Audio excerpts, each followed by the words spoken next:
Testing 1 2 3. Testing 1 2 3.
Good morning, good day, good afternoon, good evening, TGIF. Oh my, I missed that timer. Yeah, hey Chris, how are you doing? Welcome to the stream. Boy, I really got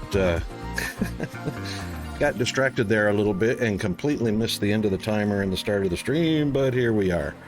How are you doing today? Oh my.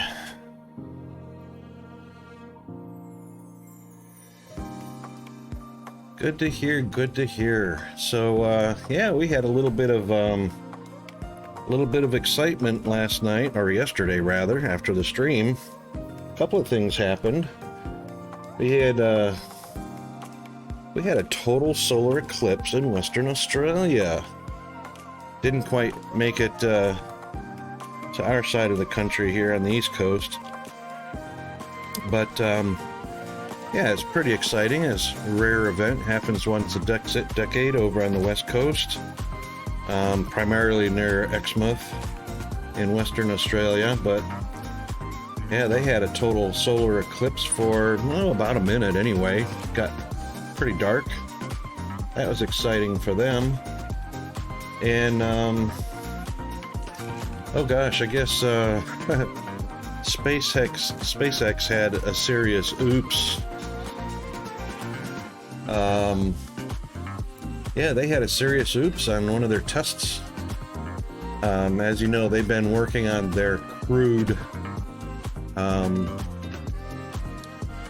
rocket to get folks into space. Let's take a look and for anybody that hasn't seen it, let's take a look and see what happened yesterday.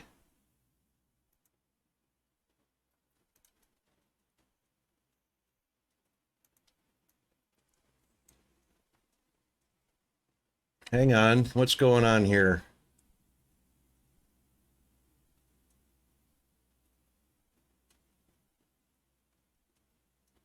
Something ain't right there.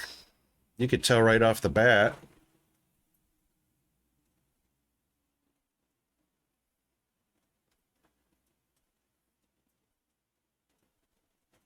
That's not right there. This is not right down here. Oh, that's not right when you see that big flash like that. That wobbling is the camera. That is not the rocket. This is not right down here. I can tell that right off the bat.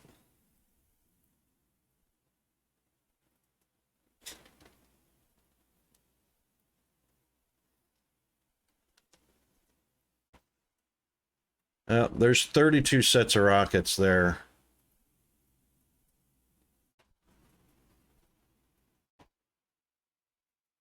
That's not right. Anytime you see, you can see some of them are off. That's not good. Should be 4 in the center. This is still not right.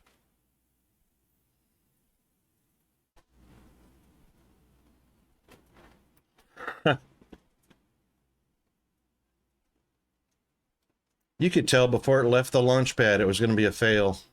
Well, I could. I've seen many launches.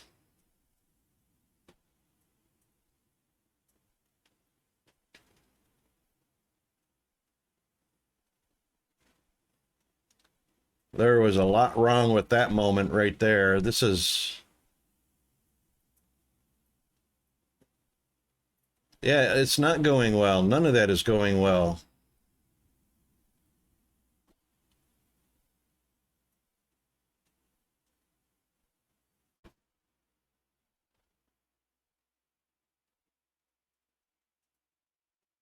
It's already out of control.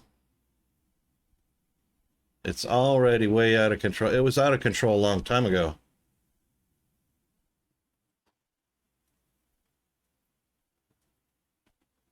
Yeah.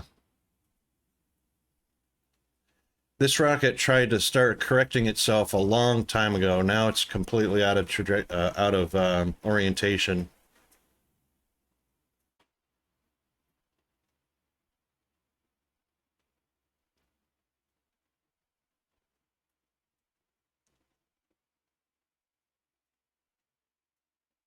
Yeah, that's when a rocket is not designed to tumble into orbit. Even the announcer didn't know what was going on until he stopped talking and started looking at it and going, "This isn't right."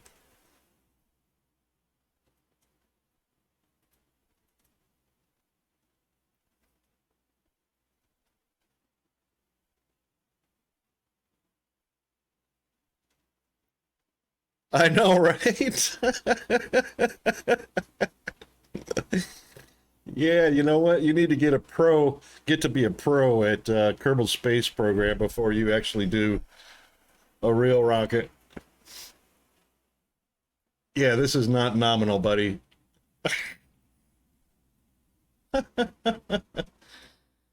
Oh, you probably can't even hear it. And that's the end of that. Yeah. All right, hang on here. Let's Rocket's got to get his act together here. Let's do this. Let's pause the music and let's just get back to where this started.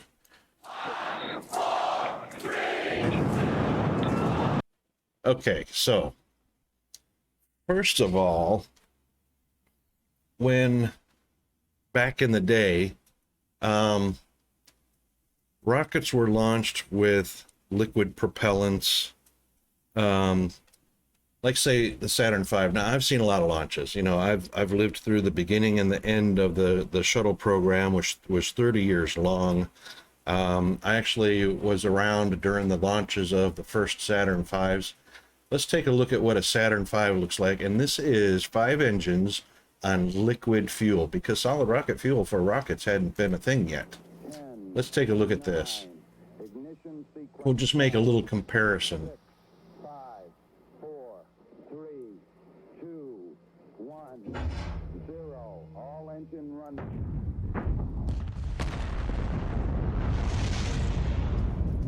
And that's what liquid fuel looks like when it's lighting up. Now, the engines have fired. There has to be a certain amount, a few seconds of delay for the computers to recognize the fact that all of the engines are at 100% thrust and firing before the latches let go. And that's so a rocket doesn't fall over on its side, because one engine's only at 60% and the other 4 are at 100% and whatnot. So there's that small delay. And that's liquid fuel being burned at a seriously rapid pace. And it takes time for a rocket to lift off a launch pad.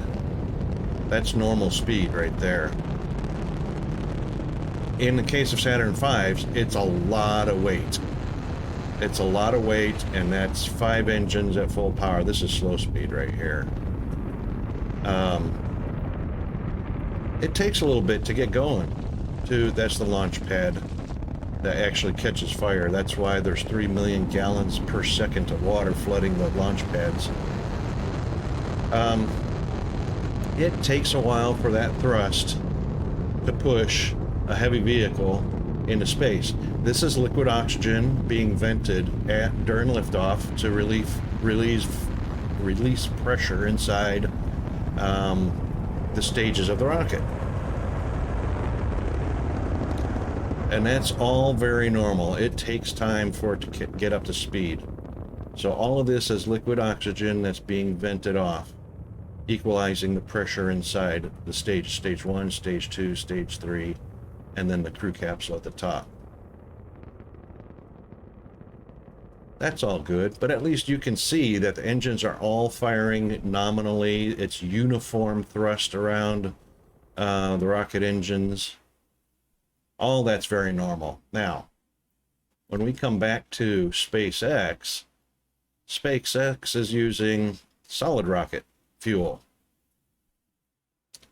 or a combination of solid and liquid, but the liquid would be pretty much deprecated because solid rocket fuel launches much faster, burns much faster, and whatnot. So let's take a look at this. This is the first 8 seconds. That's 10 seconds. Let's go right from, let's count right from when the engines fire. Right there. All right, so 3-second mark, the engines fire.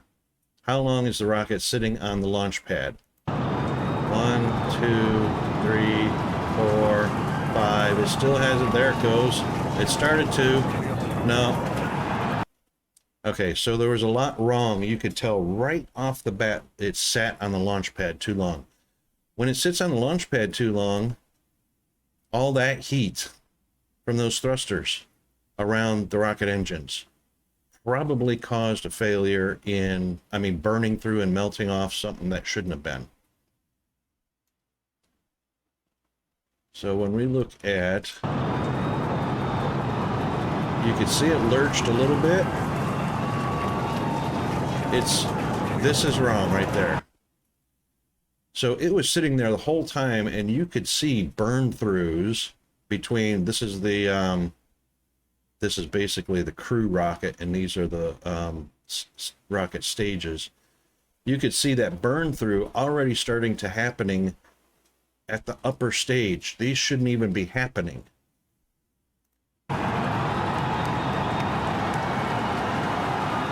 And then you can see not uniform plumes of exhaust coming out and flames coming out in angles it shouldn't be.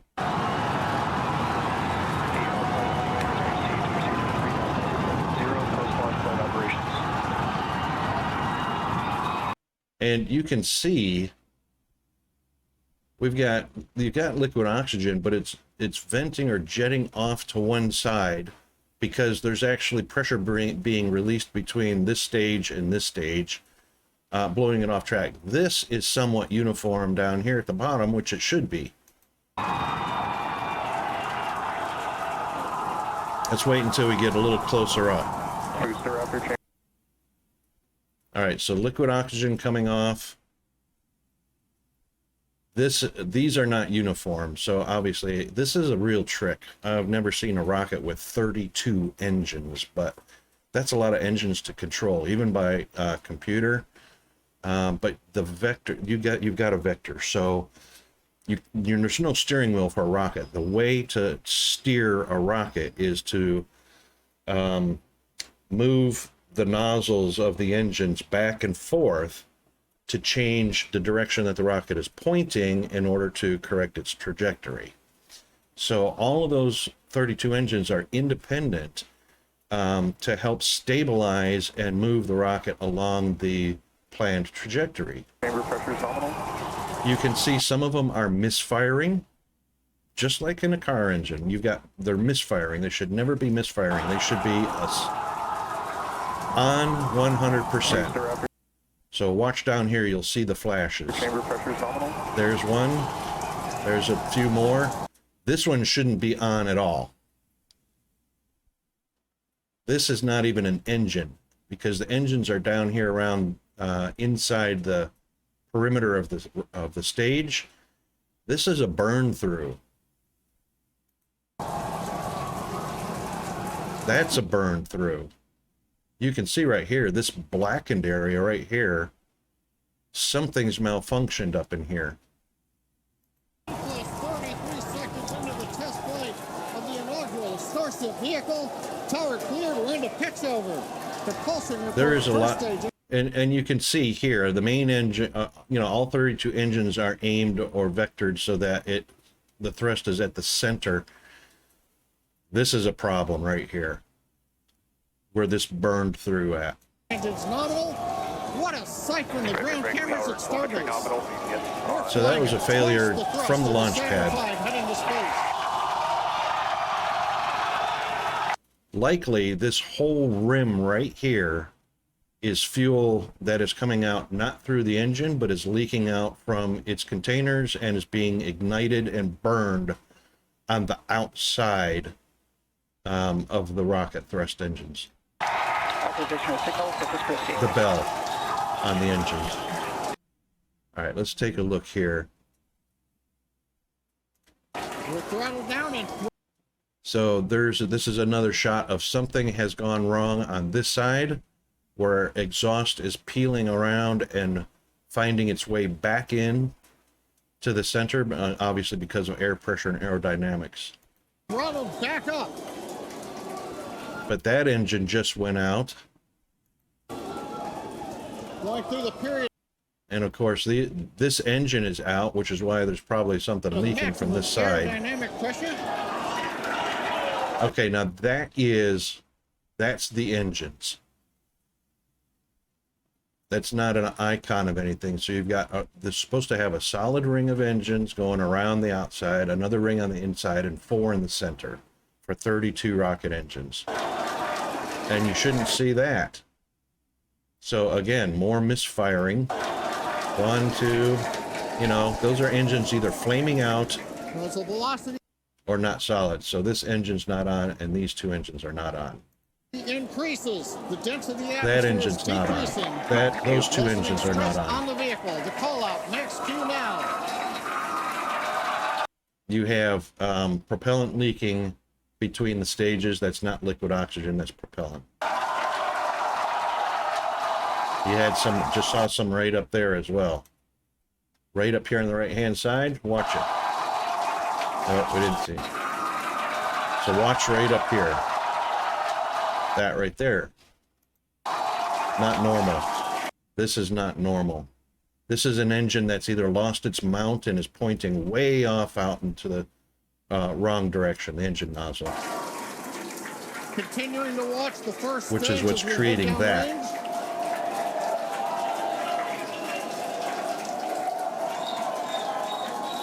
Yeah, this was not going to happen today, and fortunately this was just a test. It's not a manned rocket. The Houston tracking station now acquiring the vehicle. With shutdown, we will get separation of start. Yeah, that's not normal. That's more fuel being ignited from outside the engine itself. Super heavy and ignition. And you can see it's jetting out toward the side and then igniting and coming back into the plume. Of the Starship engines. When Starship separates, we light up 6 engines in a staggered sequence. And if all goes well, those 6 engines will burn for almost 6.5 minutes. Yeah, you can see this is probably not normal right here. This is ignited propellant shooting out around instead of coming out through the engine nozzles. Forward view from Starship. And there's views of the Raptor engines on the second stage. And all of this that you see inside here, all of this smoke, all of this fumes that's going on, this is the engines, the 5 engines from the next stage of the rocket. This is just the chamber between the 2 stages. All this fumes and fuel and gases are not supposed to be there. This should be basically empty because everything is being ejected downward. As we prepare for stage separation. Now after stage separation, And you can see sparks and everything flying around in that chamber, which is not normal. But you know what? This is what testing is for. This is what testing is for, and you can see the angle of the rocket. Let's take it back. This is the way it's supposed to be facing, or somewhat like that. But watch this flip. All right, the rocket has actually flipped, and there you go. Now the orientation of the rocket is shown there on their little graphic. So you know that was. Missed all that yesterday because it all happened after the stream, but that was very exciting test launch. And that's what the whole purpose of testing is for. And we're looking forward to their next one because we definitely want what companies like SpaceX and NASA aim for is flawless. And the reason they have to aim for flawless is because lives on board, obviously.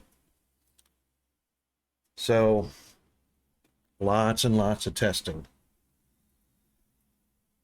All right, what are we doing today? We are doing, oh, hang on, there was an update for Railroads Online that That's why we didn't get right into No Man's Sky, because I'm doing an update for Railroads Online. I started that before the stream, but it should have been finished by now. My God. All right, back to let's get some music playing.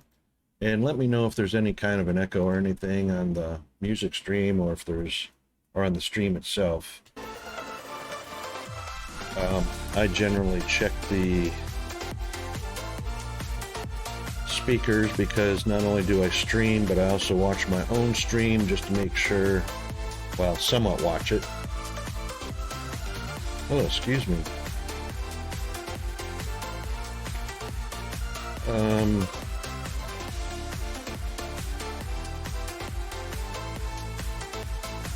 There it goes.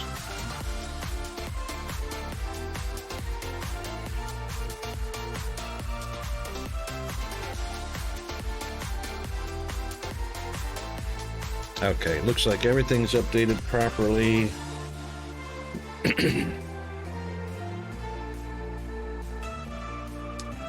Come on, Steam. So, I wonder what else is exciting been going on. Yeah, solar eclipse, SpaceX failed launch.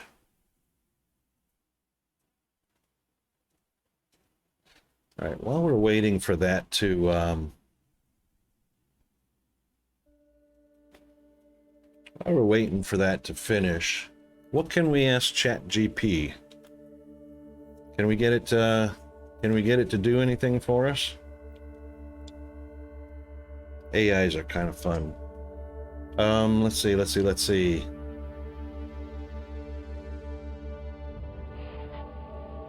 How about, I don't know. I haven't dated in like, what, 20 years? No.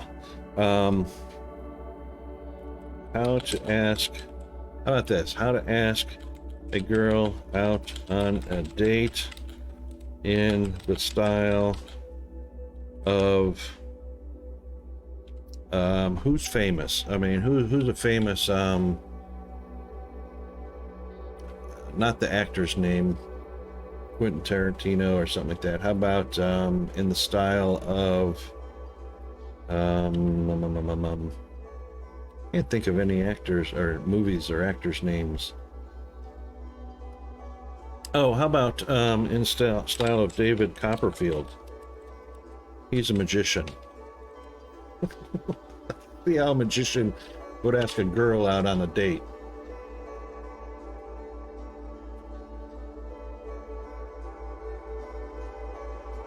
My dear miss, I find myself in a position of great admiration for your many charms and virtues. Would it not be an honor for me to escort you to a local establishment of your choosing? That's the way David talks.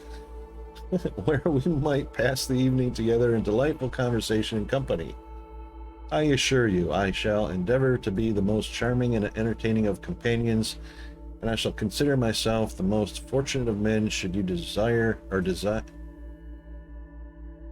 deign to grace me with your presence. Be genuine and sincere in your approach. Yeah, nobody's genuine and sincere. Everybody puts on a show when they're asking a girl out because they're out to impress them. Oh my goodness. I thought for sure maybe he would make like the restaurant disappear or make the girl disappear.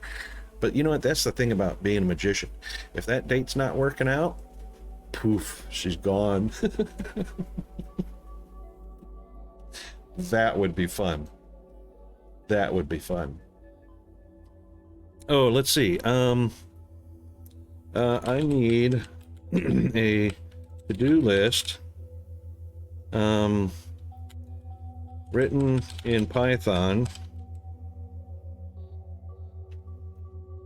and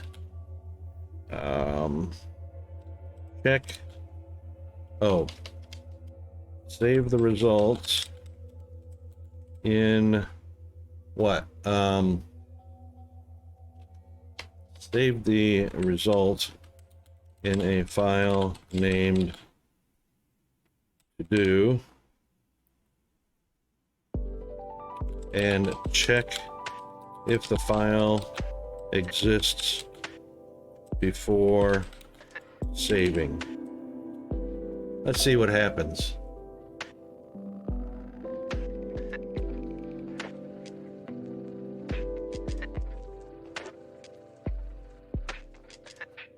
How about that?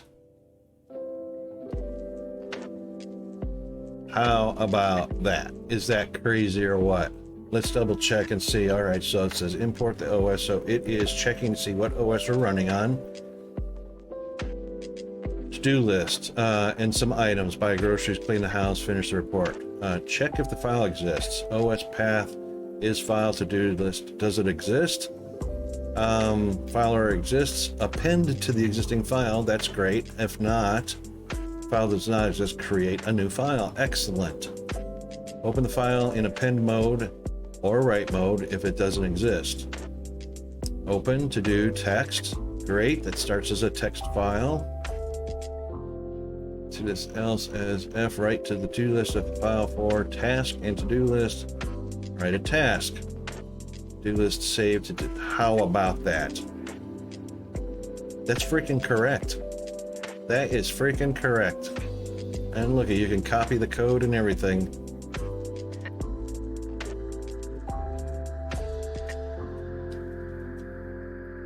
A new line. Finally, it prints a message confirming that the to-do list has been saved to the file.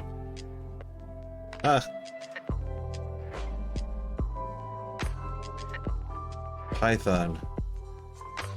How about that?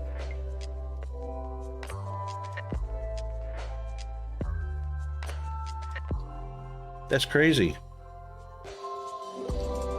Come on, Steam. All right, 99%. We're almost there. We're almost there. All right, let's get on over to our main screen scene. Gene, get the camera on, and we're getting ready. Yay! We are going to play some No Man's Sky. And I'm sure Chris is going to be happy about this because, as I promised him yesterday, we are going to leave the planet.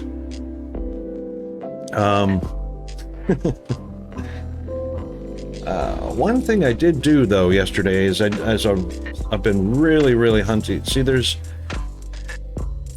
a little bit of difference between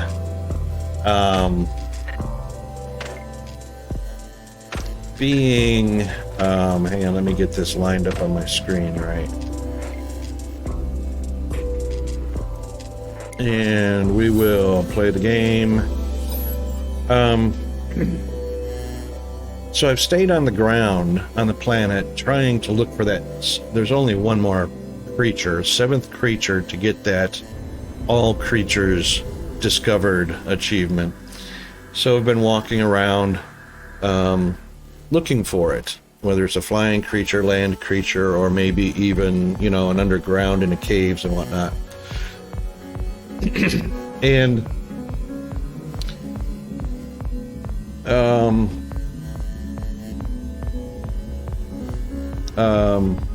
I need to find the one last fauna, and I wanted to leave the planet. Yeah. So this is in the vein of, it can be described as pedantic or OCD or something like that. I believe it's thoroughness. And in this case, or in this instance, thoroughness. And the reason why I say it's thoroughness is because why leave things undone? So an achievement hasn't been achieved because you didn't put enough effort into it, or you didn't have the stick-to-itiveness to get there. I've got probably a higher level of stick-to-itiveness in relation to thoroughness, and it paid off. And you're going to see why it paid off in just a minute. I still haven't found that 7th creature, But it paid off for me to be wandering around the planet looking for it and collecting resources along the way. And I found some uncategorized or unknown buildings and whatnot. And we've investigated those, looked inside them and whatnot. And all right, here comes King Julian. Oh my God, what's taking so long?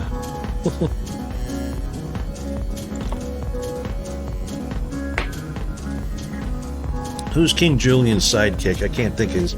Maurice? Maurice. Here we go. So look what I found.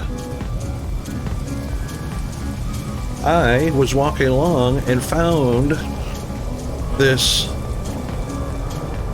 structure. And I called my ship over to it. And it landed. A trade center right here on the planet that I started at. So, wow. So don't go anywhere yet. I want to talk to you. Yeah. So I found this thing. Let's see what his ship looks like. No, that's not his ship. Oh, here we go. What's he got? Oh. Let's compare. Only slightly less damage potential than mine. Quite a bit more shield. And only slightly less maneuverability. Same engines. Same shield. Oh, he's got an M field buffer. But he doesn't have rocket launcher, and he does have a photon cannon. And it's 4 million. Mine's only 3.4, and I can't afford it because I lack 650,000 units. So, oh, hang on. How many slots did it have? I bet you it had the same number of slots. It doesn't say how many slots it's got, but you can see. Hang on. So we got 7, 8, or 7, 10, 15. It's the same number of slots, right? Sure is. I thought I saw somewhere where it told you how many... Oh, there it is. 13. Oh, okay. It's got 15 of 24 and 13 of 25. Okay, that's interesting. I've got one more slot in my cargo, but 2 less in my tech. So that probably wouldn't be a very good trade anyway. But let's learn the lingo, hey? Because I like learning the lingo, so I can understand them. Can't recruit them. Oh, wait a minute. We can't learn anything from him as far as language goes. What's he got? Nothing worth having.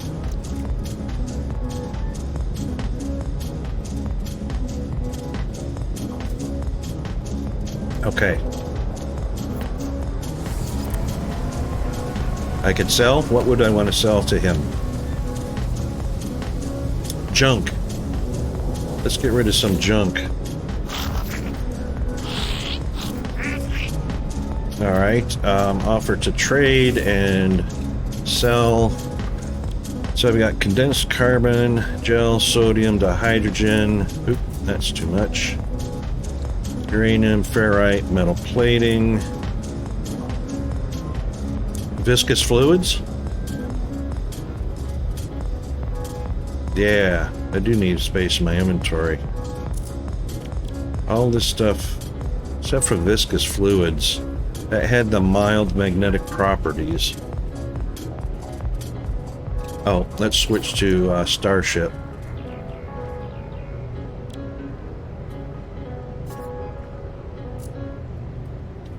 Rusted metal? Can we sell them rusted metal? That's junk. Hey, DD, how are you doing? Welcome in, welcome in. Hang on a second, let's get, get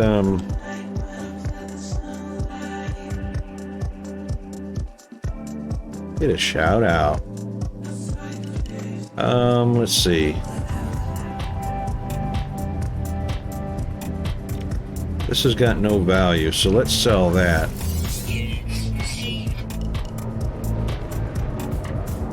Oh, you don't stream anymore. Bummer. That's alright. Still get a shout out. Can't take it back. Alright, so this needs to be Galactic Trade Terminal. I guess I need to find a Galactic Trade Terminal. And... oh, hang on. I got that as a gift from the guys at the front. Do I want to sell the Gravitino balls, or do I want to save those? No worries, DD. So, these are extraction of the orb prompts a localized reality weakening. Sentinel forces will respond to stabilize any such... oh. This is a distraction event. So can I throw these? Or place these, and that will distract sentinels away from me? Oh, sell them. Okay, sell them. It looks like if you could place them, so the sentinels probably focus in on them. It says the sentinel forces will respond to stabilize these anomalies that are created. Which I would reckon that's like a distraction to draw their fire off of you. We got 6 of them. Let's sell 3 of them and see what happens. That's 114,000 units. Okay, well, we'll do that then.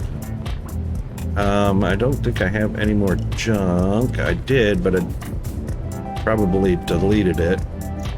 Got the navigation data. Unless you pick it up from the ground, you become the distraction.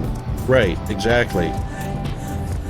So I imagine there are going to be things we can throw or toss or place on the ground and run away from.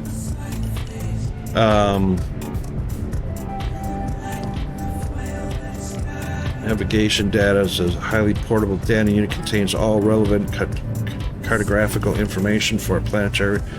Traded with a cartographer aboard a space station. I'm on a trading station, so I guess I'll wait for that. Star charts. I don't think I want to sell anything else, do I? I would like to buy a wiring tool if I can find a wiring tool.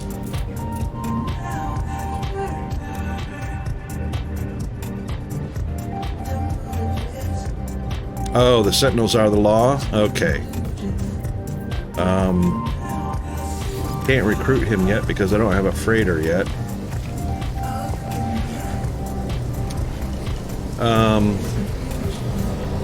Let's talk to this captain here. Yeah, you're just spewing gibberish. Oh, no wonder. Sentinels can be very enforcing depending on which planet you are on. Yes, that's right, Chris. I am very new at this, DD. Alright, what do we want to do? Do we want to learn a trade symbol, a mystery symbol, a Gex symbol, or... ooh. Let's try a trade symbol. Units. I've learned the word units. Yay! No, actually, I am very, very, very new, so we just started this. Oh, I just earned 132,000 units. What? Get out. No, that's what I have. I didn't earn those. Hi. I already visited you.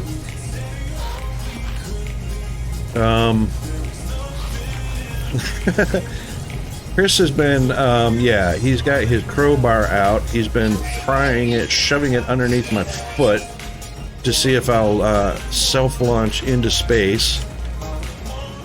Who's this guy? Oh, a merchant. Technology Martin. Blueprints. Yes, this is what we need, right? And components, and I need a wiring tool.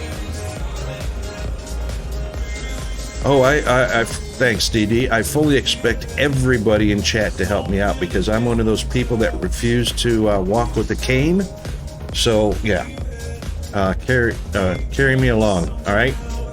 All right, what do we want to buy? And there is a wiring loom.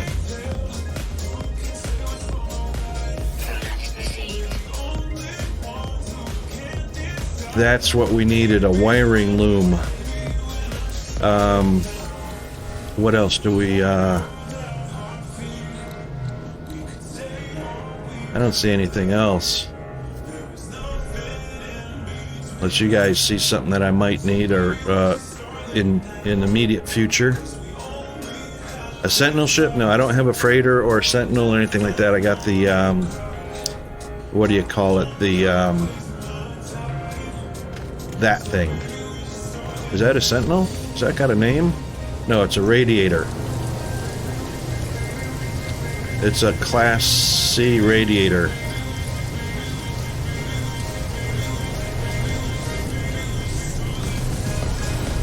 Yeah, I'd like to get a Class S freighter, but I understand those are pretty rare. Pretty rare. You have 5 what? Cs? Yeah, Cs are like common. Yeah. And then B is the next class up, and then A, and then I guess S. Alright, I saw him. Oh, what's this? It's locked. Artifact exchange. Yeah, I probably don't have any artifacts because I haven't saved any, I haven't found any artifacts other than that stuff. Okay, so I think I need the loom for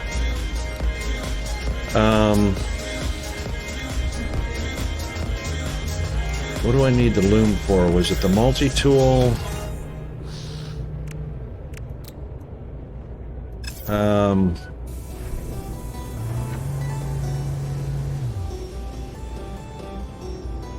You picked up an S? They say that's pretty rare.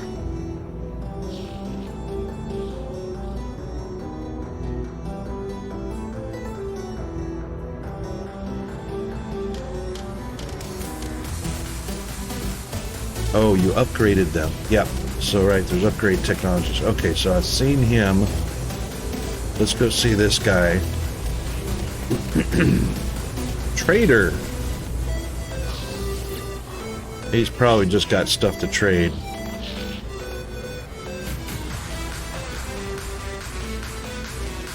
Alright, let's do a little learning. Produces a data pad as though it's prepared. Those symbols. Alright, let's see which symbols. Let's do a travel symbol. Word find. We're gonna learn the word find. Yay! Alright, this is a local information repository. Really?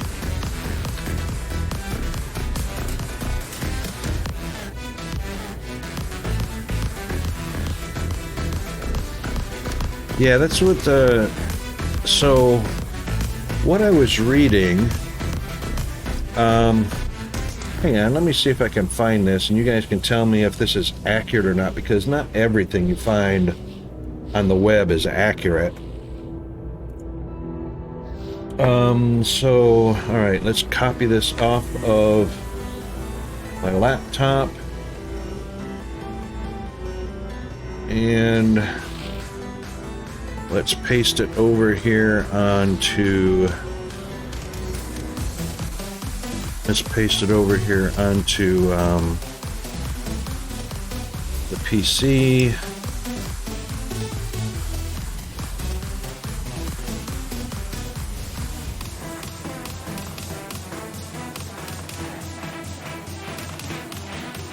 All right, let's just and paste and send, and this thing right here. Actually, what we'll do is we'll just copy it, and then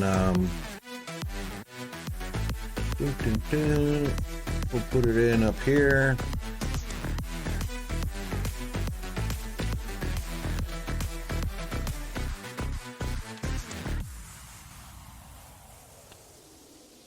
Sentinel ships, yeah. Did you watch or look at the video I posted in Discord? Oh, you know what? Yeah, I saw that notification. I haven't seen it yet. What is that in relation to? Did you have a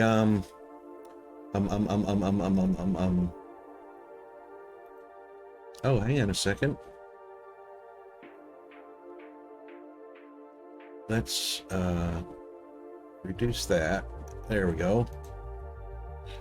And general chat. Oh, that was Cheed. Hey, Cheed. Videos. And that is a YouTube video. Can we watch it?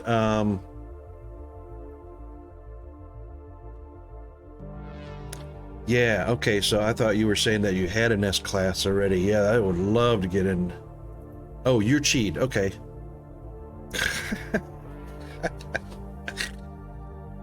You goof. You've got so many nicknames, eh? Anywhere you look on the internet, I am Rocket Wolf. Oh, absolutely, DD. Hang on, let me just ask Chris, can we watch this on the stream or not so much? Is it copyright or what?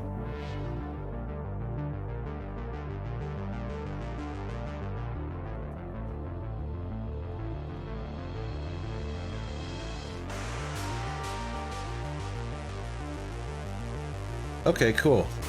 All right, let's take a look at this real quick. We'll take a look at that video in just a second. How to get a first freighter for free. All right, so the game offers you your first free freighter, and you don't have to wait very long or jump through 100. You just need to jump through a few system triggers first. Stay alert for a distress call from a besieged freighter upon warping into a new system. If you respond to the call and successfully liberate the freighter from the assailing pirate fleet, the freighter's captain will invite you aboard and offer you free command of the ship. You can choose to inspect the ship upon their offer or request a different form of payment. Latter is advisable, as the first freighter you rescue will be a common system freighter with the standard 19 slot capacity. Aha. Obviously, like the C-class ship I'm flying around is a standard minimal. All right, on the other hand, if you pass up the offer, the second freighter siege you run into will have a capital freighter with 24 to 34 slots. Correct me if I'm wrong here, but I'm thinking anywhere between 24 to 34 is a bigger number than 19.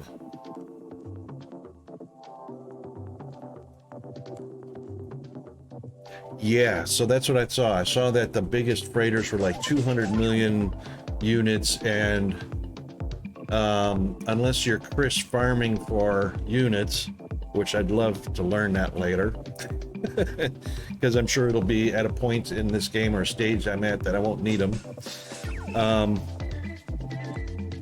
And of course, the S classes can have upgraded cargo bulkheads. Okay. Oh my god, already?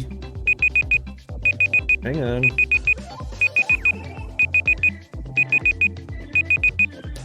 Yes, indeed. All right, so we're about a minute away.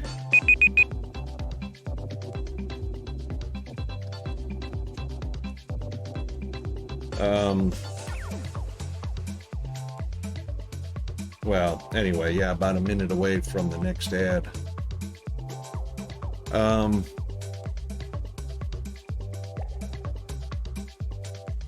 So even if I choose an upgraded, like a capital class or whatever this was saying, was it a capital? Yeah, capital freighter.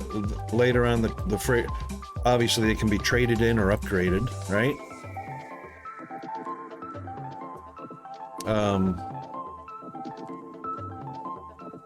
Oh, any class can upgrade their cargoes, but less slot limits. I would think that upgrading the ones with fewer slots would probably be more advantageous.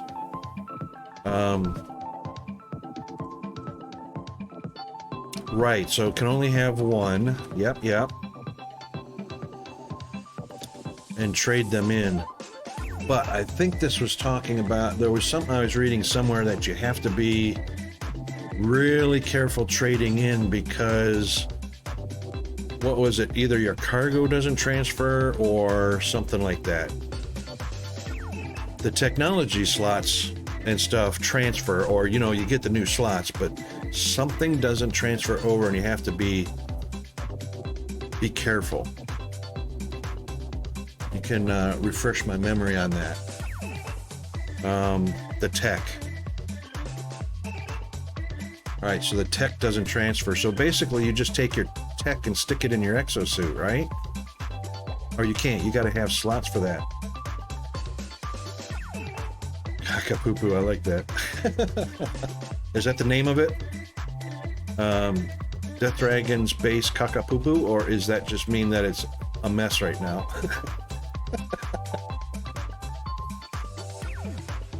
That'd be funny if you named it Kakapoo. Get on the star chart and start looking for Kakapoo.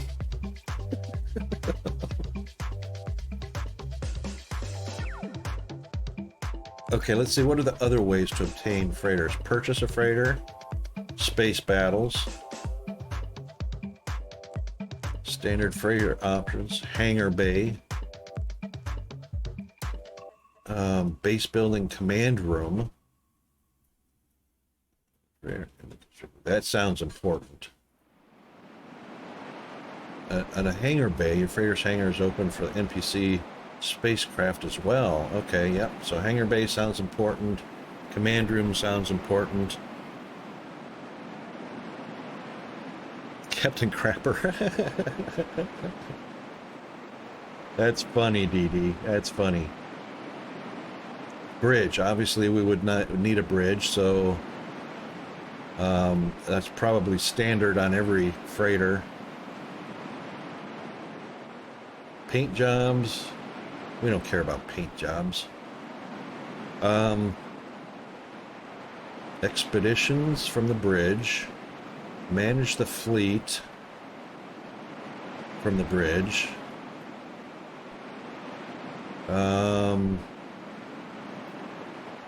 Freighter warp map. Okay. Oh, abilities and limitations. That's important. Oh, I forgot to put the, Chris, that's funny. That's funny. Let's put that up there for the people that can't hear or see anything right now because we're running the ads.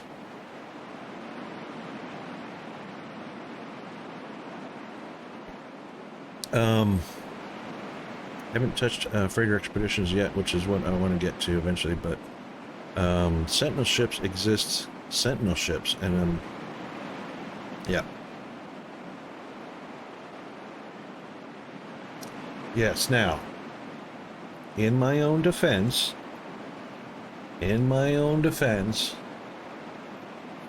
found this platform thing, this, what are we on, a trade station? That's exactly the payoff for stick-to-itiveness. But anyway, let's take a look and see what this video was all about. And how No Man's Sky did the impossible. Let's skip the ad. No Man's Sky. Yes, let's talk about it. This game has truly done the impossible and serves as the poster child for games that are initially poorly received that overcome the odds and rise from the ashes as a product that does right by its original customers and just becomes a damn good game that lives on for years to come. No Man's Sky is a blueprint for a game eventually becoming great. It is not a perfect road, it is not a clean exit or a perfect landing or anything like that, but it is interesting. So let's talk about how they did it. First, of course, a quick recap, addressing the elephant in the room, and that is No Man's Sky's disappointing launch.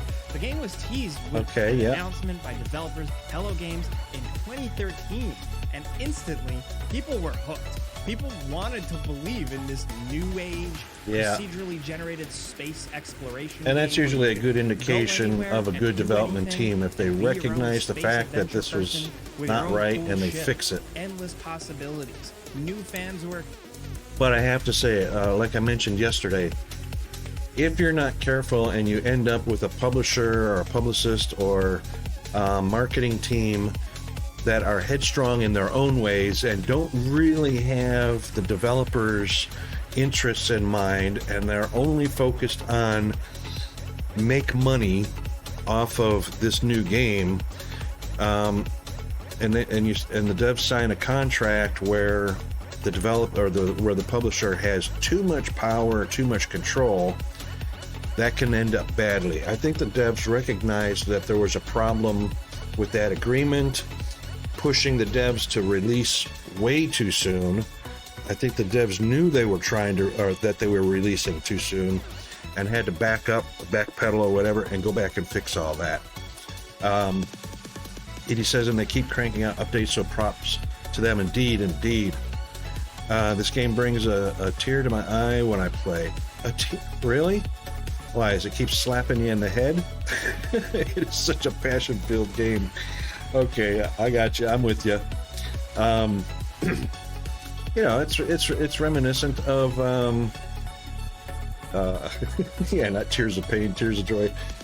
It's like Dice's Fair program. Youth Cat Studio has got a 5-man team of super dedicated, super focused, and they do the right thing. They've got a roadmap.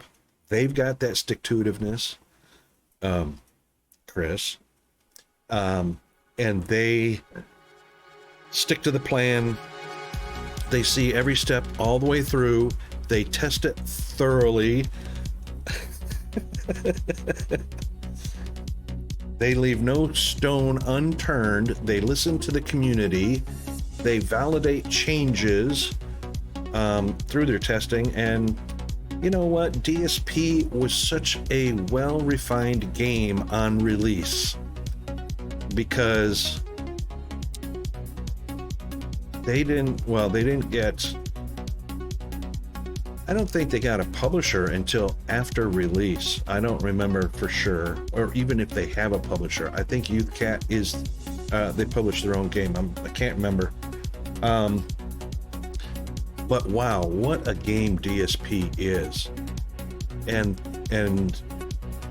that hard work and that focus and that stick-to-itiveness has paid off hugely. You know, they were the #1 selling game on release when they released. Yeah, I don't think Youth Cat had any pressure to release because I don't think they had a publisher yet, so they were in control of everything. And that's a good comparison, and you can see, or you can even tell when you play certain games, you can tell if the studio is the publisher or whether they've contracted one, and you can see the difference by comparison.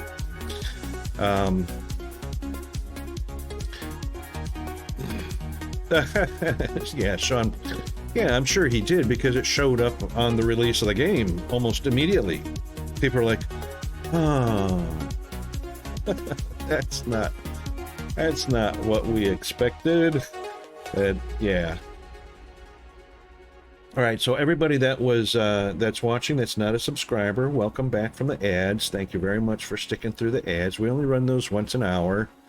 And we run them all at once an hour, so we get a good hour's worth of gameplay. Let's take a look at the rest of this video Chris sent us. Excited for the idea of like Skyrim in space. and old school PC gaming spacefaring fans were curious to see how a new age version of that procedurally generated like space exploration thing would go. Yeah, so And this with is the game being infinitely delayed and being procedurally pushed quite a generated. while, it left even more time for people's imaginations to wander. The technology behind it Oh, yep. seemed cool. Hang on. And Hang on, let's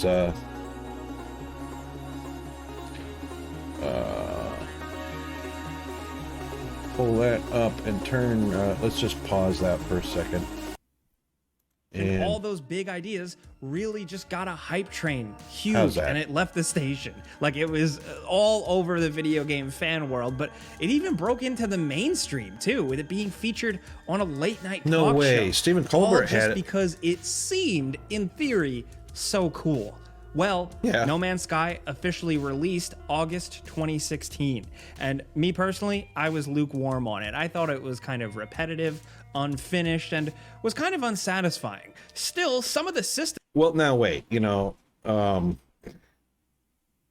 anybody, and I mean anybody, I don't care if he's a journalist or a news anchor or anybody that says it appears to be unfinished for an EA game, I just want to smack him in the head.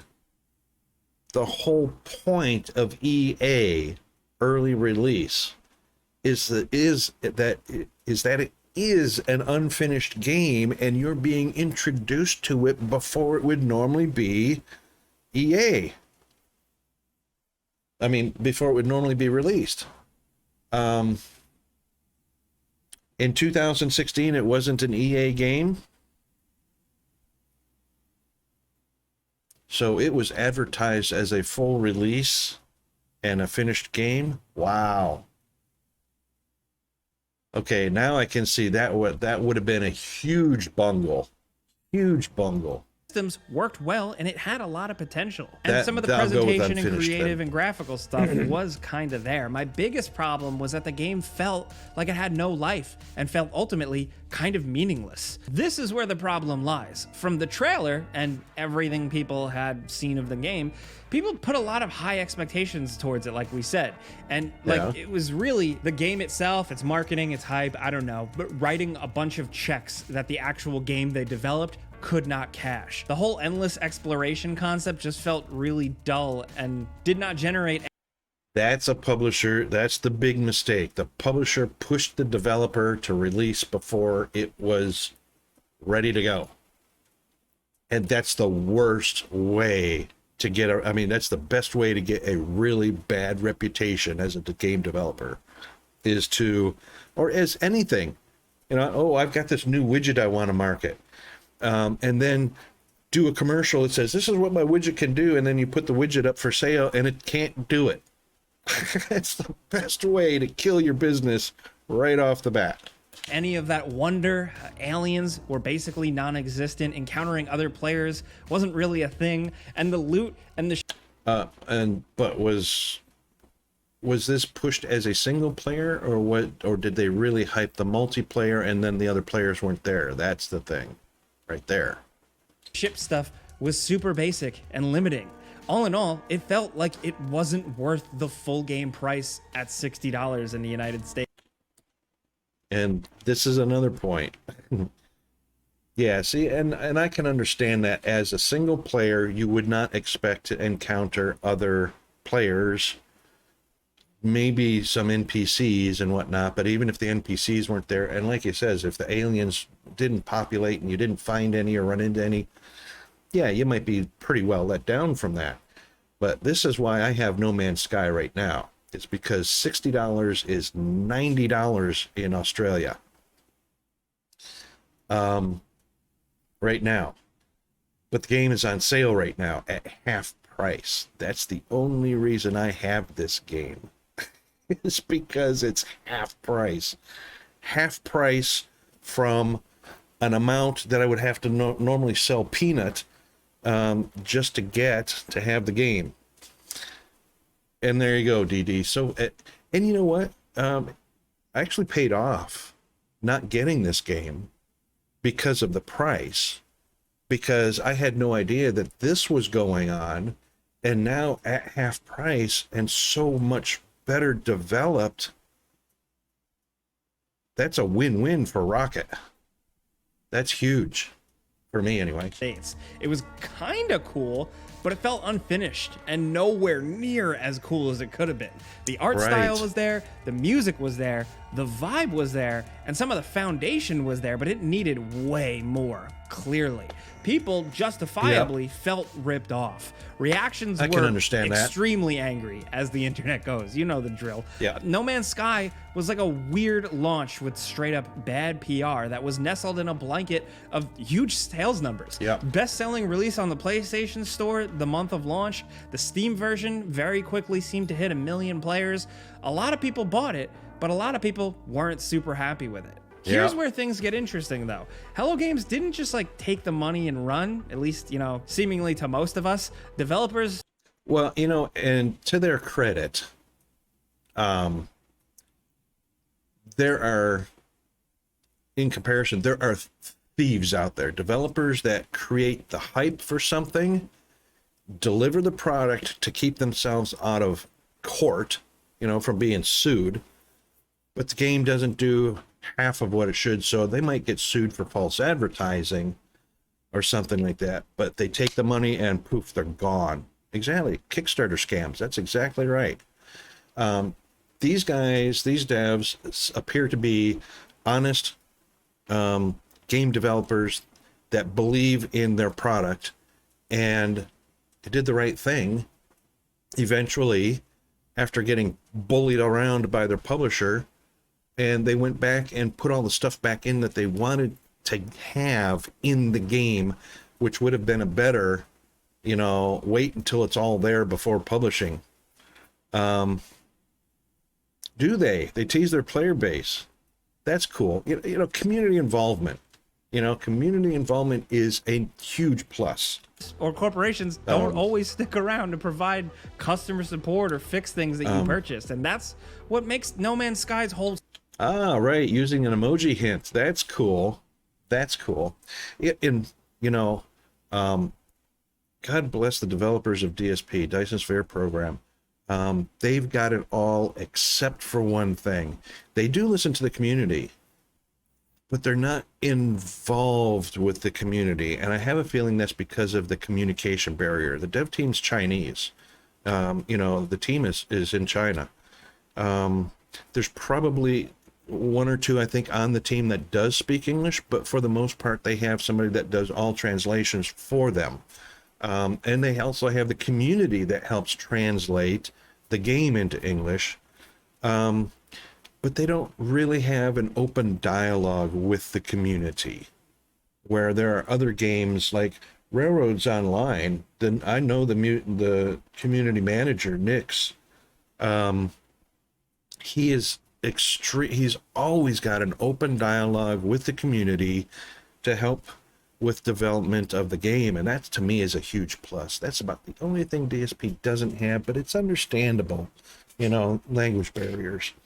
But, you know, great game, and I'm glad that Hello Games has the wherewithal to say, you know what, we need that aspect, we need that feature of community involvement in order to really get our game back on track, because I'm sure they feel shanghaied. They feel like they were, you know, had the rug pulled out from under them, but definitely I get that feeling they were bullied by the publisher.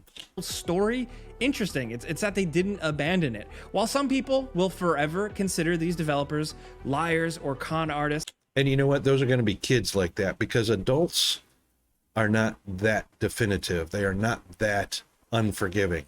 Only kids are, you know, because kids want a place to get on a bandwagon and slam them and bash them and yeah, blah, blah, blah. And I'm king because I bashed them and they are bad and blah, you know, that's a teenager thing. Adults, yeah, we're a lot more forgiving. Okay, sure.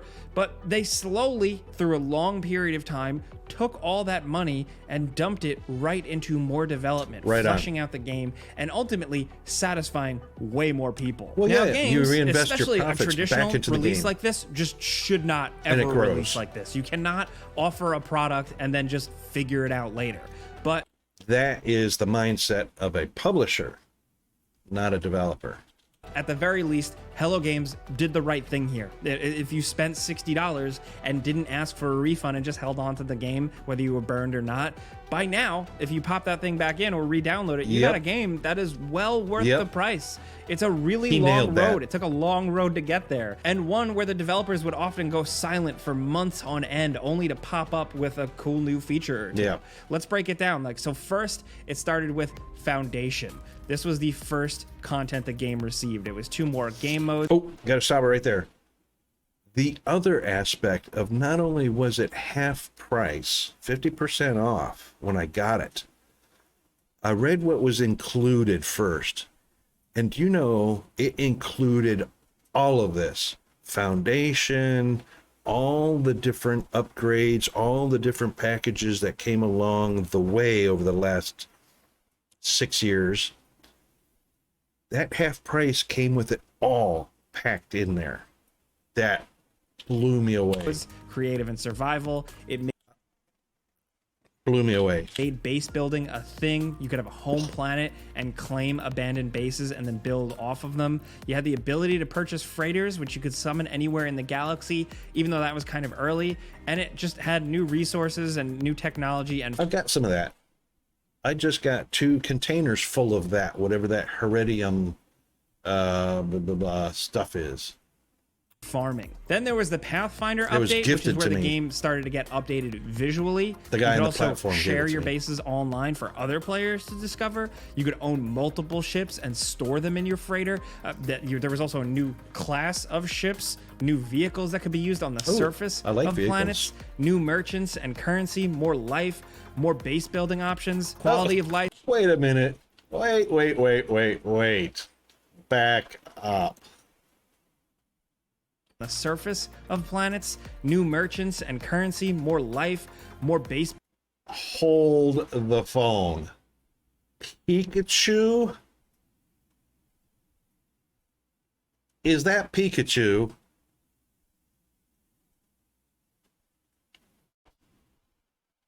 How? That's not. It's close.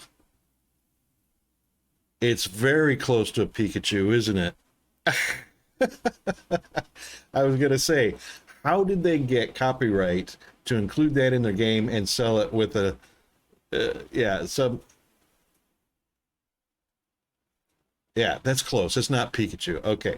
Building options, quality of life stuff, and multi-tool classes and specialization. Oh, that would be, what game is that?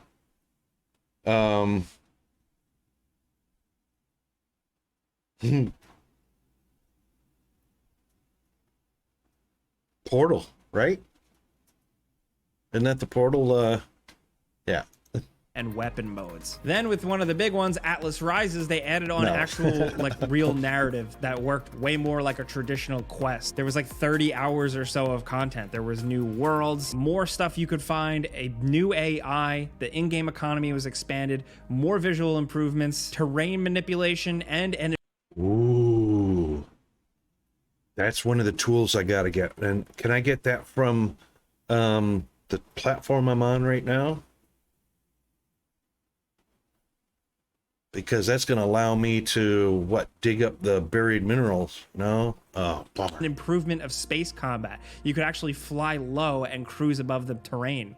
This all really led to No Man's Sky Next. This is See, the all real that stuff first is big boy. This is included in the 1.5. half-price This had sale. actual real multiplayer where you could play with your friends and actually see them. It had weekly content and community events, a third-person camera, a whole third-person view mode, more customization, way bigger.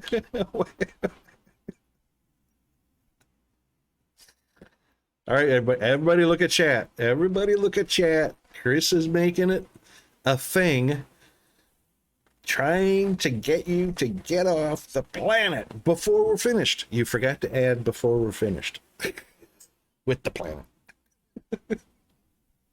Because I would have not have found this trade platform if I had left the planet.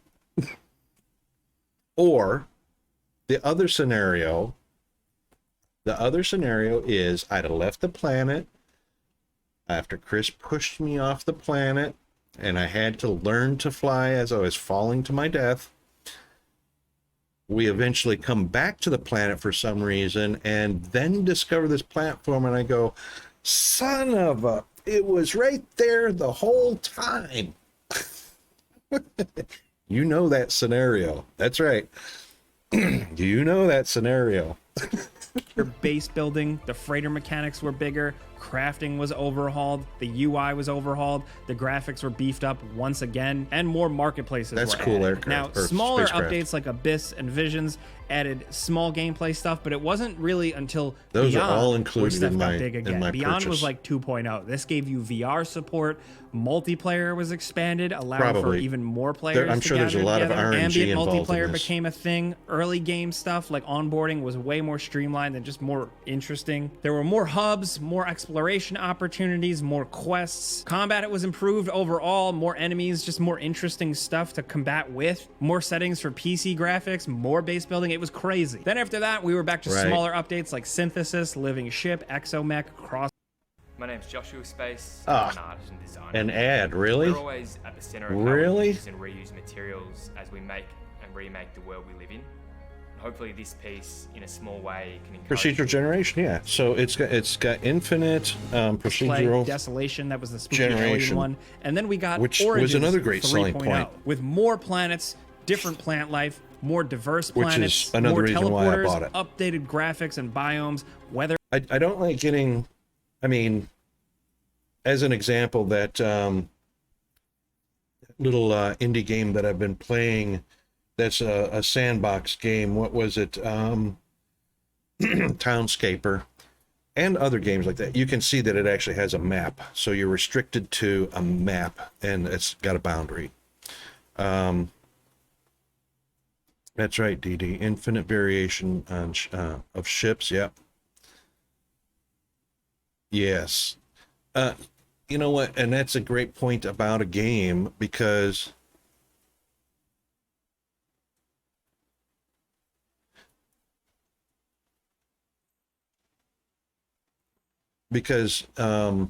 yeah, I can see that being a little bit of grindy, Chris. I probably would have had the very same question.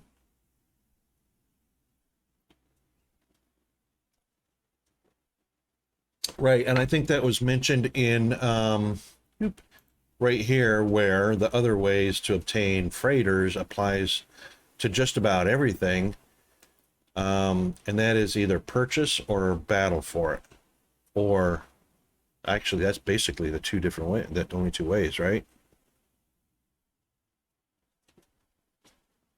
You know, you can fight your way through waves and waves and waves of this, or you might sell off stuff and just get the money you need to purchase the ships or whatever. A technology, or even if you're not doing a technology, it might be for purchasing ships, purchasing a technology, or something special that's supposed to pop up in the game. You can get Dreadnought AI fragments by battling the Sentinel Dreadnought capital freighter in space as well. Ooh, that sounds fun. Yeah, and I'm on board with Chris too. That question would arose because I'm not really big on there's only one way to do something, unless it's specific to the storytelling or something like that. Echolocators are a thing. Wow. Okay. Okay. All right, let's get back to, let's finish up this video real quick. Updated graphics. There are effects like volcanoes and firestorms, giant enemies, wild robots, NPCs that you could encounter out in the wild. Then there was the next gen update, companions, and expeditions, which gave expedition mode, where you were able to start with other players on a planet and you go on missions together. Oh, see that? I like that. Expeditions together.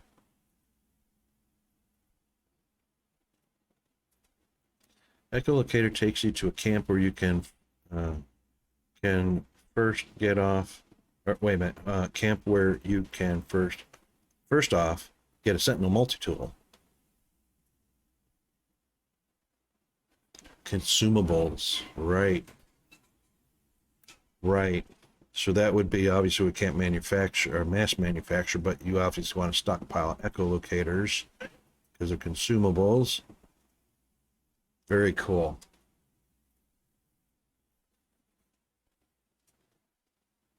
Defeating sentinels, which of course are stronger and stronger and stronger. So obviously save before you battle, because you could die. I would think that would, that's another big thing, is saving before you die. Yeah, makes sense. The bigger the challenge, the bigger the reward.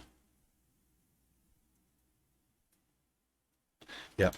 And work as a community to unlock rewards. Then there was Prisms, which was graphical stuff, Frontiers, more base building, a Sentinel update, and the newest one, Outlaws, with space capes. I'm serious. Outlaw space. You can pick up your loot where you died. Okay. But do you spawn where you died, or do you have to go back and survive the element and survive the enemies to get to where you died last?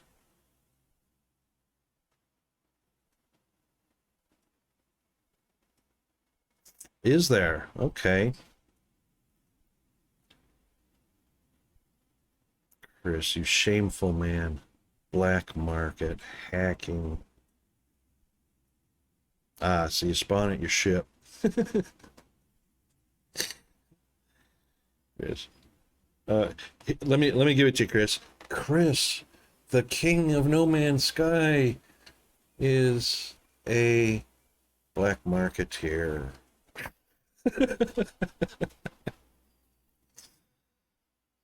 Okay, right. So the ship is a respawn device,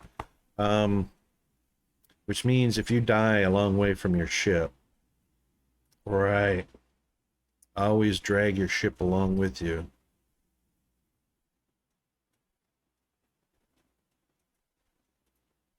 Ah, okay. I think so. That Black Market and Outlaw package was all included in what I purchased. Again, another kudos. Yep. Space stations, smuggling, improved space combat, in-atmosphere I was just giving you a hard starship time combat, anyway, you know that, interstellar right? piracy, pirate missions, and just even more to do. As you can tell, like, I'm kind of out of breath listing all of this stuff. It sounds like I'm just kind of reading a marketing sheet, but just kind of doing it to show, like, there is a staggering amount of new stuff in this game, and it's really wild. If you're like some of us here at Game Ranks, where you just periodically would pop back in and see what's new, by this point, it is totally overhauled. And the community has taken to it. I mean, just look at Steam reviews. They're mostly very positive now. And the community, the people who have been hooked on this game, have been eating well for a while. I think they realize, like, No Man's Sky will never make as big a splash as that big official reveal, and then it getting all the mainstream attention and just the whole gaming sphere. But they put their heads down and kept working on the game, and every update maybe doesn't get... Yeah, okay, so we're just repeating ourselves now. But you know what? That in itself, I sold mine, though, after I discovered Sentinel ships. Oh, yeah, needed slots, of course, Something gets out of date or don't need it anymore, toss it out the airlock. Which would be very interesting to see you take your ship with an airlock and throw your ship through that airlock. It would be like unrolling your socks up and sticking it through a hole in your sock. And yeah, anyway.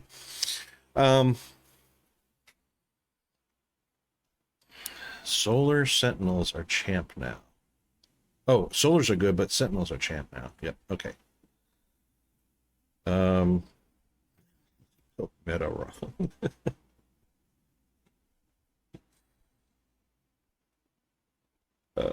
Too funny. Okay, let's all right, so we've gone through all of that stuff. Let's get back to let's go back to where we were. Hey, now hang on, did the game have music? I was told the game has music. Hang on a second. Oh, wait a minute. Print a chart and get nanites.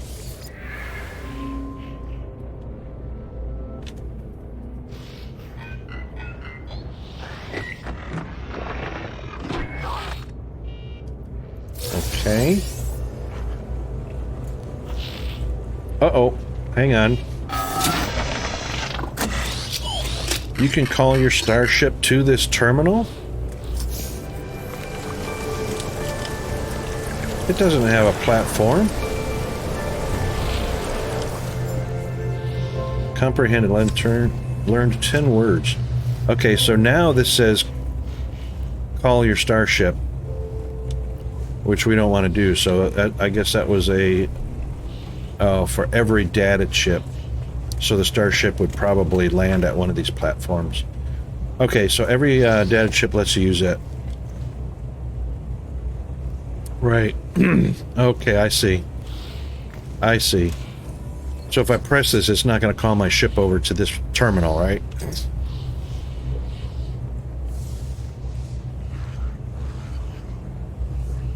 I see. Okay. All right, here's some more guys to talk to. Prospector. Yeah, you know what? I don't have a babblefish in my ear, so I can't understand what you're saying. 5,000 rocket fuel, in-game rocket fuel points, if you can tell me where the babblefish reference comes from. A babblefish that goes in your ear.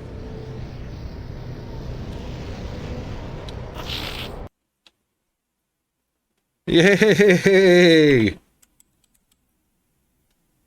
That's right, Hitchhiker's Guide to the Galaxy.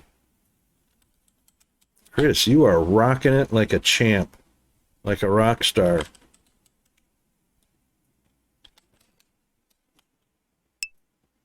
You are rocking it. Douglas Adams writes Hitchhiker's Guide to the Galaxy, and Arthur Dent is the main protagonist in the story.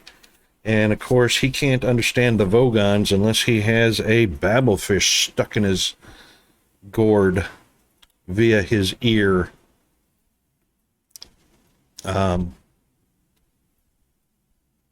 Is it a translation? Oh, you know what? Yes. So after the story came out, because it came out in the early days of, you know, computers and homes and stuff like that, which eventually became a computer game itself. But yeah.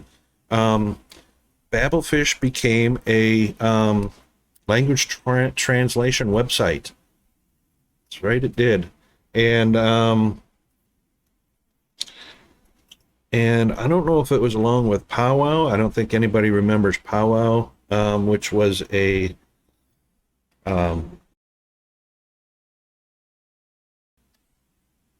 it was a chat service. That, and Powwow actually started as a chat service during the days of BBS's, bulletin board systems, when I was running a BBS. But I think Babblefish beat Google by years. Well, beat them by a decade, pretty sure, on language translation. So perhaps I should give the Gek some privacy. No.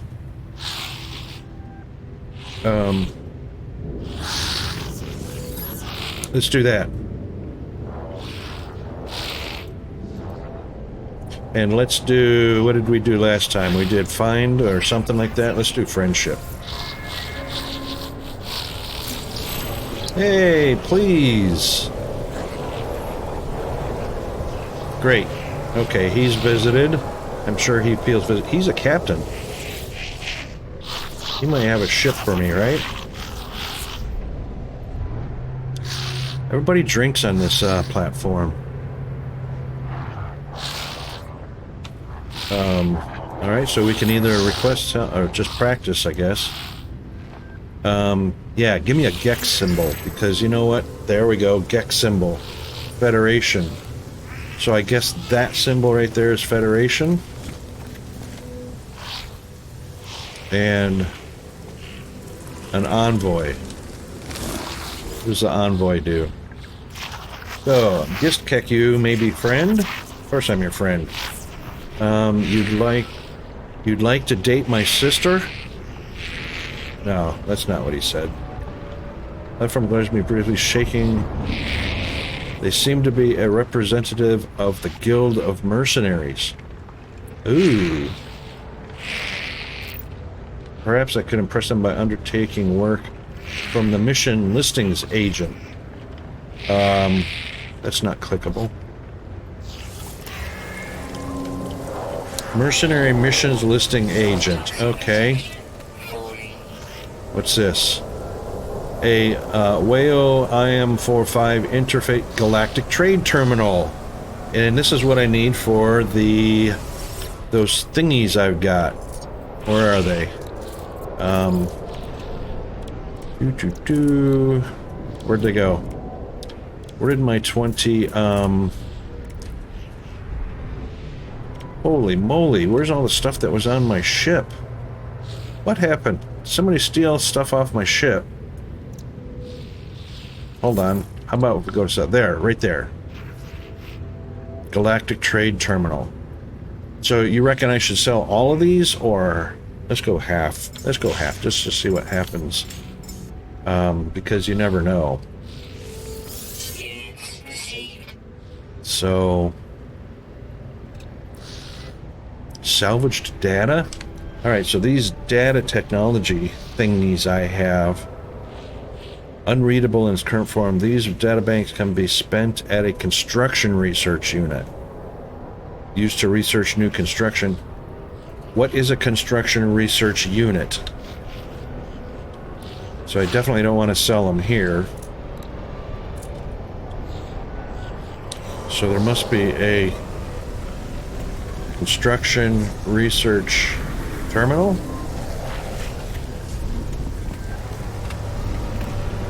Oh, this has got the hallmarks, all the hallmarks of do not enter for some reason.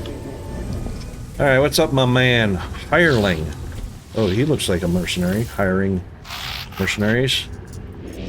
Pippa Bonbon. Zolfilmaker, Yelliker, blah blah, bless you. Okay, so something about me. The Gek protests as I approach.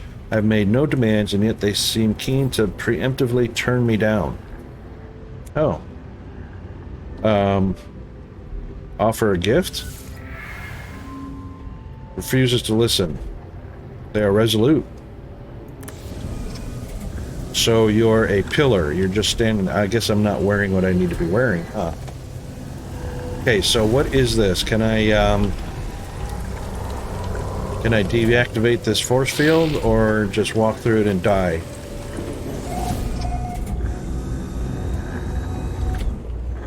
Well, I just walked right through it and didn't die. Some force field.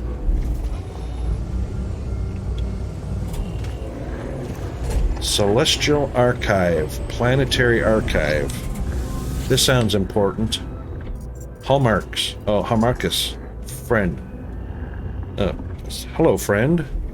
What can we do for you today?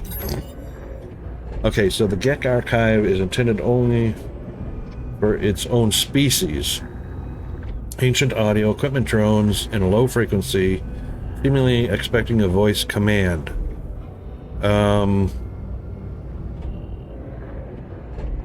Do we want to pretend we're Federation?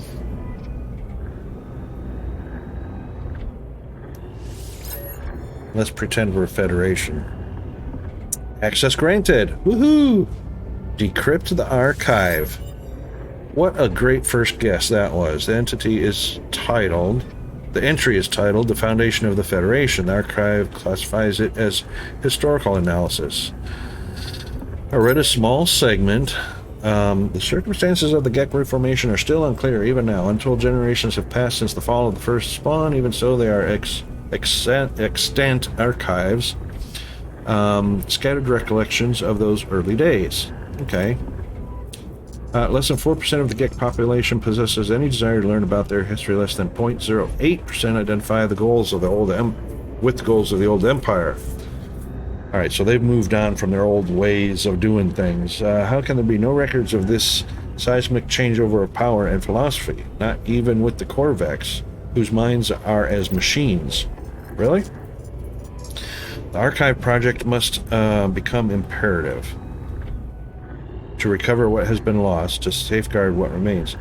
Ah, okay, so now we're talking about knowledge portals, and actually that's got the symbol of the, what are those, archive or other places on the planet.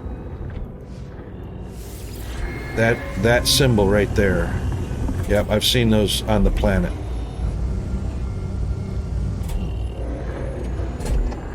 So obviously if I visit enough of those, I'm probably going to get things to trade in. I just got de-rezzed. Trade in on the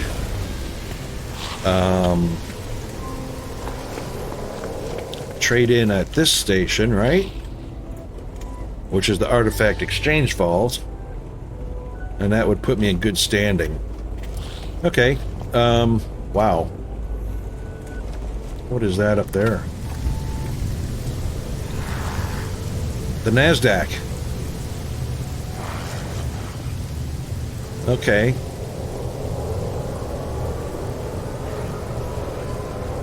Ah, I'll bet you the names of the commodities and stuff that we could buy or sell. Okay, so the treasure ruin chart contains directions to an ancient ruin site. Access the treasure ruin chart in your inventory. Yep, okay. Hello. That's a cool looking ship.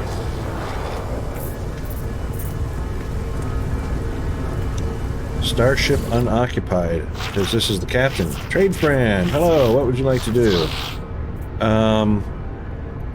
What have you got to trade me? Did we get our wiring tool? We don't need tritium. We don't need a star bulb. Ferrous star bramble, lush conditions, hydroponics trade. I don't have any base building going on yet. You want to buy anything? See the wiring loom. Alright, so I need the wiring loom in as a... no, okay, you have, what's your starship look like? Oh, and I don't even have anything near 16 and 34. Wow, that's just a starship. That's not even a freighter. Holy moly. 16 tech, 34 cargo. That would be nice to have. That's a B class. Alright, so... Alright, we can't do anything with that. So, the wiring tool. Or the wiring loom. If I'm not mistaken, I did need the wiring loom for... Was it my multi-tool? There was something I needed...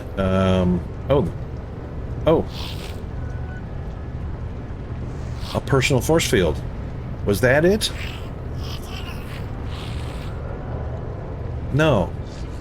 I needed it for a planetary... Was that it? Is that what...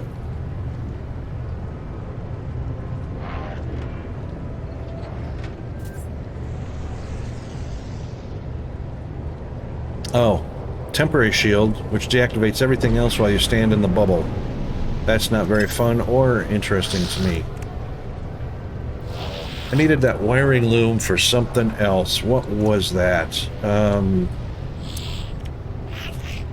It was to get the... What is the...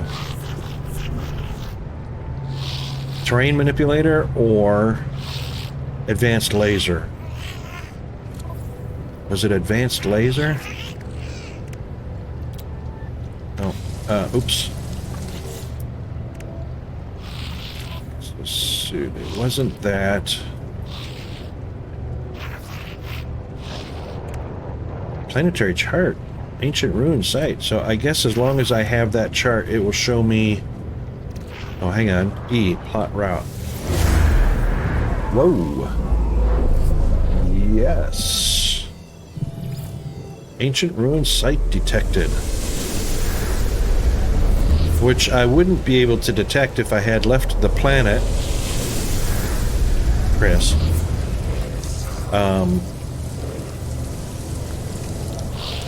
Which I'm sure you're away from the keyboard right now, so good.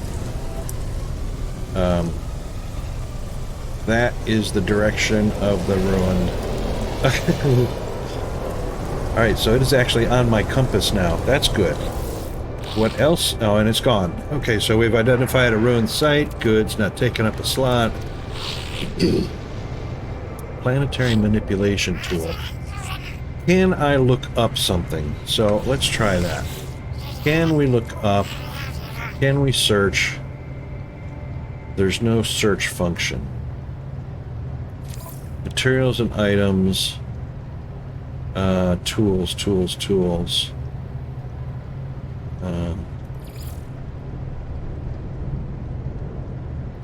Salvage data. Construction research unit, which we haven't found that yet. Exosuit upgrade chart. Alright, crafting, no. Yes, wiring loom. A large range of the module features an integrate. Yeah, I understand. Used for crafting and upgrading. Okay, general purpose description there. It's cooking. Unbelievable. Click it, Rocket. Click it. Doesn't do anything. Blueprints known. So I've got 22 blueprints known. Really? Yeah. Ammonium's on this planet. Can't get the ammonium unless I get the advanced mining laser. Antimatter. I don't know where to get that from. Probably purchase that. I only need one.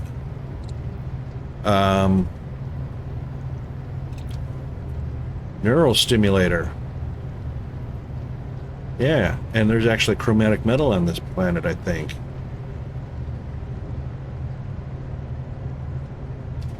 Totally not trying to tame space worms right now. Oh, okay, no worries, DD.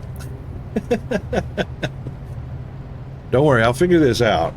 But I do appreciate any help that comes from the peanut gallery. I meant audience, viewers.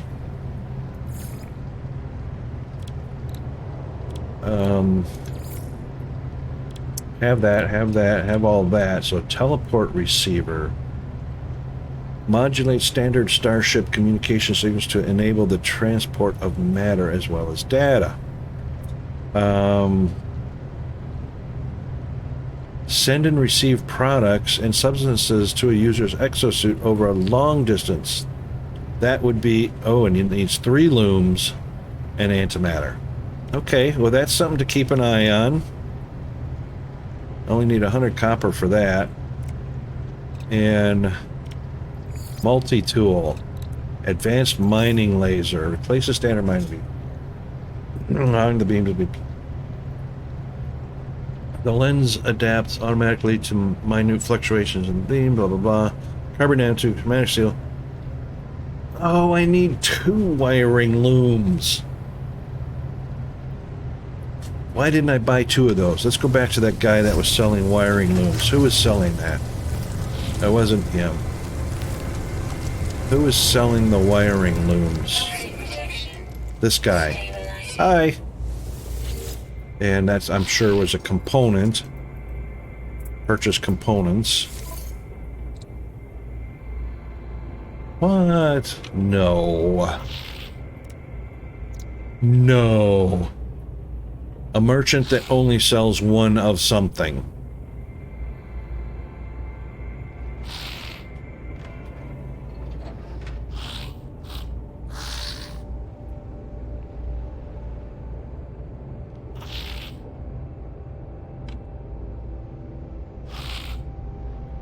They fly high enough so you can't reach them? Right. That'd be a good reason. Exercise in futility, correct? Alright, so why is wiring loom only 1? Can I not?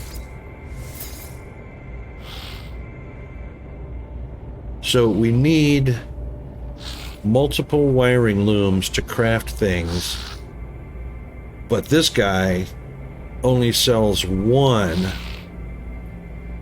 and no longer sells them. So now what? We got to get onto the black market, start trading for them?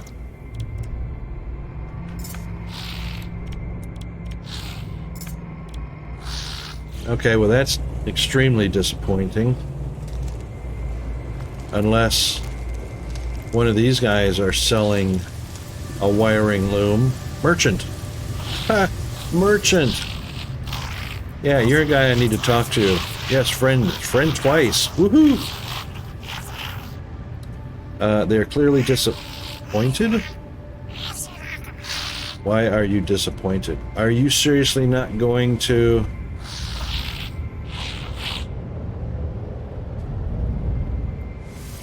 Really? A merchant that offers language training.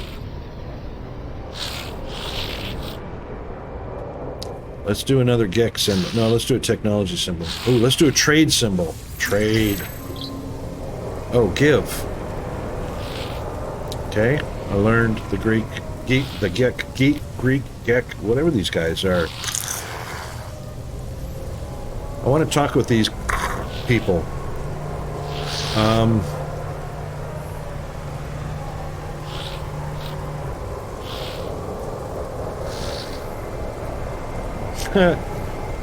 Okay, resource analyst. Something about units trade. Yep, okay, and I'll kill myself if you don't have it. No, he says, Gons greed, I kill my Earlet. Alright, don't kill your Earlet. They look at me in a way that begs for pity. Wow. Alright, let's practice some language skills. We already did give. Did we do find? I think we did find once. Then shakes his head. They leak offending, off-putting a pheromone, a scent of scorn mixed with old meat. Oh, well, thanks.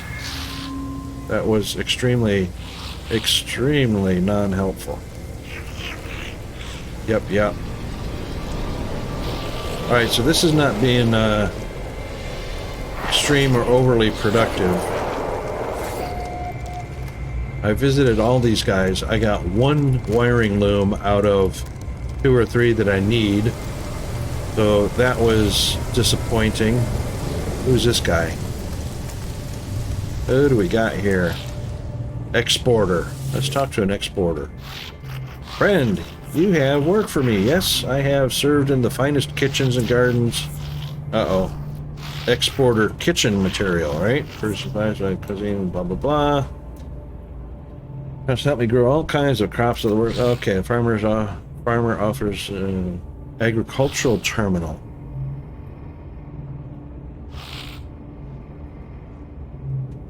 I don't have an agricultural terminal. I could use a farmer, but I guess that's a sad. Contract is already signed. My arrival is inevitable.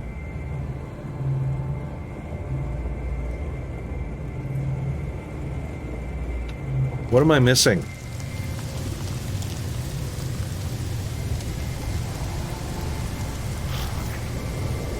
Bleeding bubble. Yeah, I think that would intrigue me and freak me out also. Oh, what's this?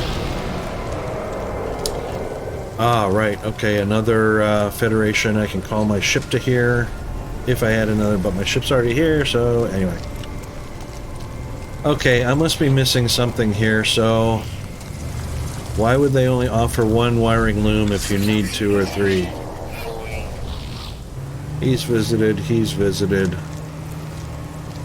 Alright, back to the ship. I don't think I gained very much here, other than that ruined the ruins.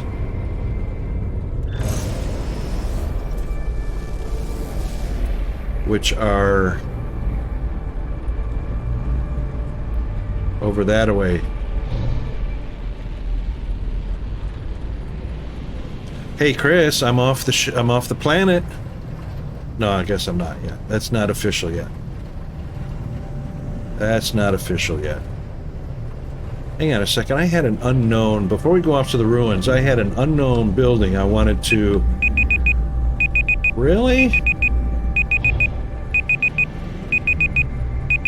Okay, it's that time.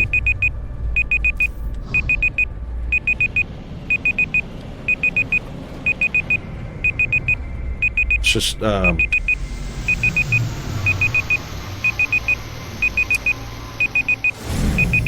classic. Okay, so we are in. All right, so we got ads starting in about 15 seconds. So we didn't take the last break. So let's do this, guys. I'll need to go get refreshed with some more caffeine and maybe a snack.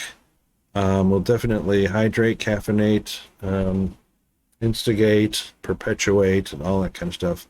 Go ahead and do that, and that way nobody's going to miss anything about the game, and we'll be back here shortly. See you soon.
Okay, guys, we're back. Let's get back to the main, what you call it.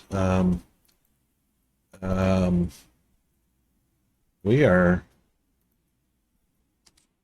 out of the commercial breaks, so everybody is back. And also, boy, I really need to work on my Discord. Oh boy. Speaking of which, if anybody wants to join the stream in voice, you can do so via the Discord. Just pop into the voice channel, stream voice, etc. And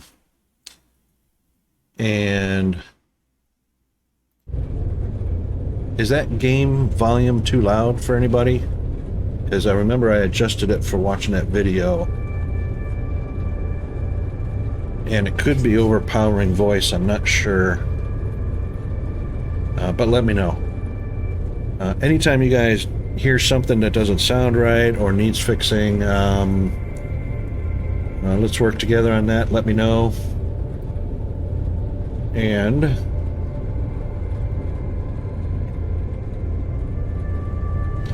any echoes, distortions, and stuff like that.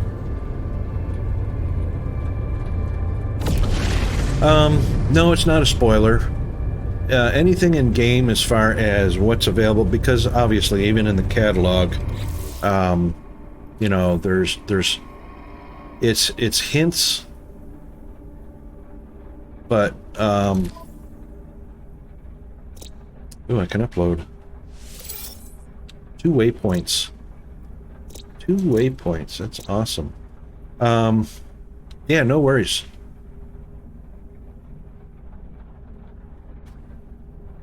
No, that's no worries at all. I don't consider it a spoiler because in-game content, which I'm sure, you know, it does come from, I'm sure, achievements and stuff like that.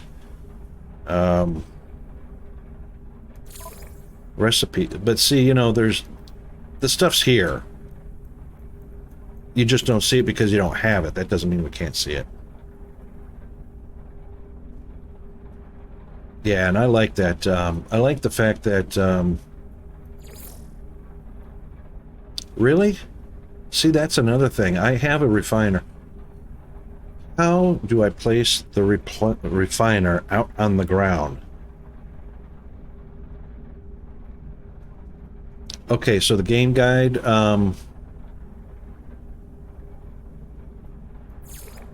cooking recipes, so obviously we can cook. Complex refining. Yeah, it is a lot to take in, but you know what? I love games like this. This is a kind of game with so much content that it will take you a long time. It's like Vintage Story. Vintage Story has 350,000 recipes for cooking. You know, I like games that will take you... Ooh, metallic elements. We need metallic stuff. I saw that as one of the things I needed. You can get lost in this road. Yes, I was just gonna... yeah, no worries. I love games that are so filled with content that they're worth your purchase. And you know what? Anytime I see a game... when I look at a game, I look at an investment. If I invest money in this game by purchasing it, what am I going to get for that return? Am I going to be able to get to the end of the game in 8 hours or 12 hours and I'm done with it? Bad investment. Is it going to be a game that I can be interested in and play for an unlimited amount of time, or takes a long time to... see, I'm not so sure. I like games that have a completion. I like games that are continuously playable, like these types of games with, you know, perpetual procedural generation and whatnot.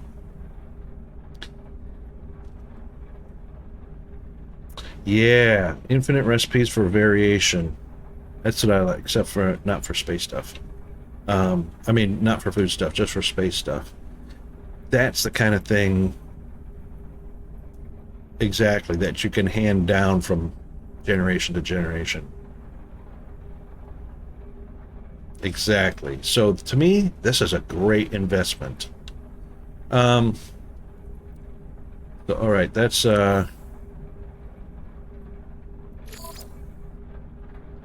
build technology. This right here, the refiner, redeployed. So this is a little bit about the tooltip, or the information that they offer is not enough. Yeah, okay, you can dismantle it, which I did, and I put it in my ship, and then redeploy. It doesn't say how to redeploy. There's no tooltip. You know, to select and place on the ground. Can I do that? And just and let's just see, just for giggles and grins, since I'm landed here, is it in my exosuit? It's not in my exosuit, so let's take it out of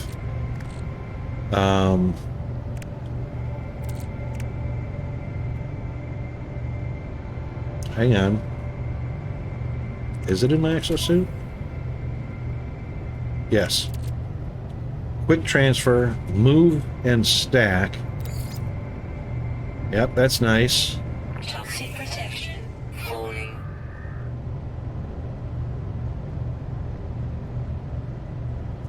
All right, so I can move it within my cargo. That's nice.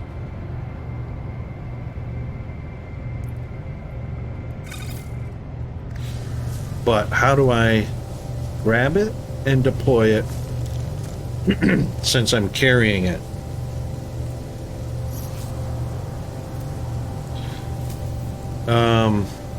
Yeah, X and flashlight, toggle camera, swap multi-tool. No. Pause. Oh, that's creatures. Oh, hang on. Battery, that doesn't need charging. Call for ships, no. Yeah, see, I don't see any way to grab the thing in my exosuit.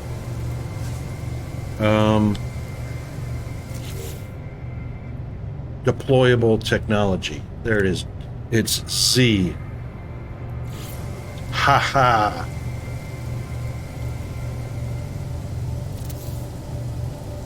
Okay, so Z. What can we put in this?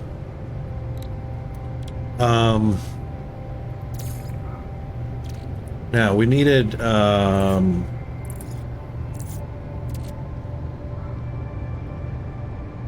multi-metal. What was it? Metal mechanic analysis visor. Refiner. Created in refine. Oh, that's created in refiner. See. Do you know my old nickname before Rocket Wolf? Even though I've had Rocket Wolf since day one in the military, I actually had the nickname Z Coyote. Z-E-E Coyote. And I think I even created a YouTube account with that. Okay, sodium nitrate, unrefined, refined. So what's better? Should I refine all of my sodium, or should I only refine sodium as needed? What do you reckon? I could have sold this, I guess. I don't know. Because I do need more wiring looms.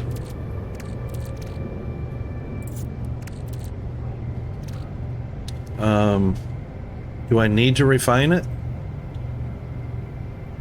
Okay, so only as needed for now. So And the reason I ask is because it's 2 slots being taken up. So refined sodium versus the raw unrefined sodium. If I refined it all, because I only need the refined sodium, I free up a slot. So are you saying that refining is an only as needed process? Or should I refine anything that I can refine when I get it?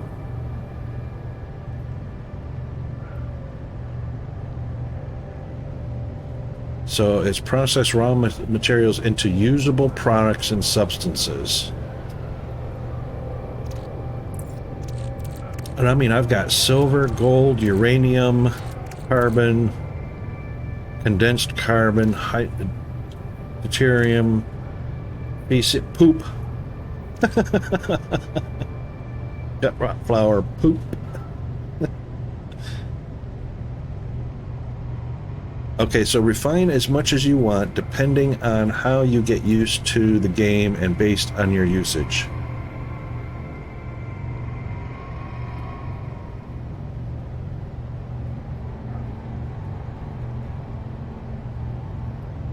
Okay, so, all right, so what you're saying is I don't necessarily need to free up the slots in my exosuit by refining this.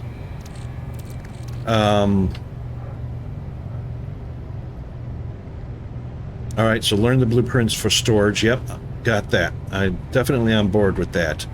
But that storage is only for the ship, so... should I put the raws in the ship? I guess I should put them in the ship.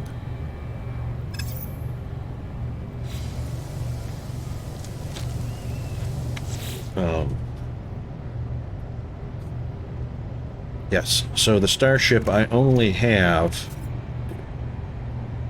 5 slots left for cargo. And that's where my raw is at, so I should probably put... Oh, I did not mean to press that, thank you. Exosuit. Quick transfer into the starship. Quick transfer into the starship. Uranium. Quick transfer into the starship. Some interesting variations I have. Oh, are you talking about... Oh, for Death Dragon, yeah. I mean, for Chris. Who are we talking about?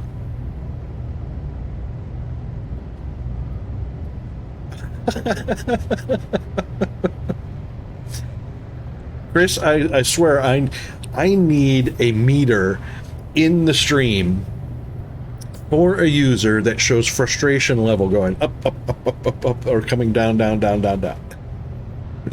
I want something like that.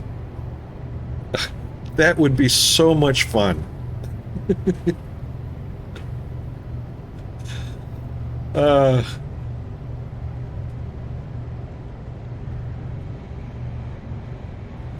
Okay. But I haven't found the last creature yet. And I found this thing by being on here. And there's an unknown ruins. Oh, I know I will. I know I will. That's for sure. For sure, for sure.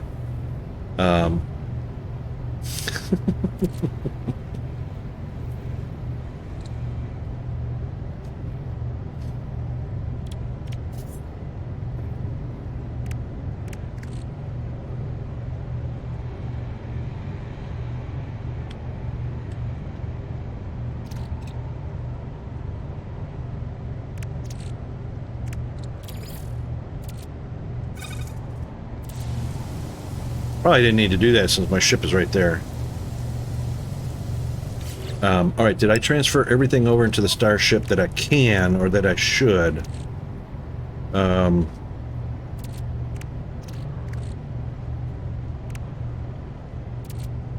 As far as resources go, because I use that constantly, I use that constantly, I use that constantly. I don't even know if I'm using dihydrogen for anything other than, do I use it for my multi-tool to recharge it? That's carbon. So, yep, I can transfer that to the ship. Oh, come on, that was supposed to be a X, quick transfer to the starship. Yep, that's what I wanted.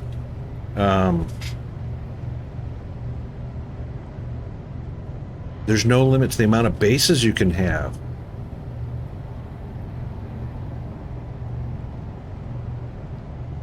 Interesting. Well, you know, if you haven't found a limit yet, you know.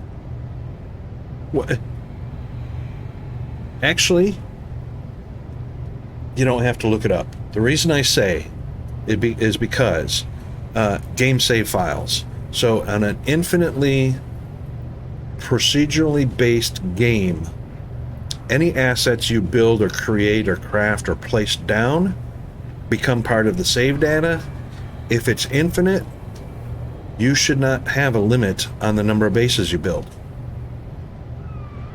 because you're creating that externally on a planet surface, if I'm not mistaken. And the planets are infinite, if I'm not mistaken. That being the case, there would make no sense to have a limit to the number of bases you have.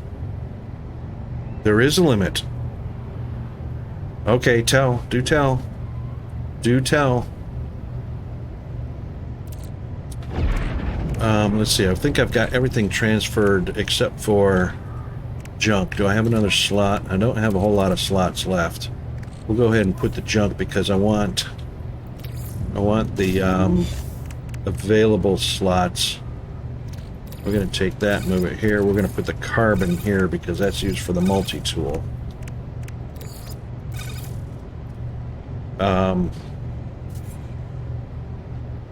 450 bases, including your favorite. Okay. That's pretty big. Yeah, exactly. You know, and if you're thinking about an infinite star system that you can fly around to, you're only going to be building those bases at what I might consider a transfer point anyway, so quite a ways from the original base, but maybe halfway or as a rendezvous point. Yeah, and the traveling base. Yeah. Chris, I've got to get a frustration meter. Because if you got a game, everything is worth exploring to its limits. Just like Death is doing. Anyway. So, alright, we've got 2 slots left for... let's put that there. See, here's that thing I got as a gift. Self-repairing Heridium.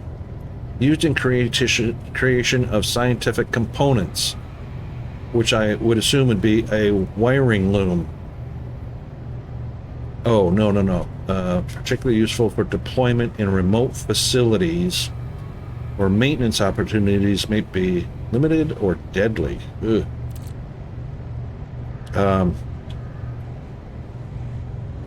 Jackie Chan's for, yeah.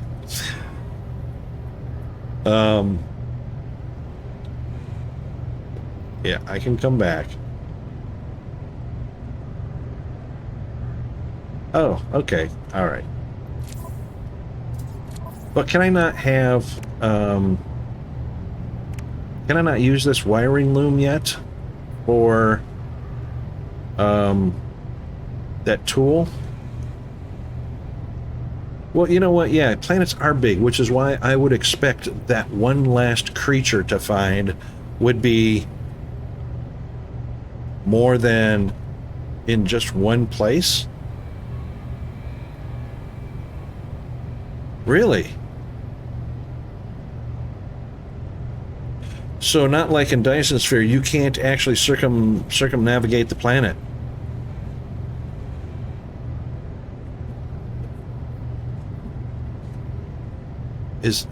So that's a thing. Okay, yeah.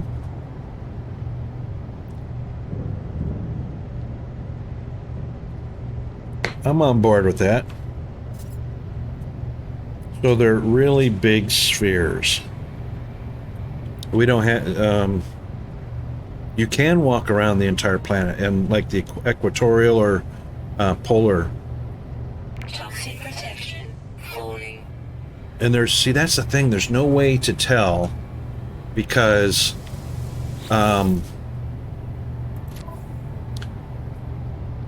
there's no way to tell because there's magnetized ferrite here, there's ammonia here, there's copper here, but it doesn't tell you anything about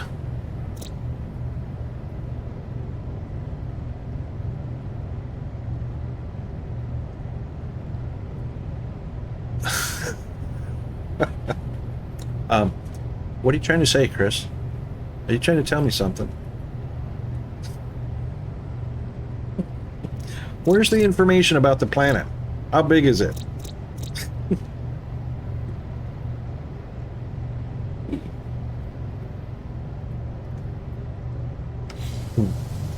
Okay.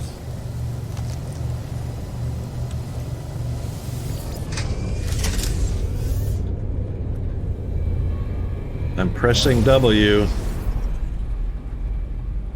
Pressing W.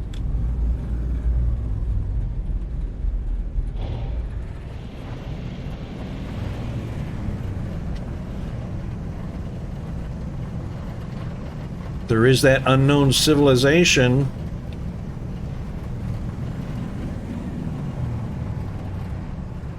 Stay right there. Oh. Somebody's being funny and facetious. I don't know who that could be. Yeah, see, that's what I want. I want a bot, a frustration level bot for viewers. So it identifies the viewers who are expressing frustration and displays in the stream. Oh my God. We got to do that.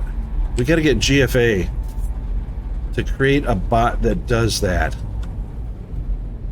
Based on scanning the chat for keywords. You know what I mean?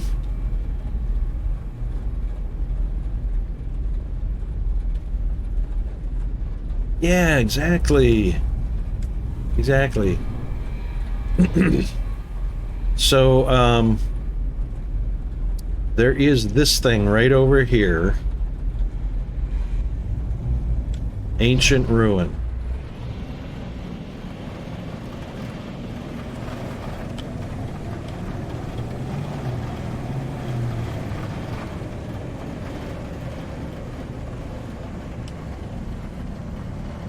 I'm off the planet. I'm flying.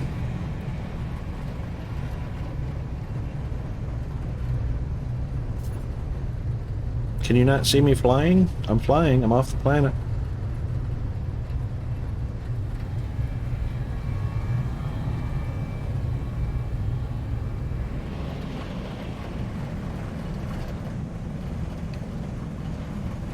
Tell me, Chris.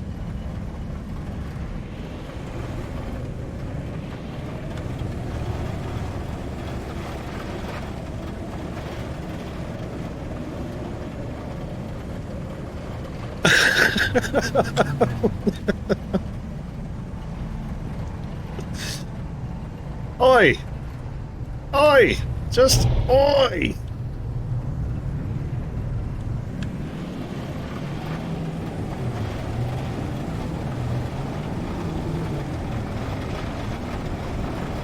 It must be raining.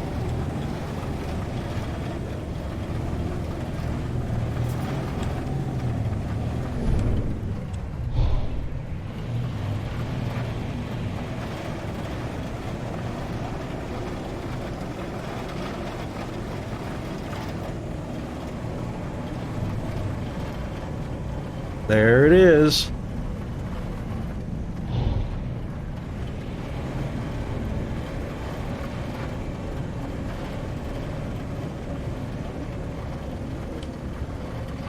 It still says arriving in 5. Oh, at this speed.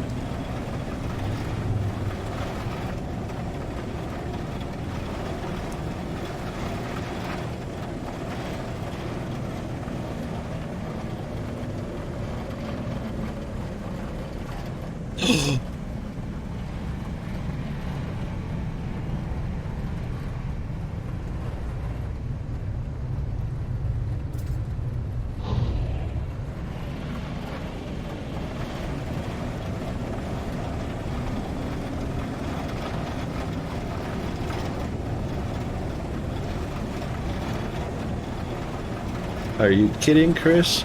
Oh, I hope you're kidding, dude.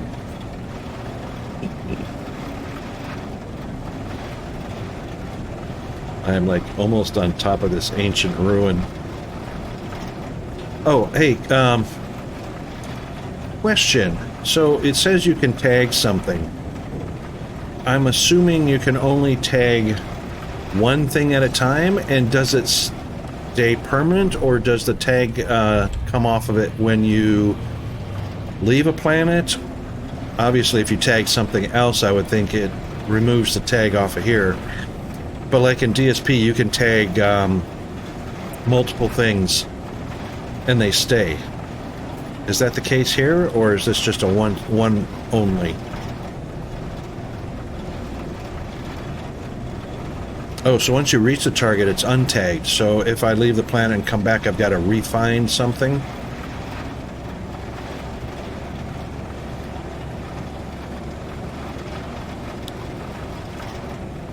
Is that what the basic...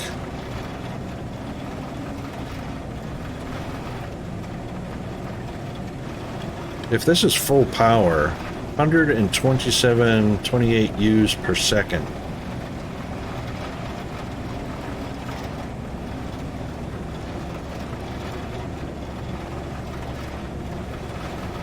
Oh, so okay, funny man. Build a base. All right, so if I build a base, and I don't want to build a base here, correct? Because this is basically your starter base anyway. Save beacons, leave a marker which you can lock onto during space. Ah, okay. So that's what the beacons are for, basically tagging something, so that stays permanent.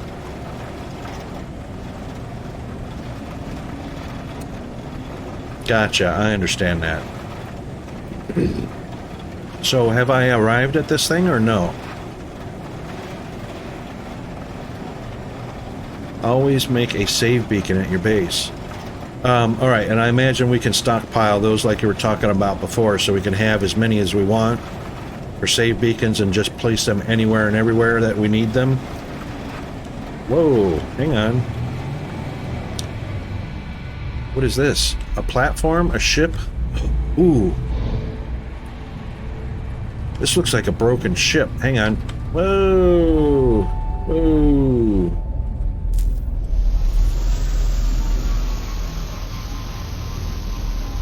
Always make a... Right, and you only need one per base, really. This is a crashed freighter.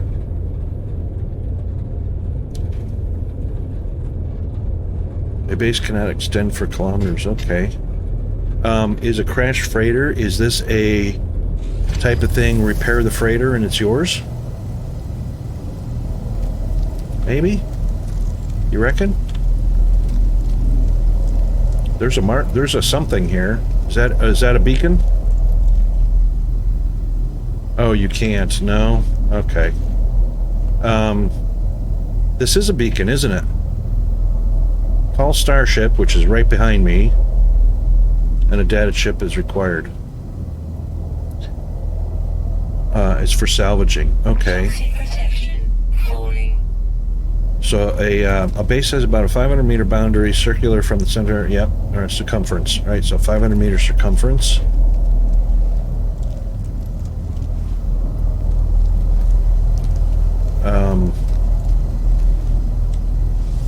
Unknown doomed freighter.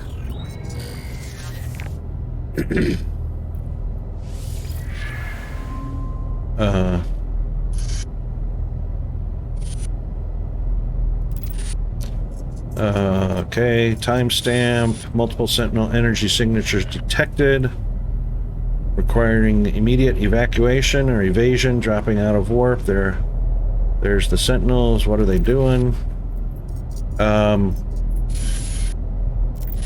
Ignoring us for now, and they've departed.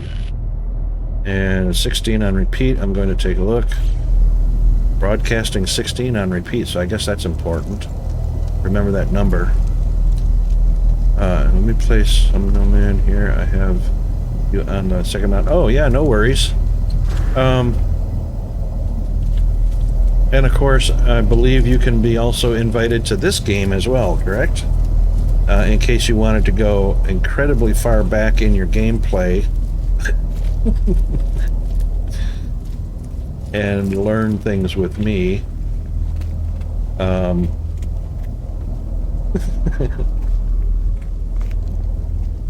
Alright, so, since nobody threw me any information about the game sounds or anything like that, I assume that the audio is fine. Boy, these things are big, aren't they? Kind of like in Star Wars. Oh! Was that somebody shooting at me? No, it wasn't. Alright, so this is a beacon, but it's not on.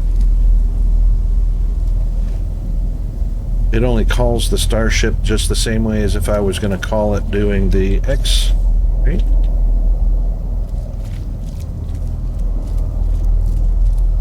Wait, if you say I need the favor is I need you to get off the planet. I'm getting there. I'm getting there.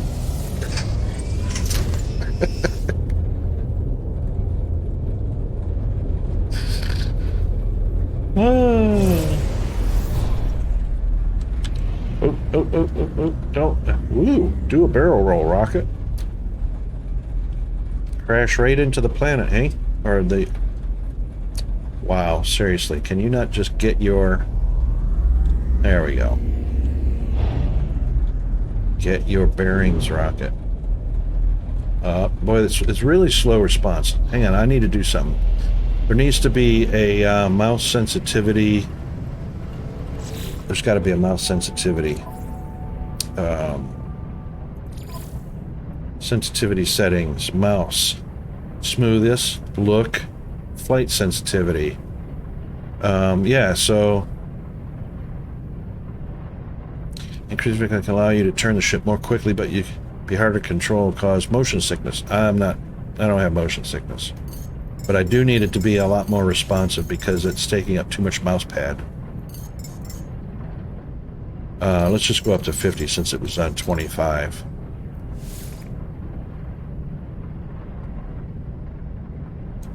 Into photo mode. Yeah, I'm in single player mode, but you can invite, yeah, it's still multiplayer. Okay, hang on. So photo mode is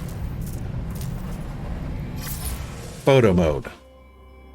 Whoa, what's this do? Other than you can take photos. Right?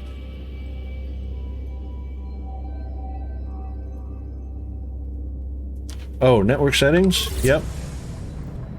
My network settings should be fine. Network can join my group. Anyone.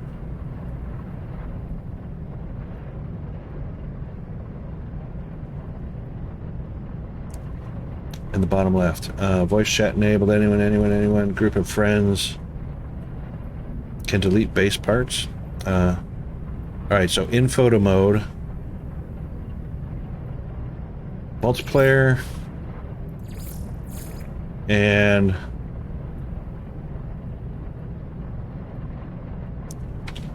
then join friends only.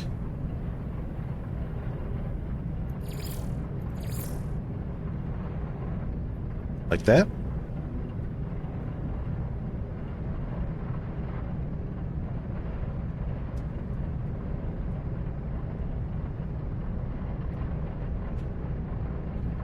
All right, photo mode. I think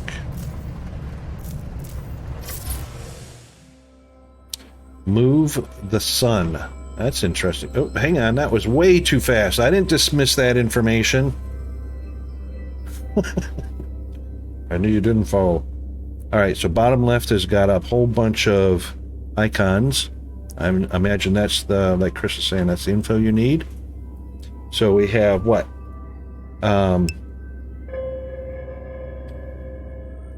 Portal info. Okay, so it looks like we have dinosaurs, hot air balloons, teepees.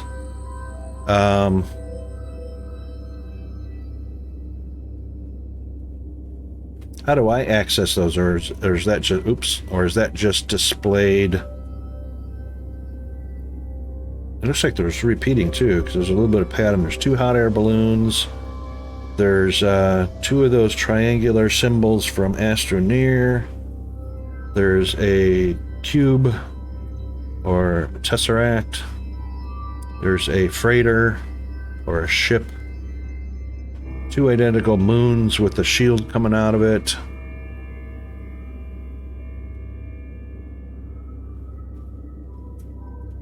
Dee Dee, if you send that to Chris, you know he's going to come over next to me with his ship and he's going to push my ship out into orbit, right?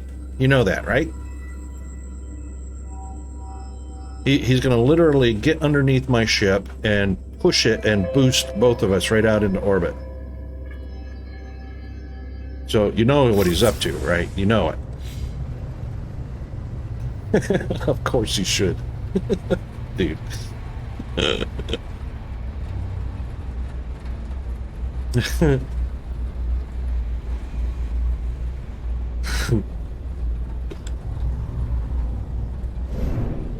Cool. Alright, so where's so we were very close to that ancient civilization. And there it is. Because I know there's probably something there, and it's going to be something like the wiring loom I need, and there's probably going to be that final animal creature. Sounds like hail on my ship. What's up with that?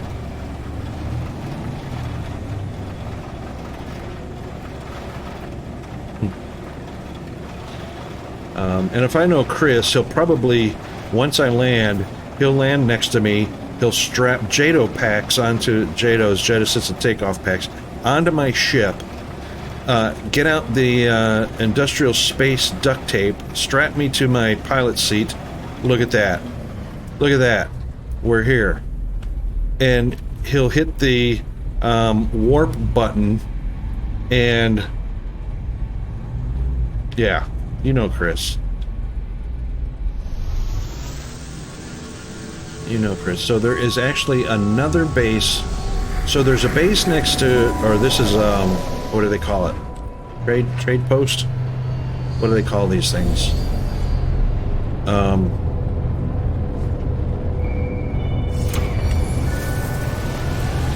These are called,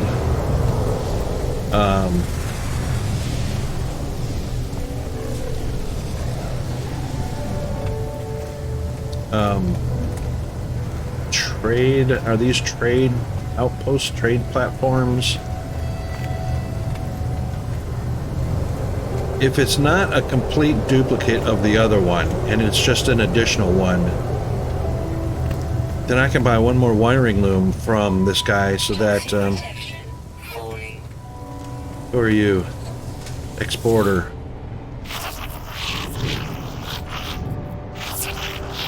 Yeah, I'm a friend. Okay, a little more dialect. Give me a, give me a gift or something. Alright, visited. I guess I learned something. I didn't see what I learned. Alright, this guy has the wiring tool.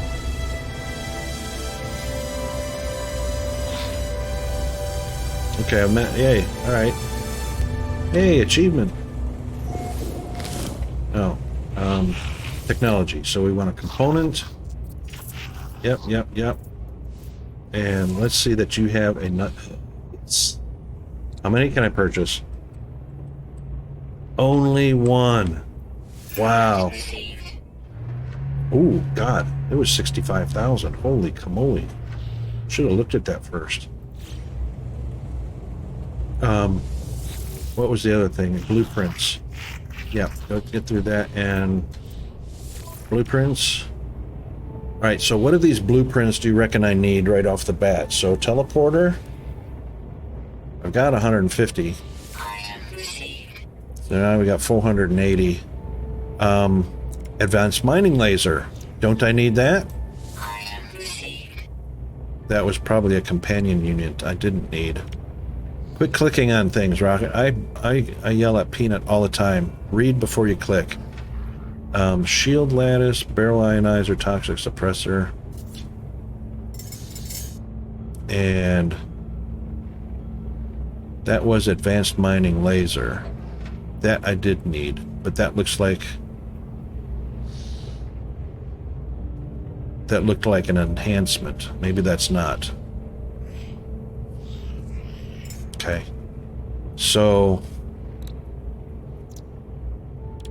Bolt caster upgrade. Don't I need a bolt caster?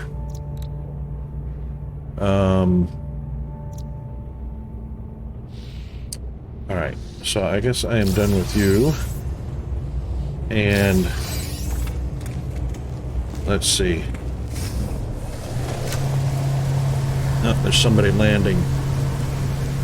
There is a ship landing. Let's go see this captain and see what he's got. Broker. I like brokers, traders, and that kind of thing. Yeah, I can't read what, risky slut? What? Oh.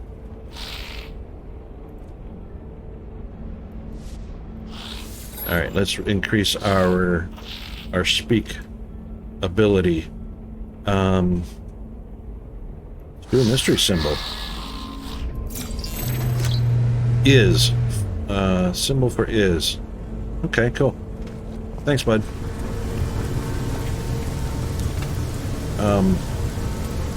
Oh, here's the captain. Another milestone. Yeah, I learned 15 words. Okay. Don't go anywhere. I'm just waiting for the thing to disappear. There we go. Manager. That's what we like. Offer to trade something.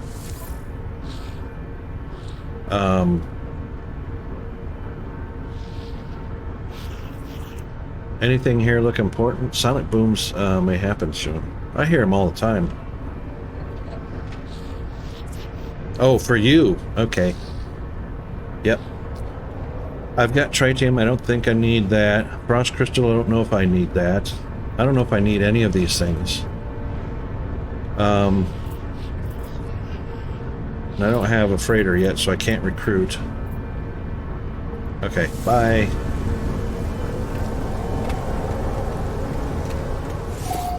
Alright, so basic Celestial Archive. Okay, so this is so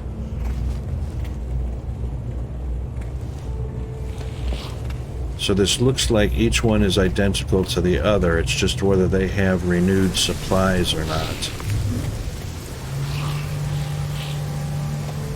This guy didn't want to talk to me last time. Will he talk to me now? Maybe friend? Yeah, I am a friend. He's a mercenary. Oh, okay. Well, fine.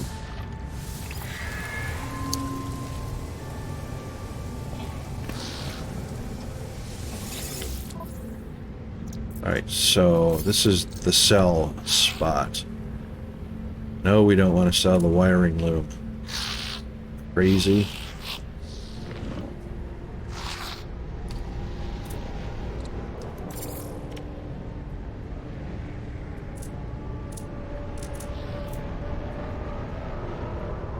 Viscous fluids? Well, you don't get much for that, that's for sure.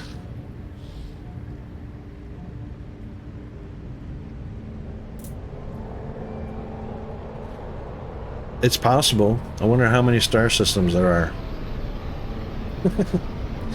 On an infinite procedural, I'm assuming that would be infinite.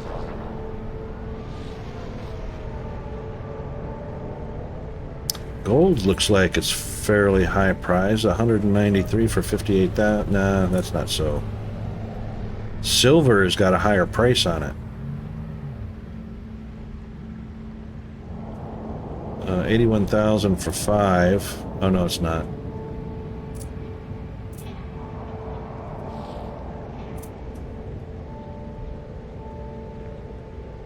All right, why is that scrolling? Cobalt is scrolling because, is that important?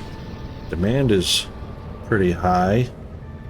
Sell for 3,000, or for 240,000.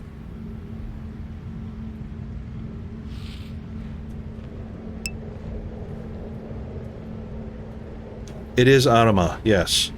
And aren't we are friends on, pretty sure we're Steam friends already, DD.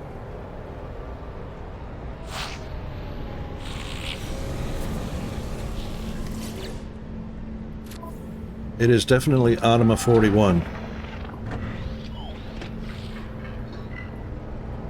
Offline? Really? Hang tight. Hang tight. Steam's on. My status is...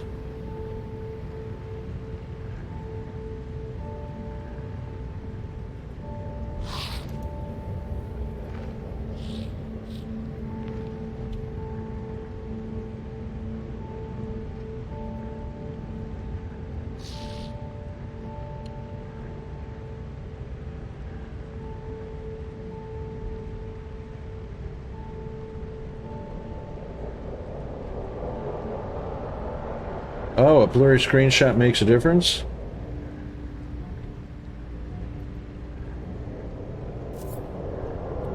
Where's my Steam status?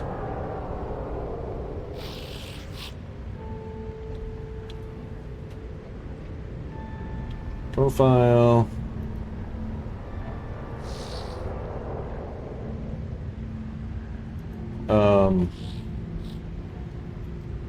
Chat and friends.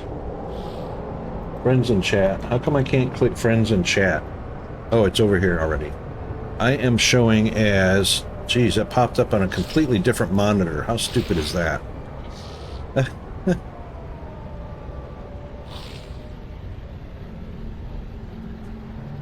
What? Peanut is online. What? How can he be in a game? He's at school. Whoa. Thank you, Chris. Oh, I'm as invisible. Here we go.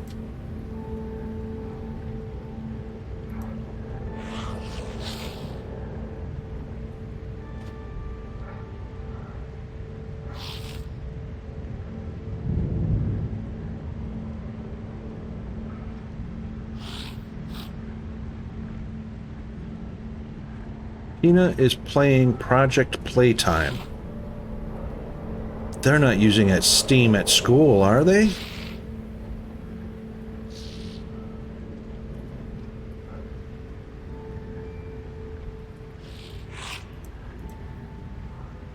That can't be.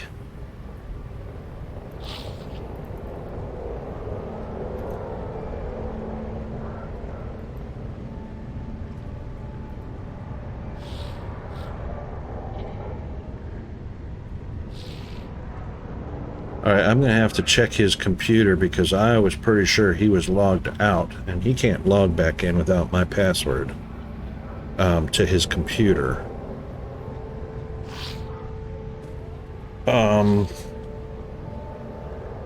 Wow. But Steam is showing that Peanut is playing in Steam, Project Playtime. Or, yeah.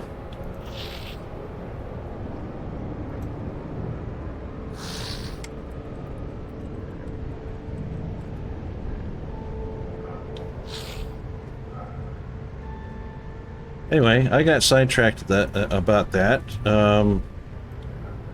Because he's supposed to be at school, and I'm sure he rode his bike to school. There's no way he would ride his bike to a friend's house instead. The school would tell me he wasn't at school. Falling. Um,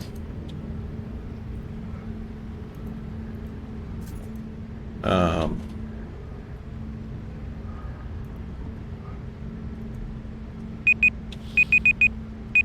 oh my God, already.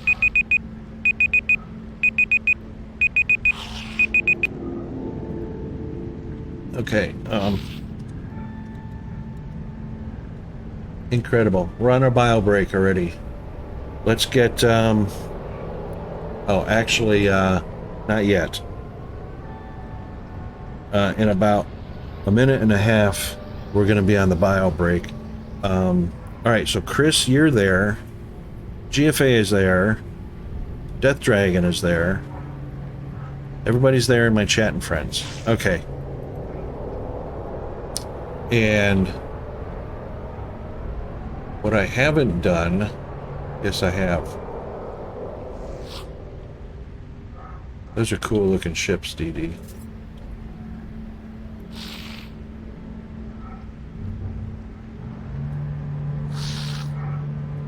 Okay. That's all good. All right, so I have a voice channel in Discord. I have a stream chat channel, so if you want to talk about the stream, there is a text channel right there in the voice channels thingy. Okay, so somehow I couldn't find any pics on your Discord. Really? In the general chat channel, right?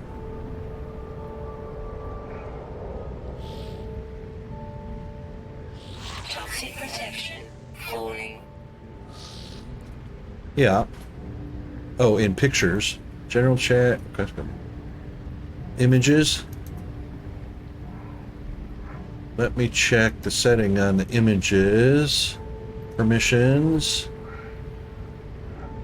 It's public. Everyone. What did it say when you tried to upload an image? That you couldn't, or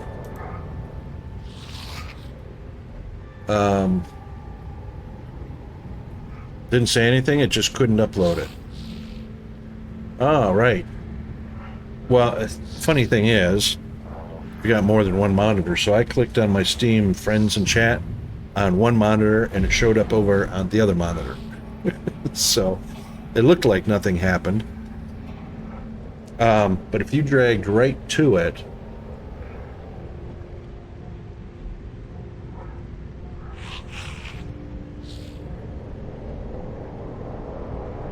that's interesting. Toxic protection. I wonder why, because it's on everyone. I mean, as far as channel permissions go. And Adoranireen posted, you can see some images of Creativerse in there. If you can't post an image, though, you should get a message of some sort.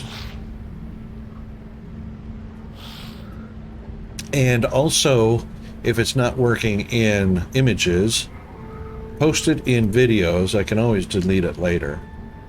Post it in videos and see if it'll let you do it there. Or any other channel, and just let me know what channel you post it in. Toxic damage detected. Oh, yep, hang on, GD. Let me get it for you. I didn't even know I was displaying coordinates. I don't have to be in my ship, right? But I should get in my ship, duh. Because, like, oh, we're going the wrong way. Because, like, free shields and whatnot. Stabilizing.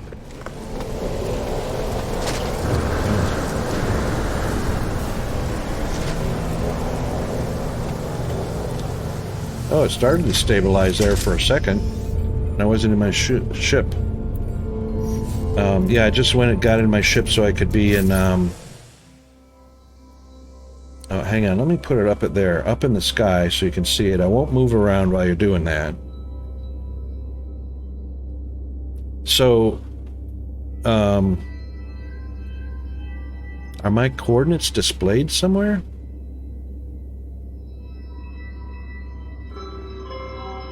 Or are those icons my coordinates? So it's like a code. Those icons are a code, I take it.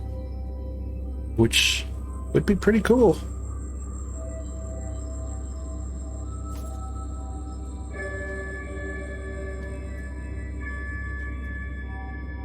Chris, I haven't seen anything upload yet. Did you try a different channel in Discord?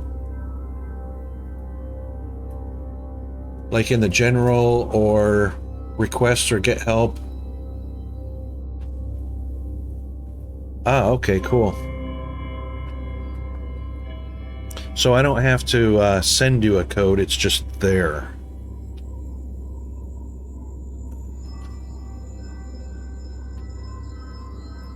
Cool. Yeah, glyphs.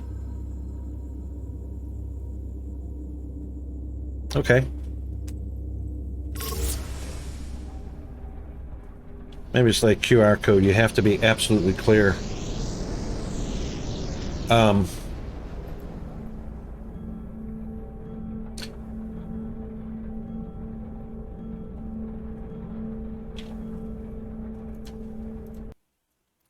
on a second.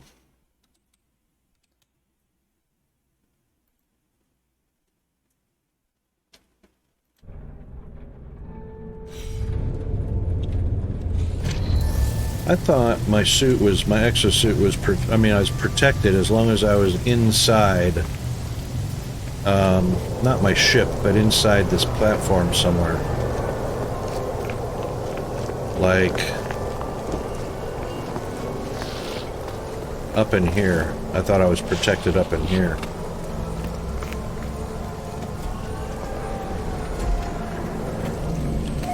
Yeah, not taking damage. Oh, and it's recharging. There we go. I wish you could zoom in and zoom out of your... in this view...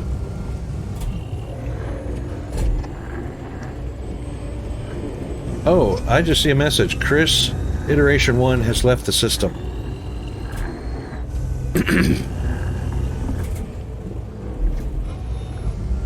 Chris must have been in the system.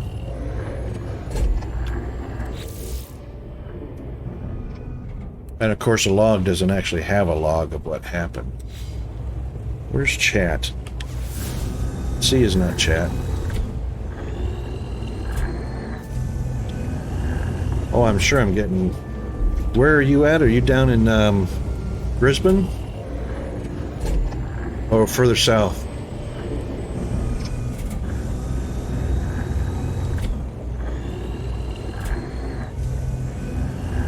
Oh, wait a minute. Yeah, Chris, aren't you... You're in Queensland, right? Oh, you're in the USA. Yeah, that is unusual to get a good ping out to the US. Wow. Maryland, yep, okay. Transatlantic. The ping probably happened over the cable instead of going up to satellite. But I know Australia going transatlantic or trans-Pacific, they usually have really bad ping times. But lately it's been pretty darn good. I don't know what they've done. NBN must have done something right, but anyway, you were in here for a second because I saw you leave. I just can't see where chat is because I don't know how to bring up chat. Oh, there we go. Enter does it. So you entered the system and then you left the system. So it worked. I don't know how fast it worked for you. Boy, we blasted right through another chat. Nobody except you could, and DD could see what was going on. We might have left our chat friends in the dust there for a little bit.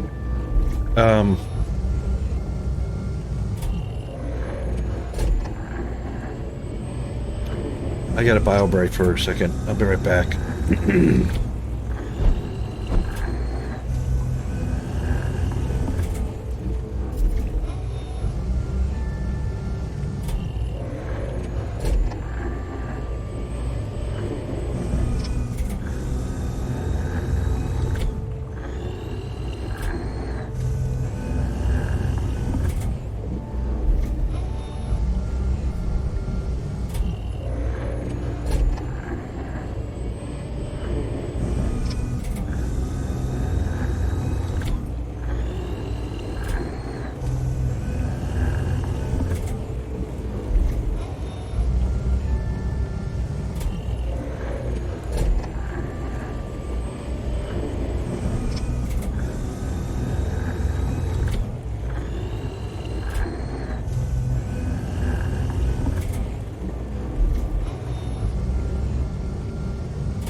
Okay, that's much, much better.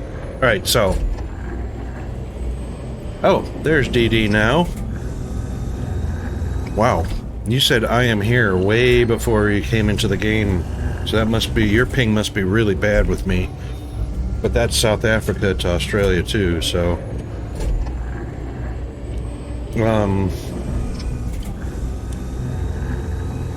Alright, so I don't need to be in there, actually.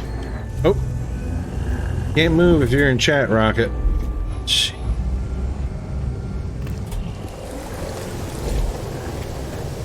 But anyway. Alright, so basically this is a repetition of... Oh, what can an assistant tell me? Yeah, okay. You were in, Chris. You left. It was working. How do I invite you? Just tell me real quick, I'll invite you. I actually think that's probably a faster way.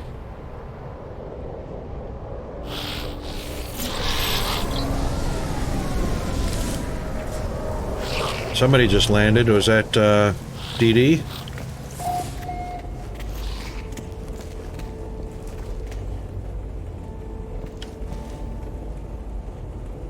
Yeah, Chris, look at my screen. I mean, yeah, look at my screen. So it shows that you were entered. I went into the Celestial Archive, and then you left.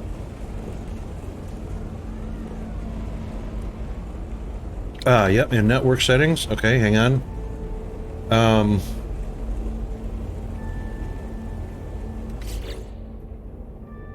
Options, network.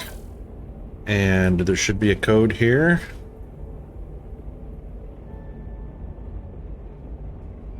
To give you.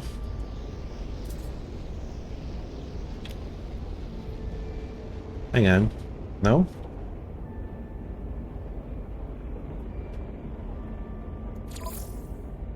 There's Death Dragon.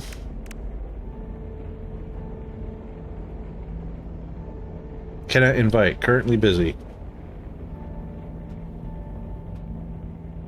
View no man friends.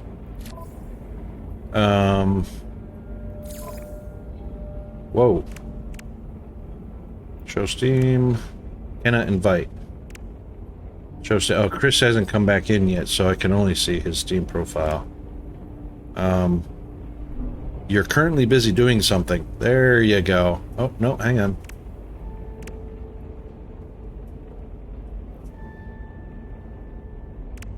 Oh, here's my code right down here. Here's my code.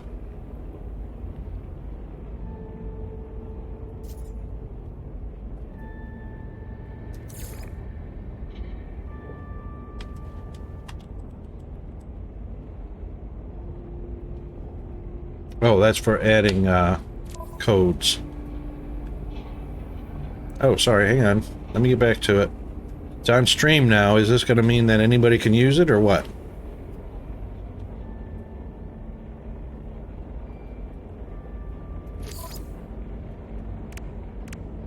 Oh, no, I guess I wouldn't be able to unless I've added them as a friend.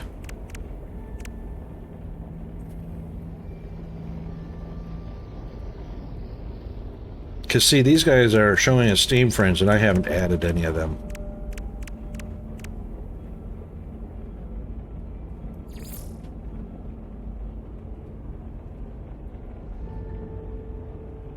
Ah, what's up, Firehammer? Hey, Firehammer, GFA dead. Oops. Sorry, I hope that was long enough. There you go.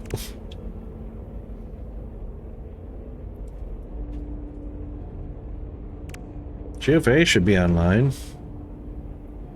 Alright, it's showing there in the bottom. Nix, Peanut, Tazzy. These are all my friends. I don't recognize R71 Jackson.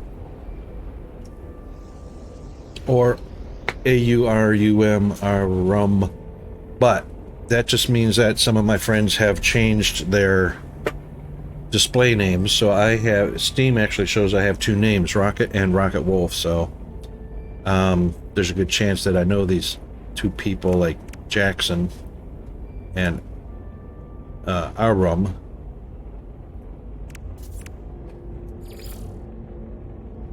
Alberto da Vinci, I think I know him. Core, I don't know. Deep Surfer. Flying Doritos of Darkness. I don't know any of the. Oh, that's Adarani Reen. Yeah, so some of these guys are probably using. These are DSP players. So I got 2 pages full.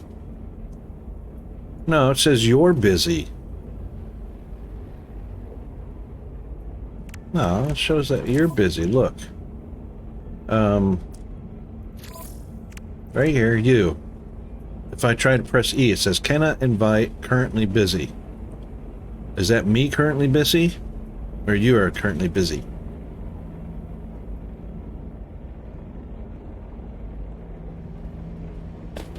Is it because of where I'm standing? Tutorial? I'm in a tutorial? I thought we were just playing free,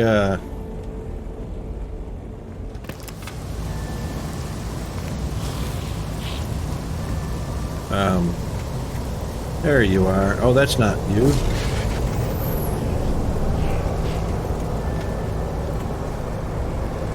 Mining overseer.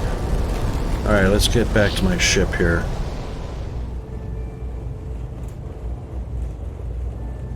Alright, so I'm basically in a tutorial, even though I didn't know I was in a tutorial. Where did my ship go?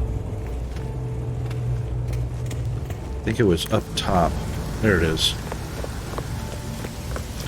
Oh, and once again I have to leap over the rails to get to it. Watch your head.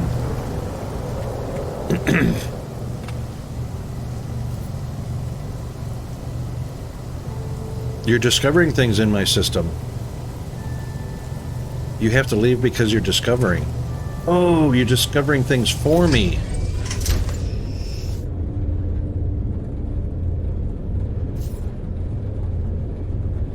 My world portal. Should I know where my world portal is? Really?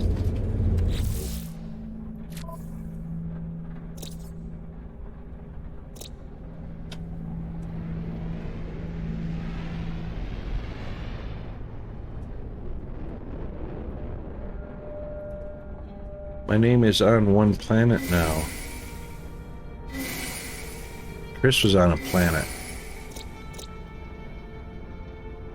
Okay, so in essence, what I need to do is I need to take off.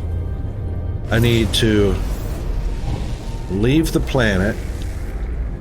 Oh my God, did I pick my refiner back up?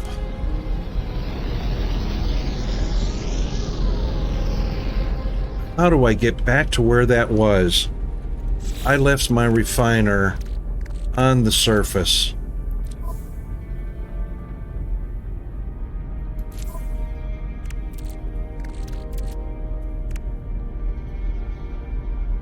Can I craft a refiner? No.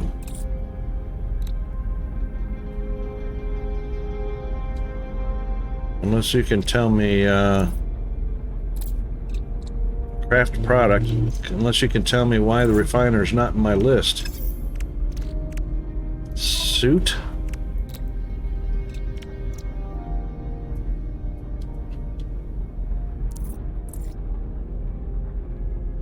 Launch fuel, warp cell, hermetic seal, life support, metal, ammunition, ion battery. That's it, those 2 pages right there. Yeah. So, craft product. So I clicked on the slot. Craft product. Lists all the products that I can craft. 2 pages worth. Which I can't craft that because I don't have antimatter or an antimatter housing. That's it. 2 pages.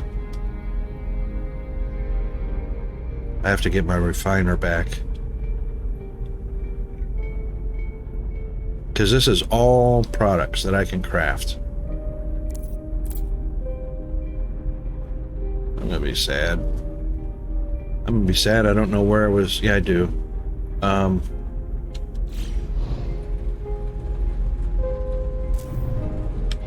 Oh. Fine.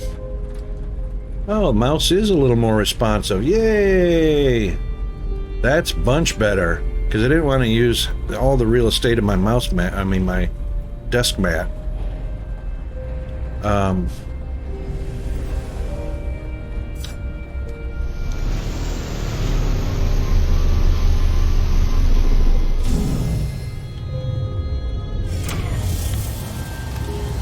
landed real close to that knowledge thing, too.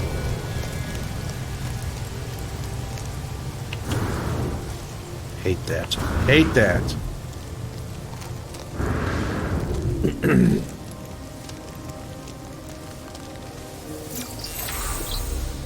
Hey, got another one.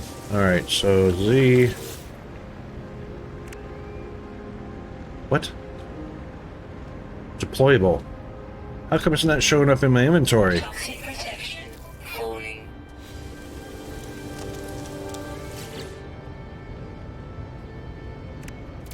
It used to show up in my inventory when I had it with me.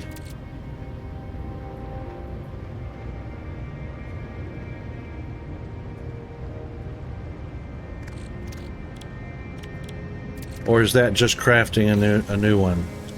Is that what it is? I'm just crafting a new one? Constructed. Yeah. I see. So, in essence, I could have done that anywhere and not taken up a slot in my inventory. Is that basically it?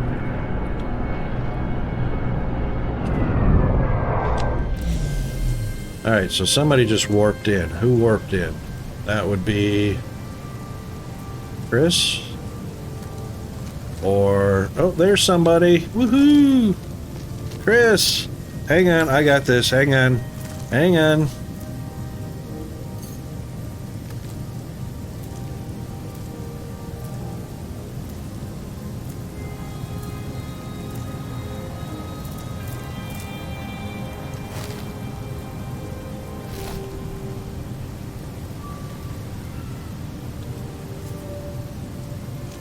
An acrid? Yeah, I'm on an acrid planet, I'm pretty sure. So Chris is here. Hi, Chris. Chris Iteration 1.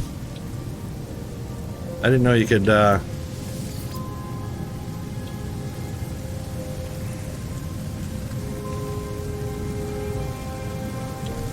Alright, so I actually sent you an invite to my group. Look up. Ooh, is that the bird I was...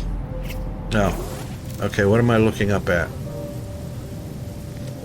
I thought that was the one creature I needed. Ooh. Is that your starship?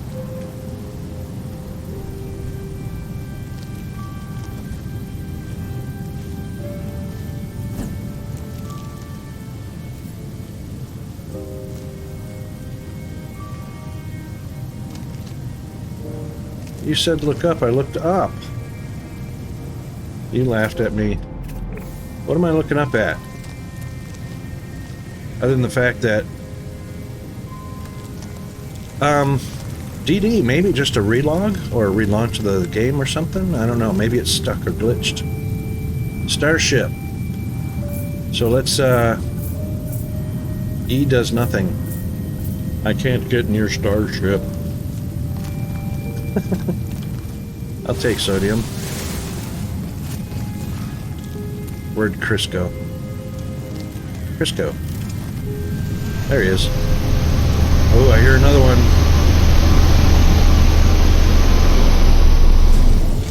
It's DD. His ship looks just like mine.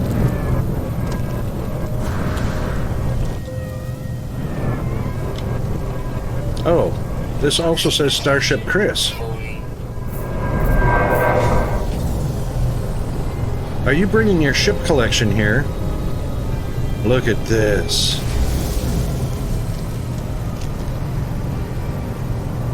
That is also Chris. Can't E enter or anything like that. I was looking at that one too, but it's got less slots than this one that I'm standing on.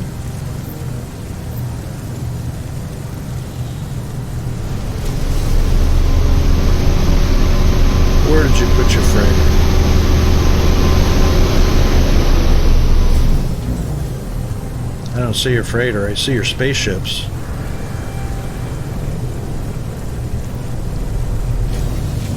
Is that the freighter?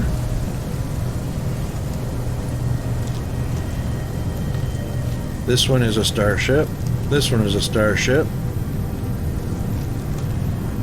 Is this going to be the Starship Museum or the Starship Graveyard or something like that?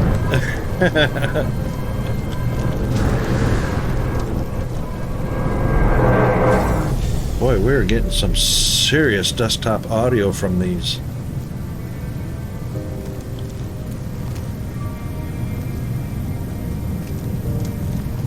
It's cool though.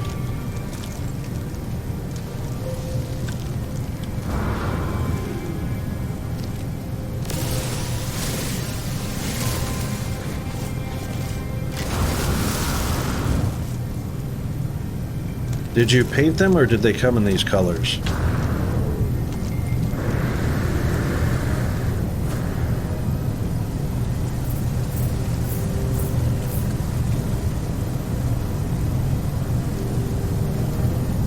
That's very cool. That's very cool. Toxin protection. Falling. Because you got a lot of ships that look... Hang on. Oh, that's mine. I was going to say you had a lot of ships that look alike, but are different colors.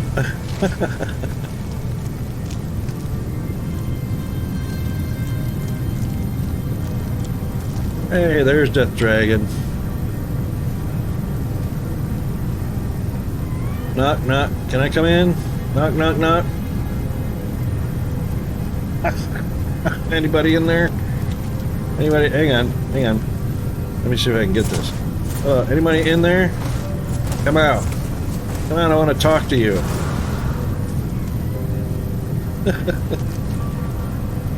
Open up, I know you're in there. I know you're in there. Yes, DD, hold on just a second. As soon as I see you, because I invited Chris, because I could see him and I just pressed on it. Let me come around to you.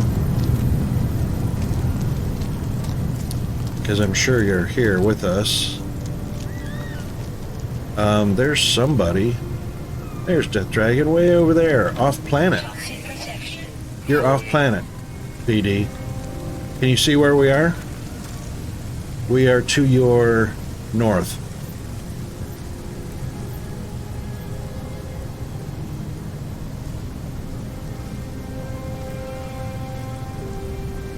Can you see us on the planet to the north?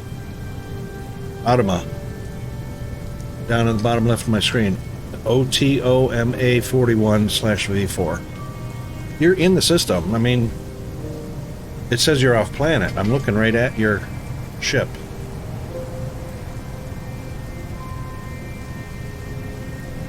And we're to the north. Almost due north of you. Almost dead due north of you. Toxin damage detected. Oops. Well, maybe I should recharge that, eh?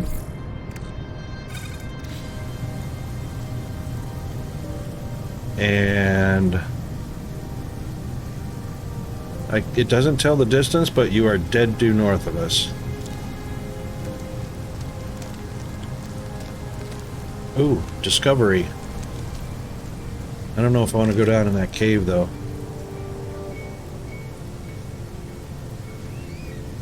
If you're coming this way, you're pretty slow.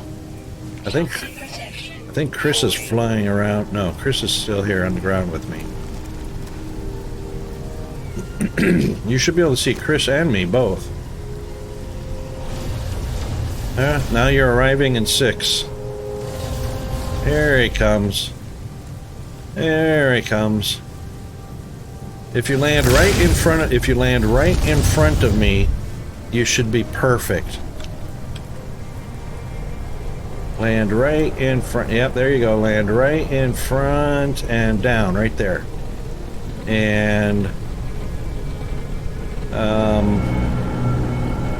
hard.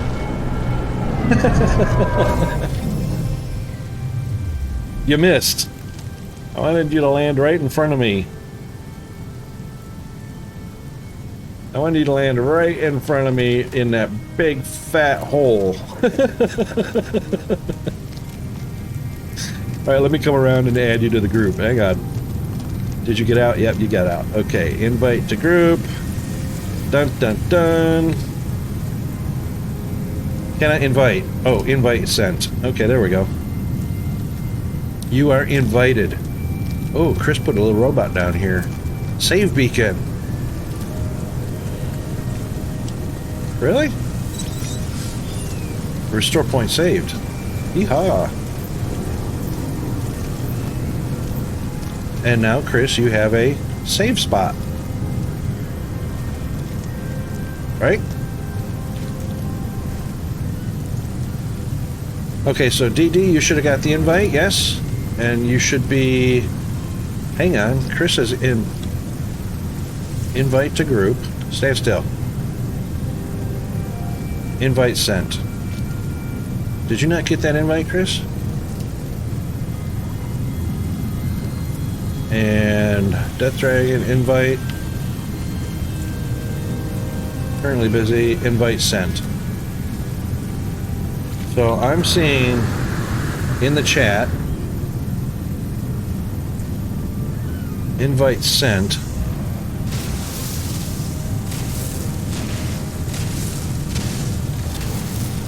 I don't know what else happens though. I mean, I don't know what happens on your end.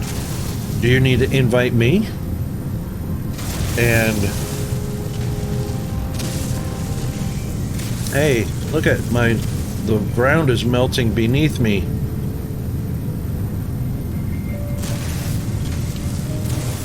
Oh, yeah, right?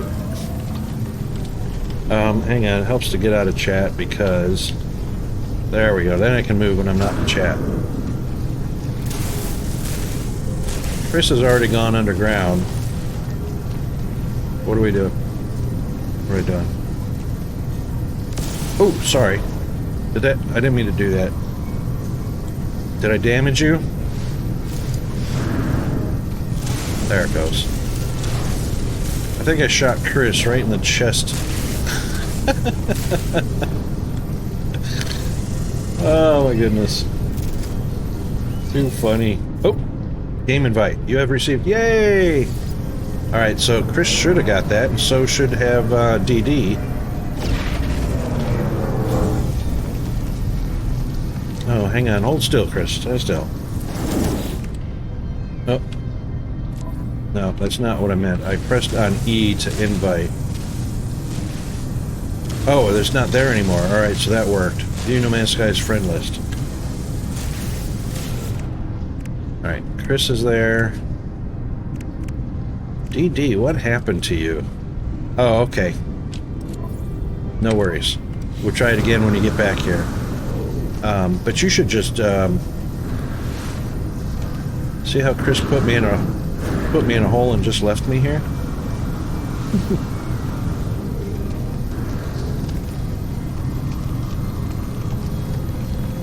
There it is. Well, you put all kinds of holes in the planet. I want one of those tools. I want to make Swiss cheese because I need some of those chemicals and such.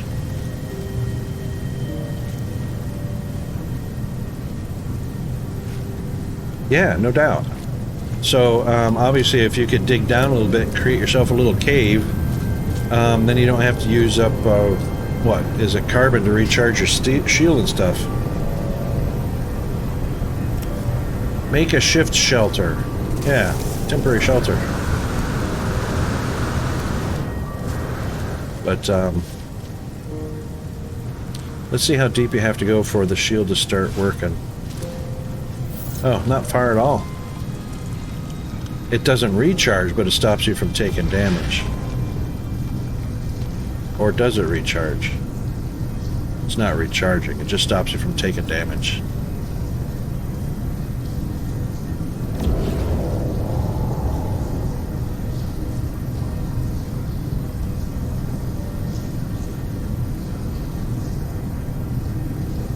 But still, that's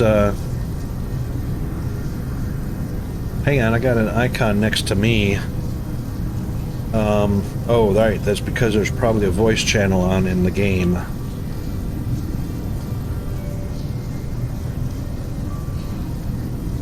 Yeah, alright, so it doesn't recharge, it just stops the damage, stops me from taking damage. So still have to do the normal recharge. Sodium and whatnot. Yeah, this is a great way to protect on the surface. Hang on. Death Dragon's back. Woohoo!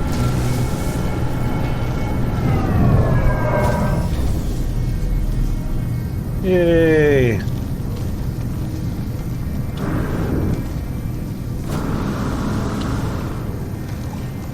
Let's come back here and greet our friend.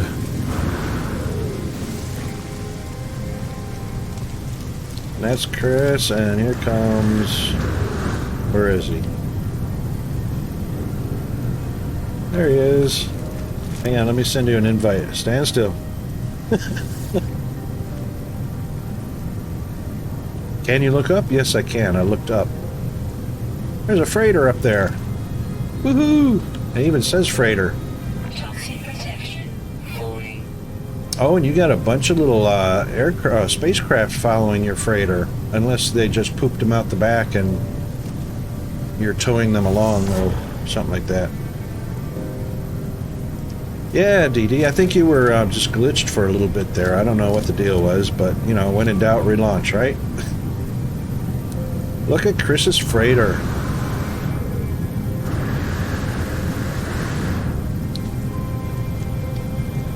That's very cool looking.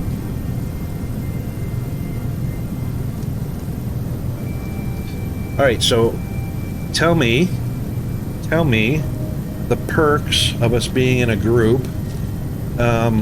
You've got a little green diamond, obviously, and Chris has a blue diamond. Oh, it turns to a blue person icon. All right, okay, so if you're farther away or I'm pointing right at you. Now, is there a map that I can look at you on?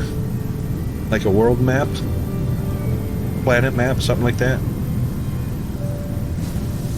To see where everybody in the group is when you're not in physical view?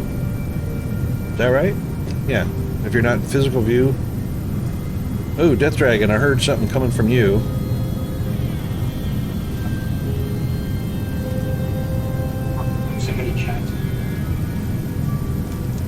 It will tell you.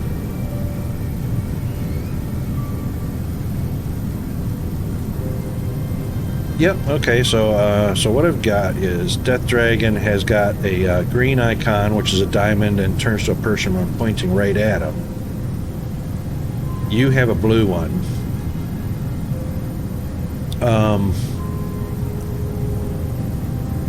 But I don't have a map. Oh, hang on, discoveries.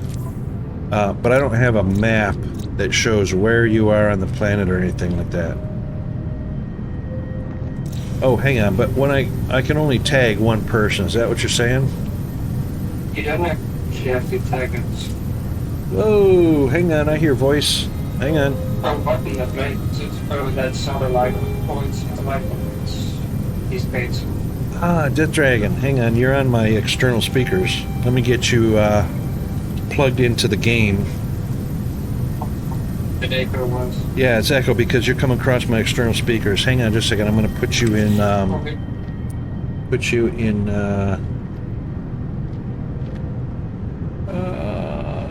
that's your, is that because you're in Discord? You're not in Discord with me? You got a big bubble too.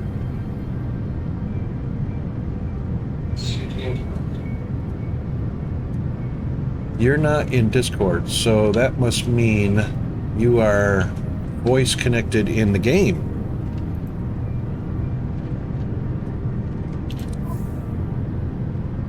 Let me go to audio real quick.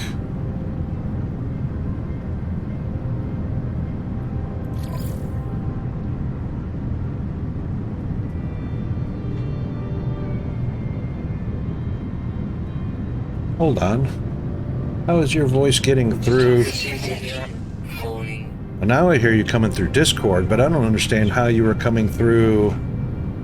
Yeah, I need to leave the one sec.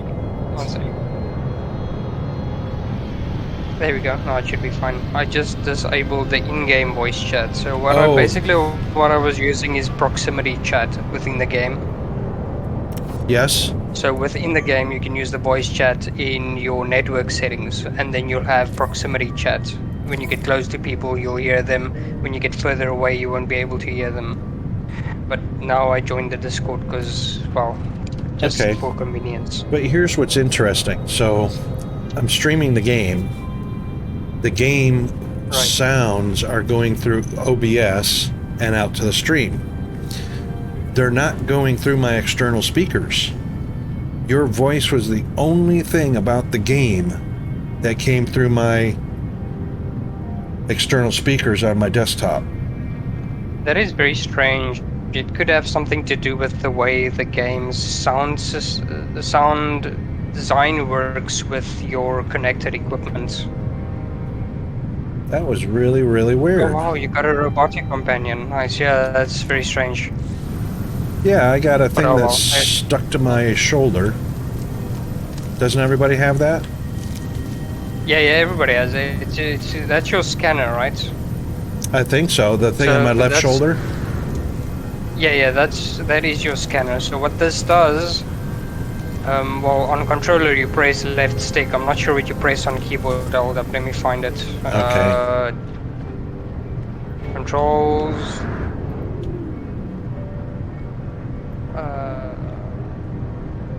Remap. Okay, so on keyboard and mouse. Toxic protection. Falling. Press C on your keyboard. Okay, hold on a second. Chris, you're going to have to give us a little bit of stream feedback because of desktop audio settings, whether Death Dragon or the game sounds are too loud or one is over the other. Oops, that was X, sorry. Stop that. C is just the scanner. So did you see it go? Or was that only for me visually? Yeah, it's only for you visually, so the scanner Okay. will help you find resources, most importantly. Yeah.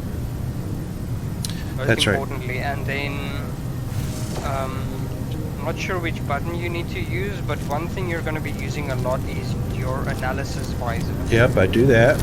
Yep. Yeah, you'll be using that also. I'm not sure if you knew this, but everything you scan that hasn't been scanned by anyone else Goes into the gets your database. name slapped on it. Oh yeah, it gets my name your on it. name's on that permanently, and nobody else gets to. Yeah. So I'm not going to scan anything on you. So Oh, you can go ahead and scan. I've got just about everything scanned. The only thing I don't have scanned. I don't need to. You'll probably see my name on things, but the only thing I don't have scanned is that one creature that I can't find. You need to scan these eggs too. These sort of egg-looking rocks.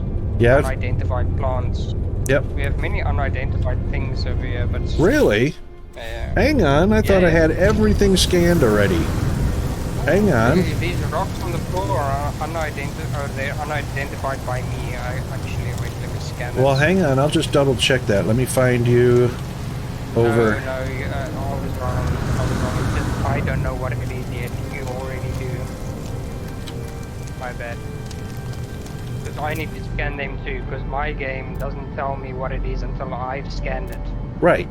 And then it'll show my name on it, correct? Yeah, it does. It shows me Right. that you have discovered. Right. So it's like it can't really take it from my discovery. It only shows you that it's been discovered by someone else and puts their name on it. Yeah, I gotta see how this works now. Yep, Chris did that too. So Chris found out that he scanned a few things and he should have seen my name on that as well. Advanced mining laser required. Yes. Okay, so now I've got the hang on a second. X multi-tool. So now I should, there it is. Advanced mining laser. Woohoo! Yes. So all those tutorial missions, you just try to get through those because they are going to give you the basics for survival. Yes. And this planet is not very nice for surviving on, I've seen. I'm not doing too bad. Oh, it Okay, maybe works. it's toxic. Oh, it's toxic. I have to constantly recharge my toxicity shield. Are you not getting toxic? You've probably got an yeah. You got an upgraded Exactly. protection. Yeah. So I have a supreme upgrade for toxic protection. Keeps me up for a while.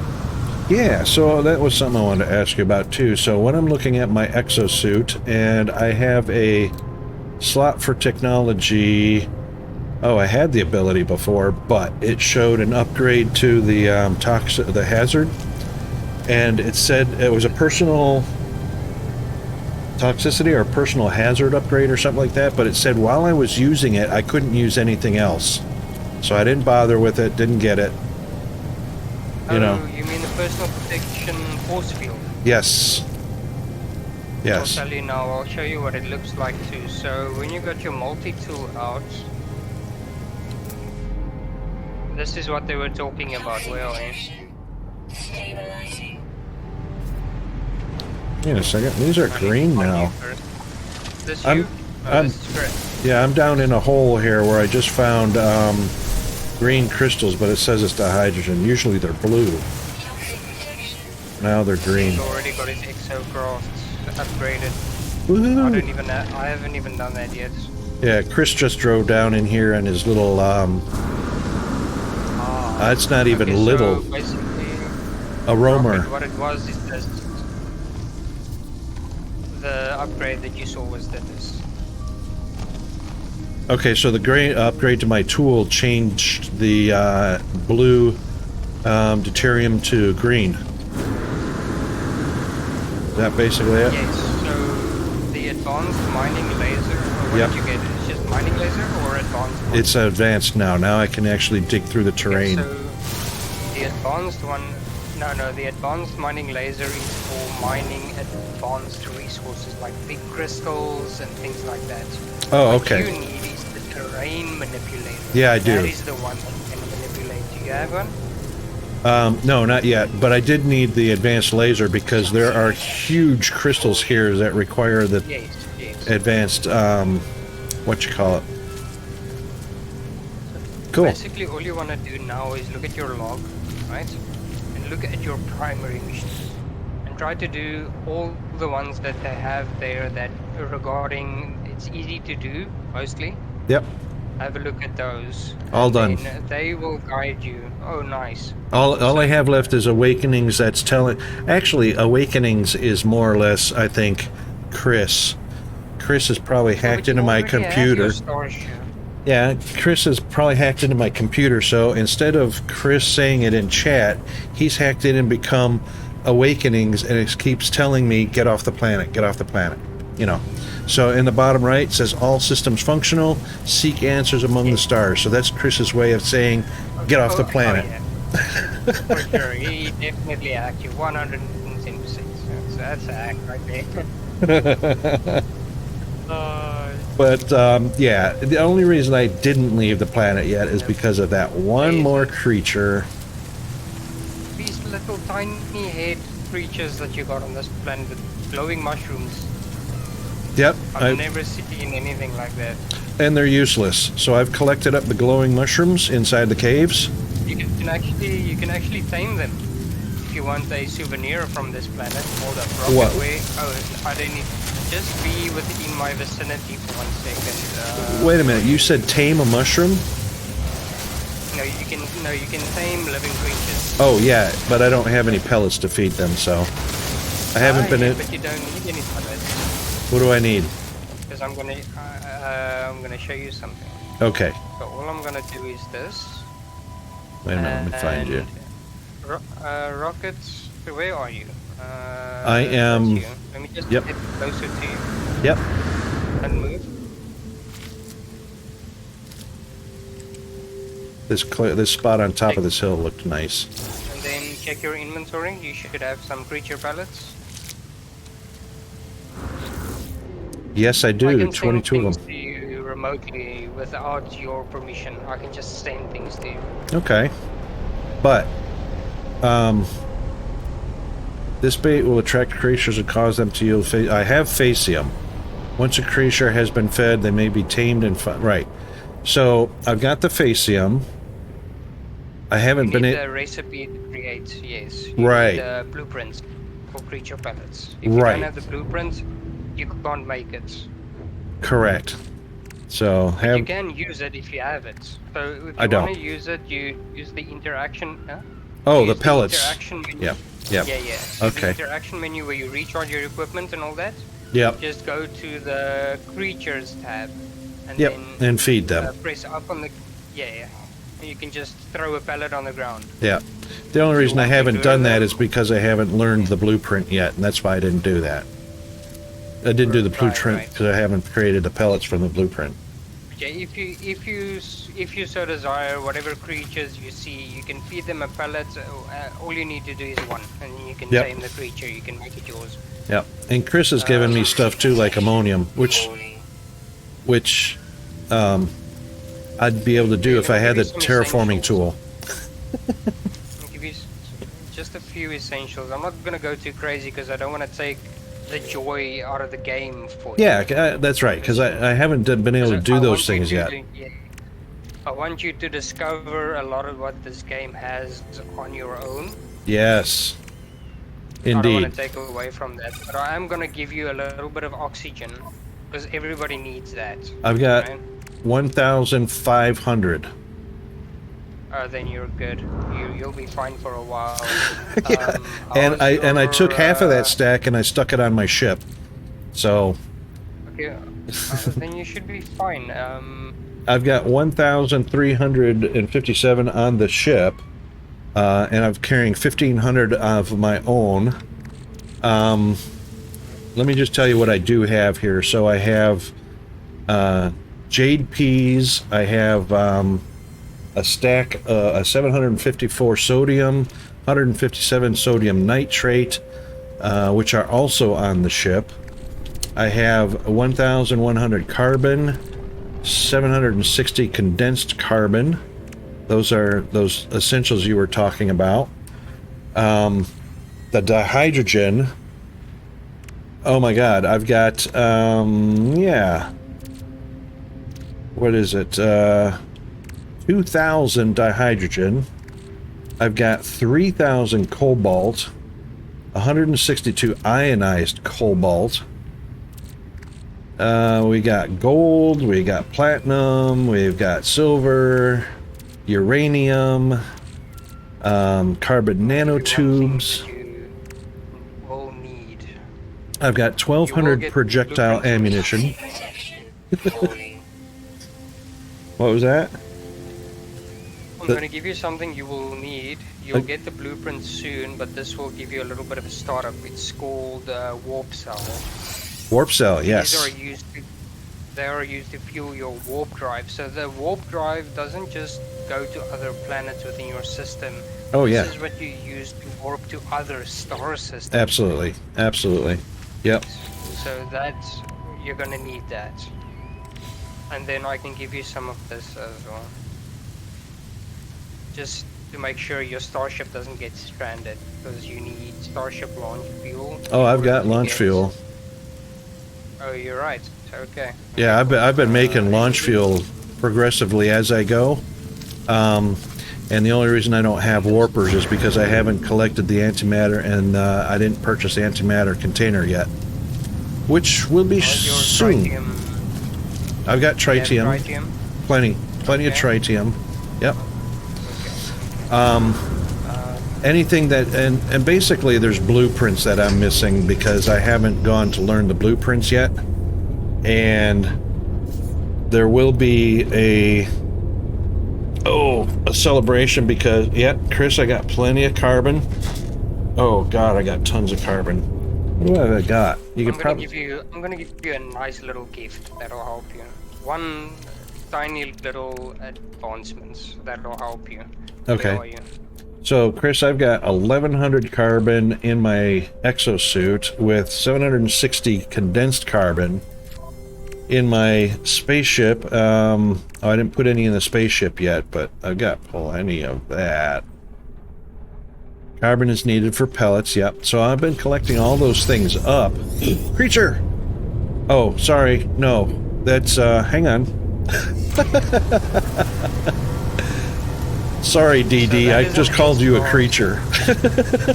No worries. I am somewhat creature looking. You are. I mean, as soon as I came out of my inventory and looked out my ship window, there you were, and it's like, oh, creature! Look, it's an alien. I know, right? Okay, you gave me a shield. Look at that. Thank you. That is the shield module, and if you place it where you close to your shield technology slot, it will actually get a bonus and buff it. Okay, so put it in any of the technology slots, or just... No, you will see where the shield device is next to your pulse drive. That yellow circle. Oh, hang on a second. No, oh well, that's a teleport receiver. Yeah, I just wanted to put that in there because I purchased that. I just need the materials for it later, which I'll get. You gotta remember, if you don't have the materials, you can't move their technology around. That's all right. Yep, that one's fine. Place them, and that's what I did is so these two that are being built or need to be built are in the slots where I want them to be. But can you see my screen? Yeah, I'm actually looking at your screen. So okay, so there's two here that can't be used for some reason. they can be unlocked. What you right, need okay. is this. I'll show you what you need. But they must. My question is going to be, they must be organized for some reason. So these are locked for future use, but they must be in that particular place because of the relationship to other items that go with it. Correct? You can move them around as you will, because you'll see that you want to move them around later on because of their adjacency benefits. Okay, right. So this one is like a slot benefits. Yes. Right. Playing So a little game of matching them together like a piece of puzzle. okay, so deflector shield would obviously go with maybe The module that I just gave you. all right, so we'll put those together up here. So Actually, you need to use it, and then you'll be able to place it. So you can't move it. oh, use it, You install. activate it. Hang on. Yeah, install. There we go. So we'll put that there, and then next to the deflector shield, correct? Yes, so you can move the deflector shield. Right, and then they're paired now, or sort of, because See, they're next to now each they're other. golden outlined. You see the outlines. Grouped. Okay, so they're grouped and working together. Yes, so now you're getting a bonus from that as well, and you'll see that gives you a plus 30% shield strength, Yeah, I see that. which will help you survive, because pirates are a thing. Yes. Space pirates, they will attack you, so the shield will help you at least stay alive a little while longer. Right, and that's the Sorry, spaceship shield. As long as I'm in there. For personal, it would be different. Yeah, so that's why I gave you that. No, it's not anything game breaking, it's just to help Right. you survive. Okay. I'm not giving you the tools to And- dominate space. Obviously for weapons too, so the photon cannon can be probably paired with something else that enhances There are upgrades for every single weapon Okay. and tool in the game that, Awesome. that has adjacency benefits. Yes, every single one. So you want to place your upgrades in your starship strategically according to the amount of slots that you have and where the slots are, right? Yep. So that you can have those adjacency benefits. For instance, where you put the teleporter module, the teleporter module has no adjacency benefits, so it's actually the worst place you could have put it. Oh. Because the pulse drive does have adjacency benefit upgrades that you Okay. can put there instead, yes. But if you want to, I can give you the tools to make the teleport module. No, that's okay, that's okay. That's okay that it sits there where it is, because, hey, G! Yes, I do have the beeps, and we are going into an ad break, so we will return after a bio break, so that all of our viewers can enjoy the game and not miss anything. So we will be right back.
Toxic protection falling.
Toxic protection falling.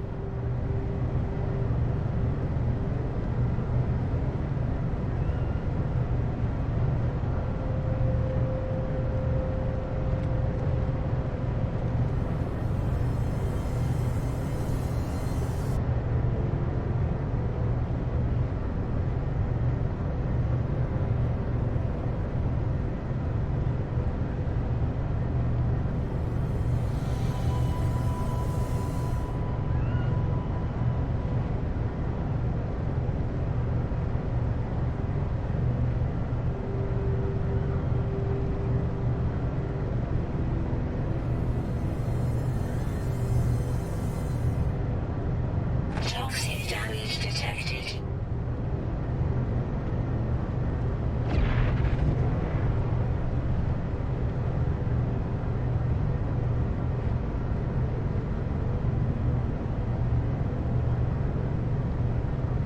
Okay, we're back. And Welcome. thank you. Gee, I saw you come in. Let's get, hang out. Hang on. Big, shout out to my moderator. Because he's awesome. I gotta do... Toxic damage detected. Really? Am I not in my ship? Oh, I'm not in my ship. So G, in the voice of, who was it, that guy in that movie Turbo, look at my little friend. Let me introduce you to my little friend. So look who's here. Chris is here, who constructed a construction research unit. And Death Dragon is here. How about that?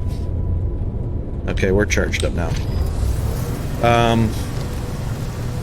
Yeah, so Chris is going to be, I'm sure, building me everything for me so that so he can get me off of this planet.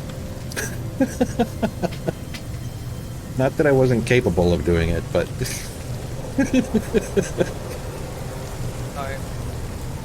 Can Chris actually hear me through your stream? Is my audio coming through?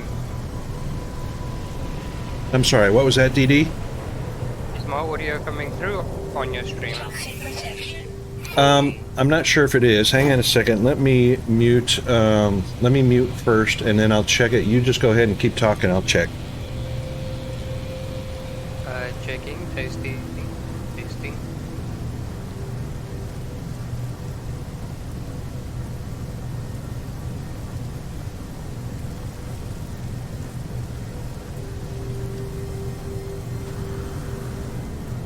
Okay, I was just gonna ask Chris which planet was the most livable one in this system.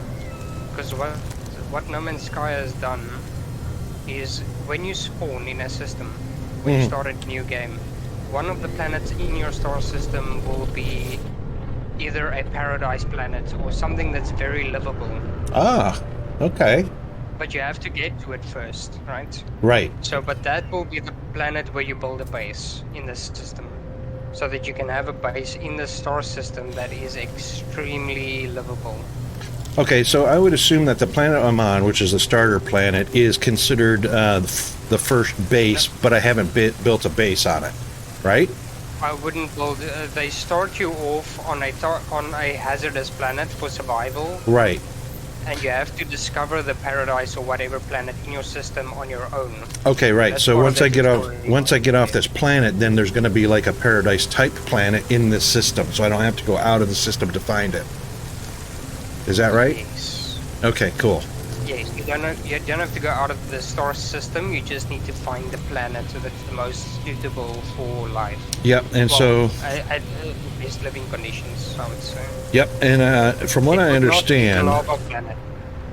right. Well, from what I understand, when I am out in space, obviously, I just pull up my Discovery.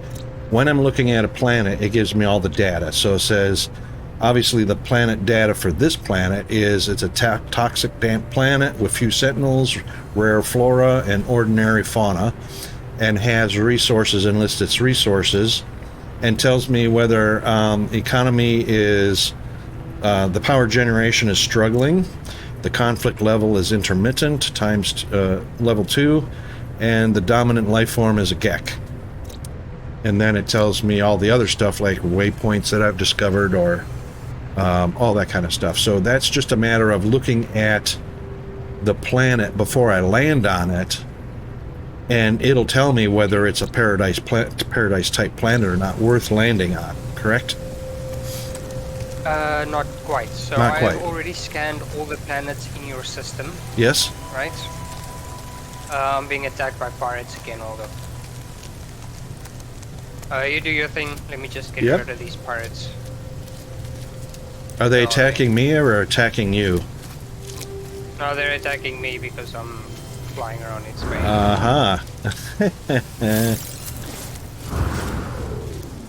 Then never mind. They knew they were gonna die. They left me alone. Okay. I so, see you up there. That's so cool. they are. One thing you haven't known is how many planets are in your system, or did you Right. know? No. That's something I have to discover yet. Total. Toxic protection. So there's 5 planets in this system. They are Macris, Toxider, Acider, and Otoma, and Kirutham Beta. Okay, and those will show up when I scan my system once I'm off the planet, correct? Once you're off the planet, you can use your scanner in your ship Right. to identify them, yes. Gotcha. Okay. Cool. Here come the pirates. Yeah. And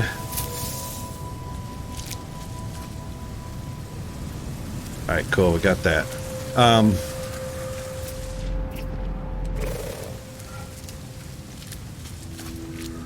I had a question for you, but it escaped me for just a second, but I'll remember it in a minute. So,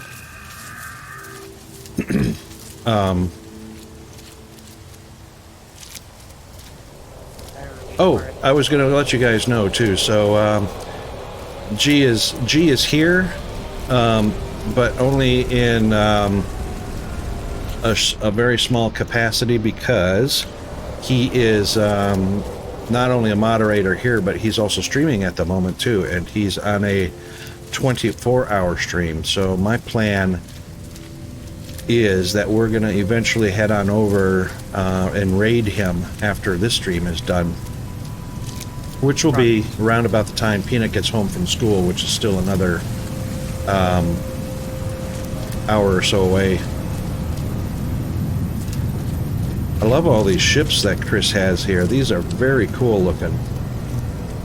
I need to show you my collection as well. I know, right? That's a few cool ones.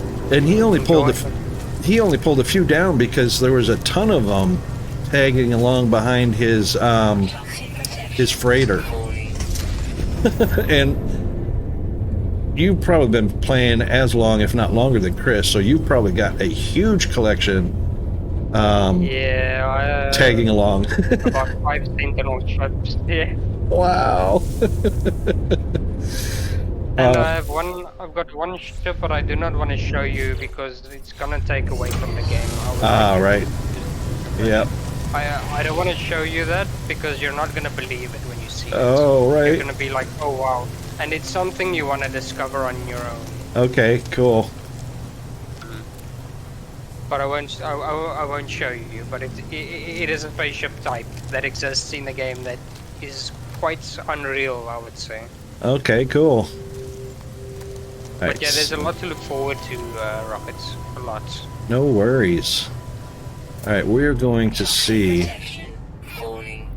Yeah, so the burdened planet might be the one. I'm gonna have a look and see. What the hell? Oh, Chris just flew into me. Let me have a look at this planet. He crashed into you? Yeah, it knocked me off course completely. I was looking at the planet and bam! Whacked me out of the way. My spaceship was dangling all over the place. Chris is definitely in dogfight mode. Oh yeah. Yeah. He is looking to make things happen.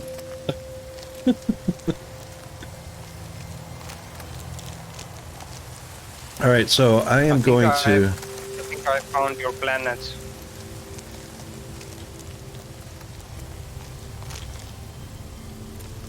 Don't tell me the name of it. No, I'm not gonna tell you, but I think I have found it. It might be yeah. the one, it might not. Yeah, it looks like you just landed on it. It showed up in chat. Oh, yeah. That's alright. Some spoilers are okay. I'll probably be able to, and I do want to, because see, here's the thing. I have to learn all of the tools of the game. I have to learn how to find all the tools of the game, learn how to use the tools of the game, and obviously learn what their usefulness is. I don't learn any of that stuff when, whoa, that was cool. Somebody just landed right. Who is that? That's why I want to do the least amount of work for you as possible. Yeah, exactly. I was actually thinking, once you get to, wow, Rocket, you're not going to believe this planet. It is gorgeous. Cool. That's like the Dyson Sphere has, yeah, really good graphical detail in populating planets with foliage and whatnot. This is gonna be the planet. This has to be the one, because all the other planets in the system are either bad or toxic or lava or something. Right. This planet that I'm on right now, it looks like a paradise. I Okay. think this is your paradise planet. Yep, and all the rest will be like resources. Planet. Yeah. Yes. That's a lot like Dyson this is Sphere. verdant? Yeah. You know, certain planets you start to learn to recognize right away as, oh, this is going to be a resource planet, or no, this is going to be a base, or, you know, something like that. Yes. So this is going to be your base planet. The other planets, you'll see in this game, the more hazardous planets are, the more valuable resources they contain. Right. Right. Again, that's that level of the more challenging are, the better the rewards. Yes. Yeah. The risk, the reward situation, yes. Yep. So you'll find extreme weather planets to have the most valuable resources of all. Where you'll get things like storm crystals and things that you can only harvest during storms and things like that. So you have to risk your life to get them. Right. Chris is either shooting at me or he's showing me the ground. It's just you are gonna love it, yeah, you're gonna love it. Toxic protection. Okay, so that's one thing I wanted to learn that I just learned, and that is, even though I've got the new tool with the advanced laser, it still requires a terrain manipulator to mine anything that's on the surface. I was thinking before that the terrain manipulator was just for digging underground and, you know, moving the terrain and tunneling and whatnot. But apparently you need it does everything. Yeah, you need it to remove what's on the surface. I was just kind of hoping the multi-tool would do that. You know? The multi-tool is just for harvesting the smaller items like rocks and crystals Yeah. and things like that. Well, Yeah. for the actual terrain, you need a terrain manipulator. So the terrain manipulator can flatten surfaces. Right. It can mine holes. Add. It can also mine deposits. Yep, and add terrain. For like You making... can add terrain, yes, and Yep. you can also restore terrain that you've destroyed. Yes. If you want to rebuild terrain where holes have been dug, you can use the restoration tool. Yeah, I'm gonna love that. Especially when it comes to base building, because obviously you want things to be... you want things to look the way you kind of envision it. So if the There's some terrain... mythological creatures on this planet. If the terrain... Oh, I wonder. Hang on. Does the fauna... Oh, right. The fauna has to be discovered per planet. Right. Okay. Yes. I got it. I got it. Ooh, this planet has magnetized ferrites. That's useful. Oh, hang on a second.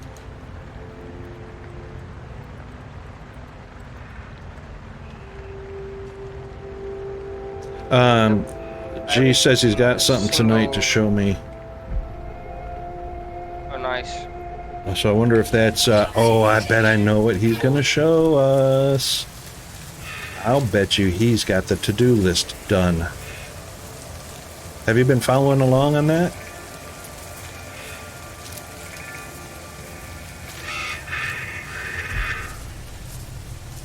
DD?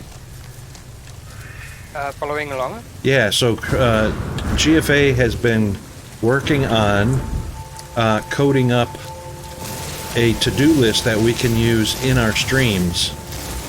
I know you're not streaming anymore. Are you done streaming for good, or are you going to... No, I quit streaming. Ah, okay. Iltacine, wow. Welcome in.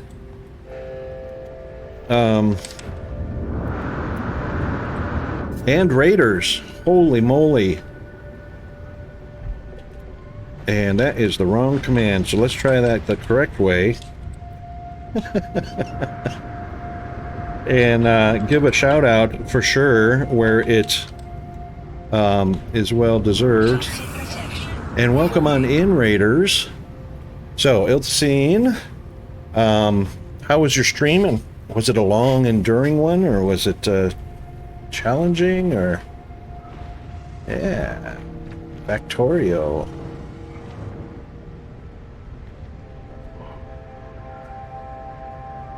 Welcome on in, everybody. Probably, but it's okay. Yeah, it's down to 0. I got plenty plenty on hand. Oops, if I press the right key.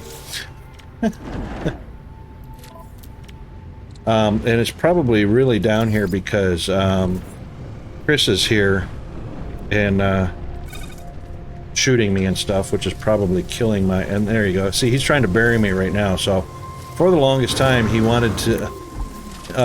he wanted me to get off the planet. Now he's trying to bury me with terrain, but he missed his opportunity right there.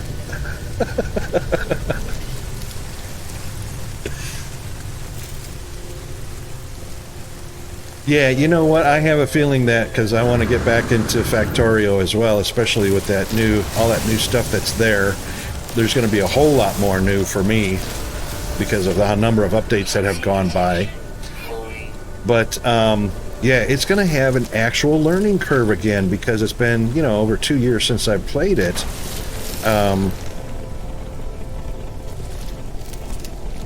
Yes, I'm still on the first planet. I'm still looking for that one creature.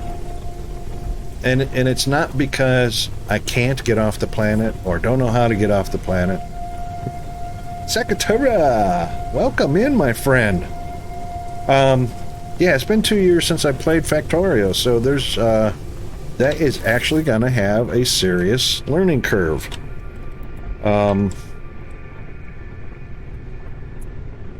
Yeah.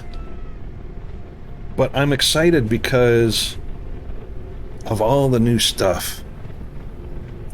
No data has returned. What in the world is no data has returned?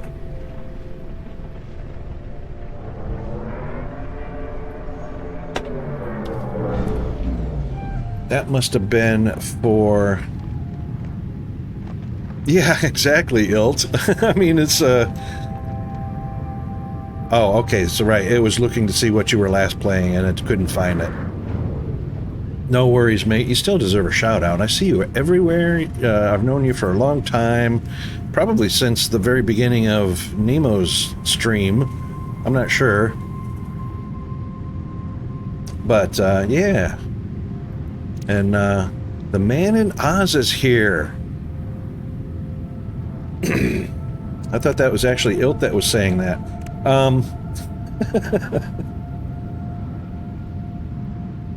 We gotta give, also. No. Hang on, I'll get it right eventually. There we go. I know he hasn't streamed or anything, but that's okay.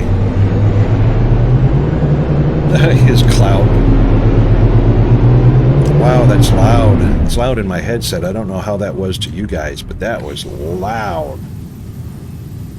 Of course, if you need to make an entrance... Was that your ship? No, that's Chris's solar ship. Oh, very cool. Yeah, that was very cool. I'm gonna show you my ship. I'm gonna need a lot more space. I see your freighter up there. Is that your freighter? Yeah, because it's green. Yeah. That's huge. Oh no, mine is enough. Mine is enough. Oh, it is mine. Yeah, it is. Yeah, mine. you're green, so your ship is green. Or the icon for it is. Ooh, hang on, I found some more, I couldn't quite see it with the clouds, but you noticed it quite easily. I think... I had to actually look at the clouds. Oh, there it is. I think that was on purpose because your freighter, just like, your freighter, you could barely see it, but you could see the outline, and it looked more like a planet orbiting because probably it is that big, so they gave it the same aesthetics. So when I look up, you can barely see it through the atmosphere and the clouds.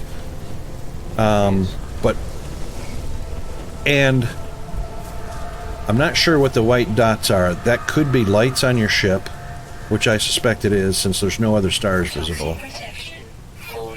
Very cool looking, though. Very, very cool. You'll find, so these are what capital freighters look like.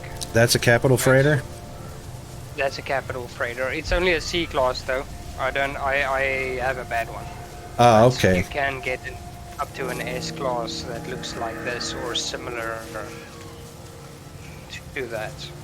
That's what I've been trying to get as well, but it's not that easy to get and capital freighters are the only ships in the game that cannot be upgraded to different classes manually. You need to actually find an S class one.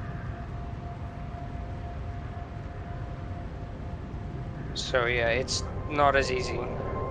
Hang on, Iltacine just gave me the information I needed to see. Let me back out of it. Fauna, 6 of 7. Rare underground. Discovered. Why is this one? Oh. Alright, undiscovered. Here we go. Oh no, that's uncommon. Discovered. Rare, here it is. Right at the bottom. Underground. Question marks. Oh, and I can't highlight it, so it won't tell me the name of it. So you'll need to go digging underground in a cave. That's most likely going to be a cave creature. You know what? And that's why I... oh my god. I have been in the caves collecting up silver and cobalt like crazy. But haven't seen a single creature. I've seen the hazardous flora.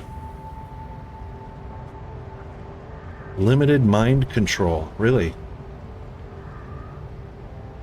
Soft, fresh leaves. Okay. Yes, that's correct. If you use your visor, you'll see a red dot. Yep, so Sakura just said using the visor underground relics, they'll show caves. Okay, so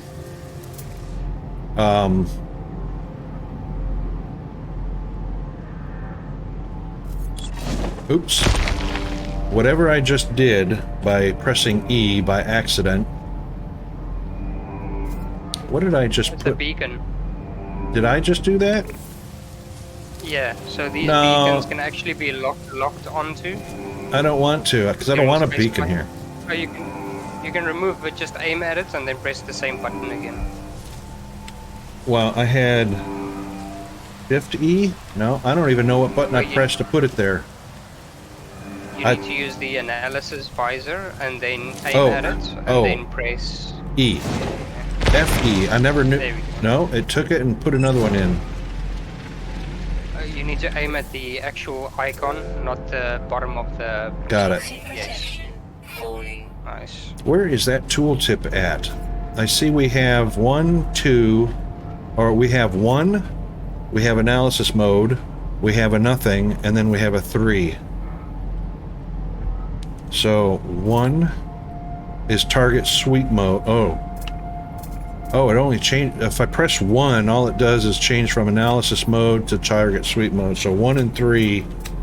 Oh, that's all it does. Yeah. Target sweep mode is exclusively for locating It is. targets that are within your mission parameters. And I have none available because that is not what we're doing. Okay, so Yes, so target sweep you don't need. it would be Not nice now. if, while we're in this, it says place E to place a custom marker. I gotcha. Down there in the bottom left. Suckatura nailed it for me. And It's just there's so much information on the screen you don't necessarily see it immediately. exactly. And that's why people go, oh my god, you know, since I've just started this game, and it says, oh, you're still on the planet? Yeah, because I'm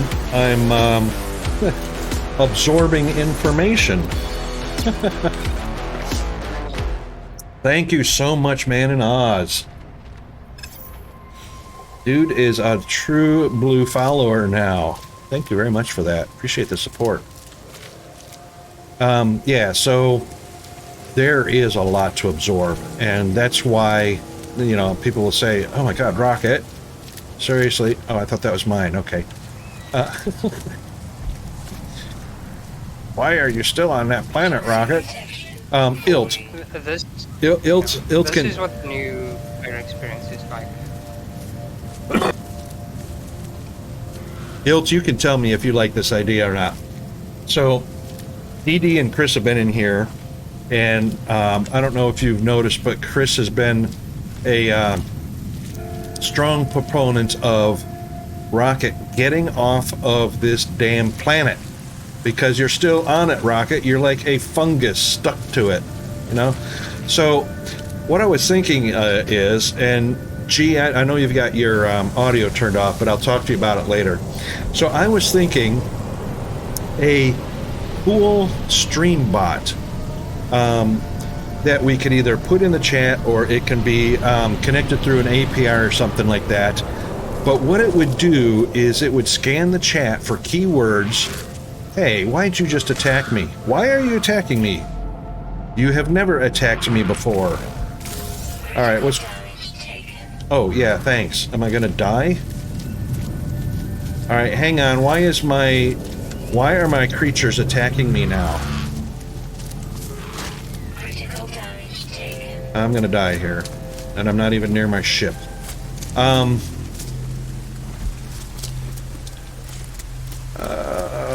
Where's my ship? Way over there. Why are my creatures attacking me? Did I just reach a phase where all my creatures are turning hostile?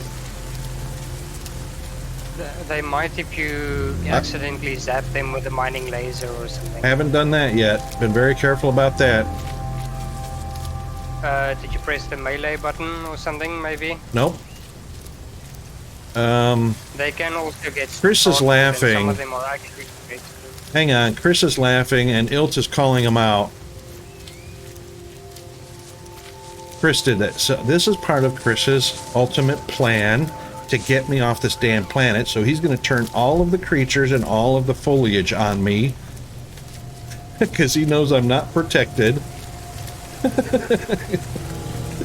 So anyway...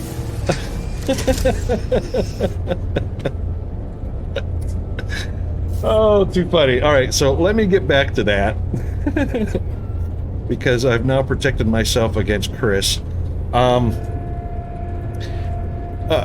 So ILT, the idea is, whether it's through an API or through a bot or whatnot, a bot or a feature for streamers that would scan chat for keywords that show a particular chatter is getting frustrated over something or someone or something like that. So, when people type grr or, whatever, the bot or the API would pick up on that and display that chatter with some sort of animated representation, an icon or something in the stream with a frustration meter that goes up and up or down and down and, something like that. So that your screen might be populated with chatters that are going, get off that damn planet, Rocket. Yeah, exactly. I think that would be a great, fun stream thing. I just invented it just now. So copyright Batman. I mean, anybody watching, copyright Rocket Wolf. I just came up with the idea. Patent pending. All mine. Okay, so however it gets developed, anybody can work on this with me. Credit Rocket Wolf. Copyright Batman. That's what Peanut says all the time. Copyright Batman. That's mine, Daddy. Copyright Batman. Well, if you copyright Batman, it's not yours, Peanut. It's Batman's. No, Daddy. Copyright Batman. It's mine. Exactly, Secretary. He's a big Legos fan, so Lego Movie, Lego Batman, all that.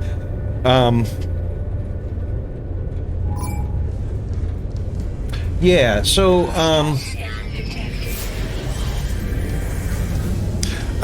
exactly, Iltacine. So in the vein of keeping screen clutter down, I mean, I do have a lot on my screen, but keeping screen clutter down, it would be something that shows up either as with a certain amount of transparency, be temporarily on the screen.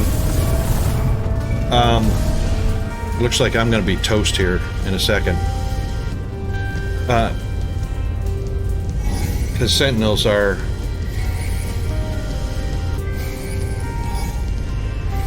they're scanning me, so I'm sure they're stealing all my resources. But anyway, it would be a temporary thing, or transparency temporary and whatnot, so that it would be one of those things that kind of shows up, everybody sees it, goes, oh, I see what's going on, it disappears or fades away. I hope they don't damage my ship. It's the only ship I got. Then I have to back up and go through all of that other stuff that Chris was complaining about, keeping me on the planet, like collecting resources and repairing it.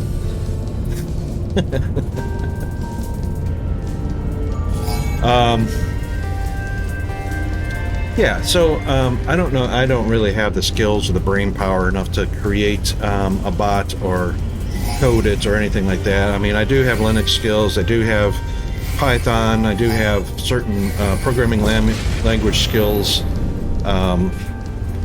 but I don't have enough to be effective, quick, or good at creating a bot to do that. But you know what? I thought that would be really fun.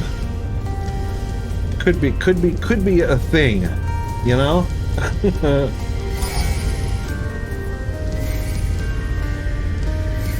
However, you know, for every they're getting me now, aren't they? Let's see what's going on. Shield strength. Let's see, Starship. I don't have anything that actually shows current shield strength. I can't scan around in my cockpit to see any of those things, so... Oh, top left, is that my ship health? Okay. So it looks like apparently I'm going to...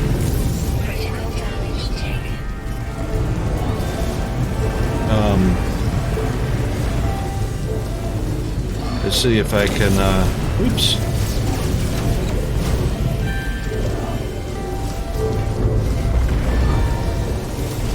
Oh, there are a lot of them. Yeah, Chris isn't helping this situation. Now, what he's going to do is he's going to strand me on the planet, because once my ship is destroyed, I have to go walking around and collect all the materials again. So The thing is, in an emergency situation, there's my ship. You might have found it.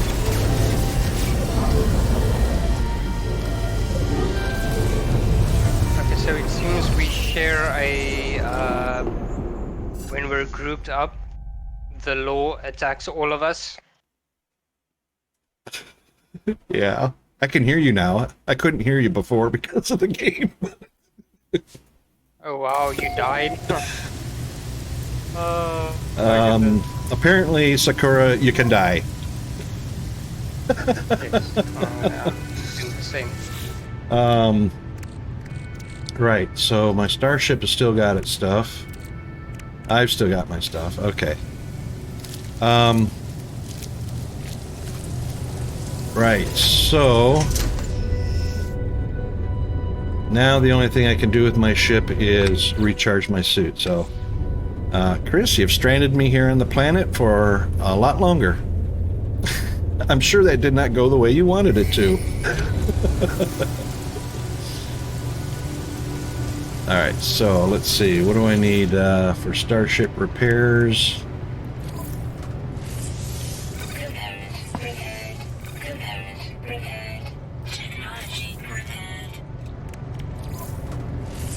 I think he's just going to, no, I have to actually go find or create a new hermetic seal. So we are stuck here on the planet, and the Q field bulk work needs a wiring loom. Oh, thank God I used that one wiring loom I had to make the new multi-tool thing. Otherwise, I'd have lost that.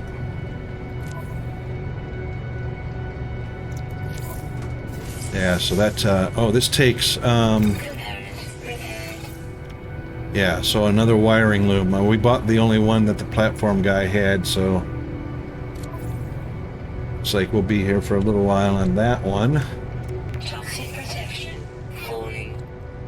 And medic seal. Alright, so for anybody that isn't up to date, oh look, I got a little flag and everything. Anybody that isn't up to date, Chris has been trying to encourage me to get off the planet and has now stranded me on the planet in trying to encourage me. Is this my stuff? I can't collect? Oh yeah, I can. Stores restock occasionally. Okay, good, because they were only selling one wiring loom at a time, and once I had acquired one, I haven't even acquired a Atlas Pass yet. Once I had purchased the one, it was an empty slot, a locked slot. I couldn't do anything more with it. So, until I found a second trader's platform on this planet, and was able to find a second wiring tool, or wiring loom, or whatever they're calling it. Distress beacon. So, inspect recently installed ship chip. Is that what I want to do? Or search for cargo?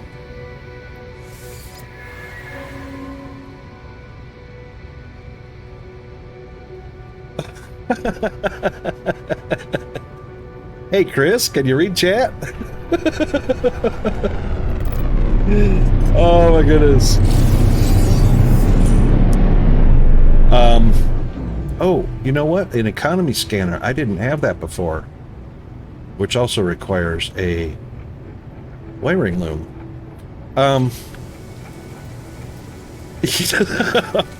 Look at that baby face of innocence on Chris H. Alright, everybody look. Can you see his baby face of innocence? I didn't do it. And I hear the voice of Peanut. I don't know. Peanut, who did it? I don't know. We don't have anybody named I don't know in our house.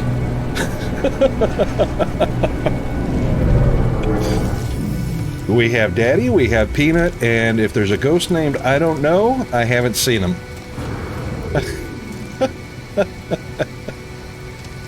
That's a cool looking ship. That is a cool looking ship.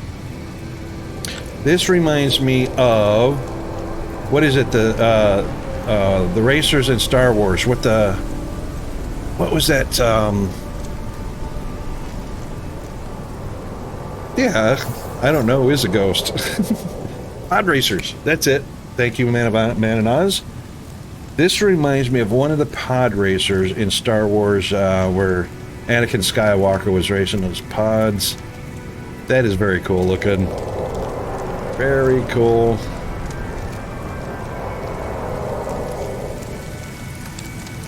I don't believe anybody has solved the Slee Stack question yet.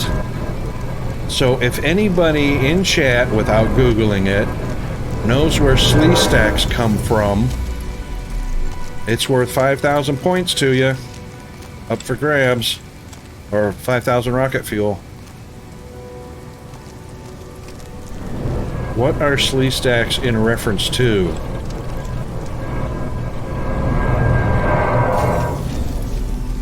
Here comes Chris's museum. I'm sorry, I meant collection, not museum. Oh, these are mine. Oh, these are DDs. Ooh, I like the guns on this one. That's pretty cool. They've got that, the Matrix, the Nebuchadnezzar. They've got those little pods on top that the Nebuchadnezzar uses for propulsion on the bottom. Those magnetic disc or electric discs.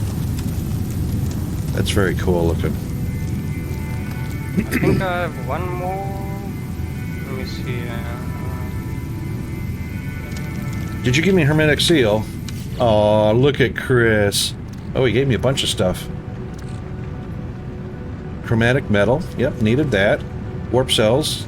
Needed that. Haven't done that yet.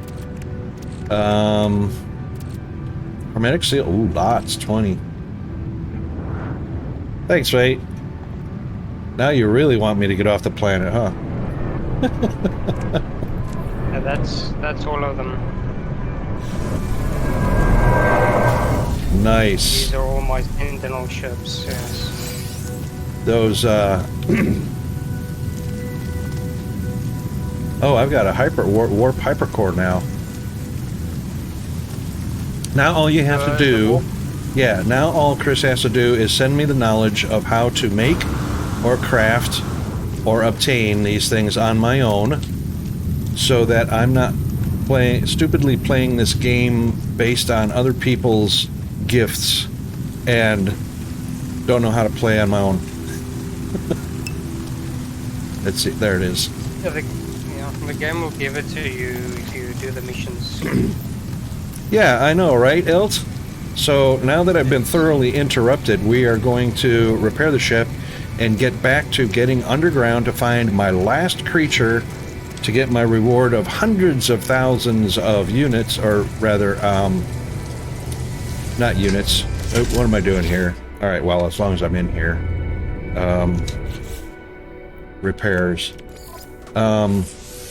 Nanonites. Or nanites.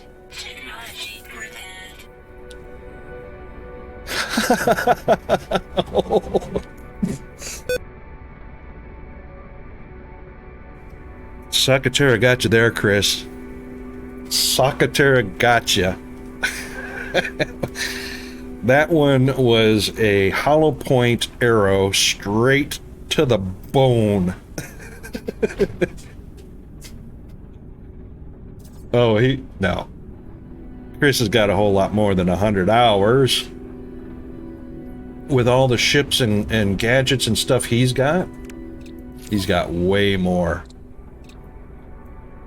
Way more. Oh, hang on. How come I can't? Oh, this is what I need. Right.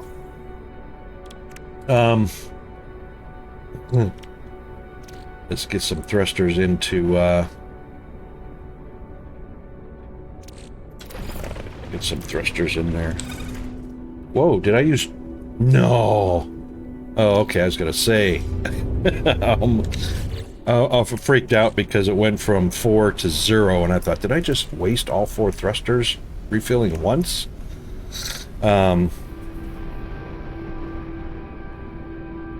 Yeah, exactly.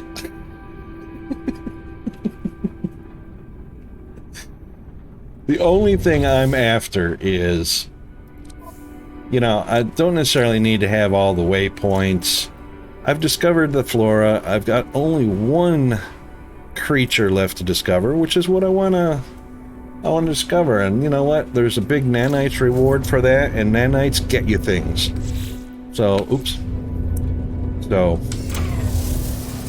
yeah, so now, Sakatera said something that really interests me, and I don't think it's with this visor's, the mode for this visor, but he said something about you could see caves, or find caves with it. Not that they're hard to find, because there are holes literally everywhere in this planet. And usually near rock faces and rock cliffs. It is with the F visor? Toxic protection. Falling. No, I don't have. No, I don't have terrain manipulator. So what you're, so I see what you're getting at, Sakura. So you could basically dig toward tunnels, get in those tunnels, and start exploring instead of finding the entrances to them. Yeah. But entrances are not that hard to find. I mean, I have found plenty in rock faces. Usually a hole in the terrain is almost always a lead into a tunnel. So when I get around these hillsides, I just usually make a little trip around, and eventually the side of the hill opens up, and voila, we're into a cave.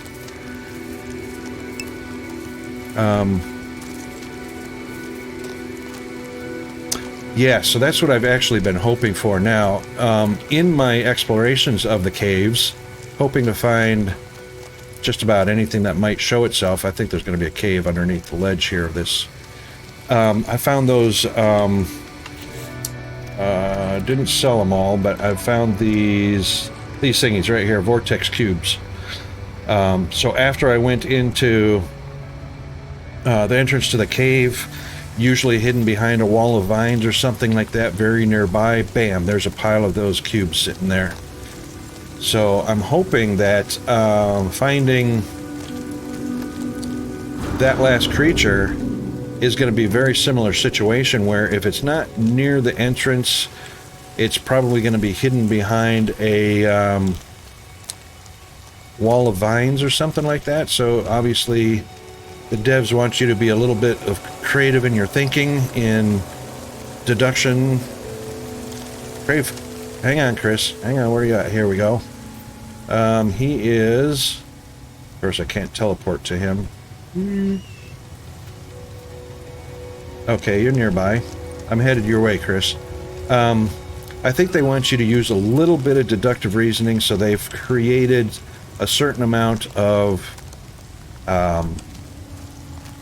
you know, what do you call it?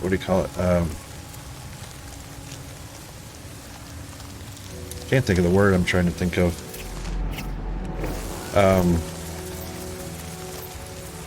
Puzzle, I guess. Puzzle aspects, so that everything is not just handed to you. You have to actually do a little bit of work in thinking about how to discover something, or, you know. You mean like that?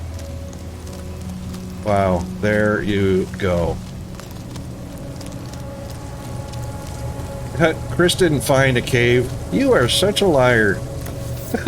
Dude, you tunneled down until you've opened up a cave.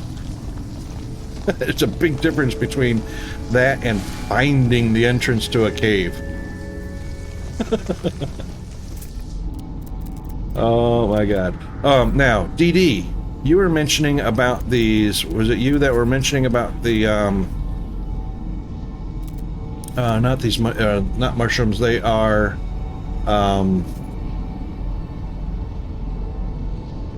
these things. I haven't found a use for them yet. Yeah, I haven't found a use for them yet. Did you discover what they're good for? I haven't seen them yet. In your game?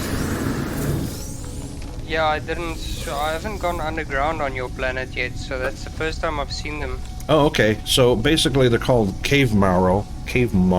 Marrow. Oh, they give marrow bulb. That's Right. it. Right. And so far as I could tell, I've collected these before, but they show zero use, what they're used for, and they show zero value.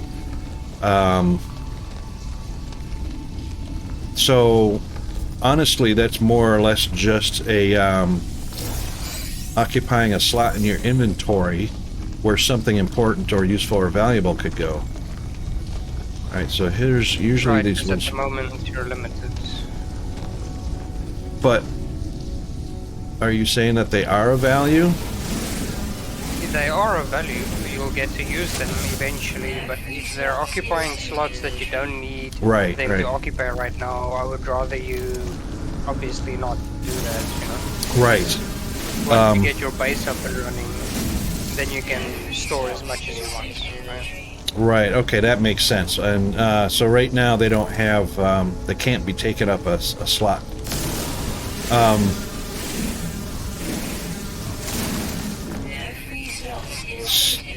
If you've got the space on your spaceship, you can use that. Yes, so that begs the next question as far as the rusted metal parts, the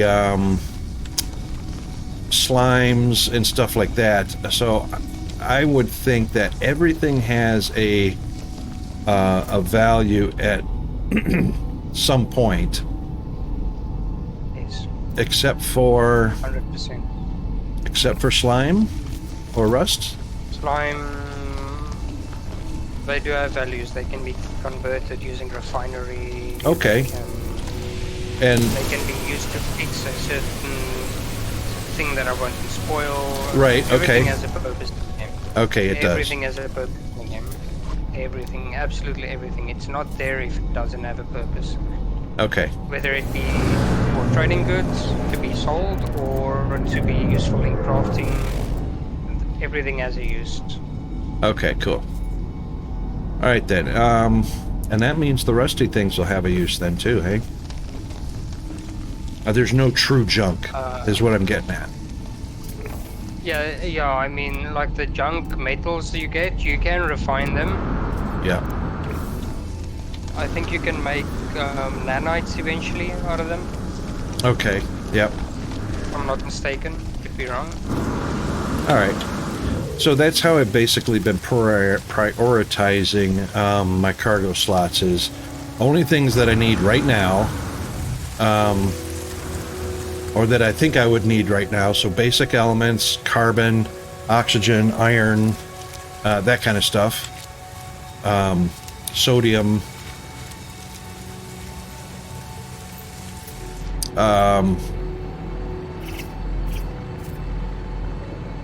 Toxic protection falling.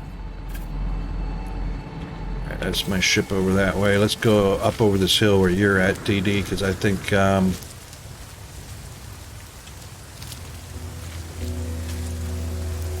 oh, look, we were actually close to the cave entrance. No, that's not a cave entrance. Oh, I was coming your way. I thought I hadn't been on that side of the hill yet.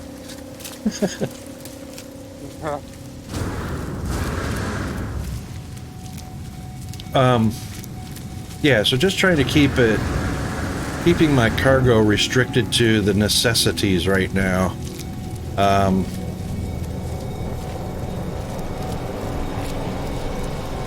And I reckon, Secretary, that the things like those marrows and the stalactites, stalagmites full of cobalt and silver,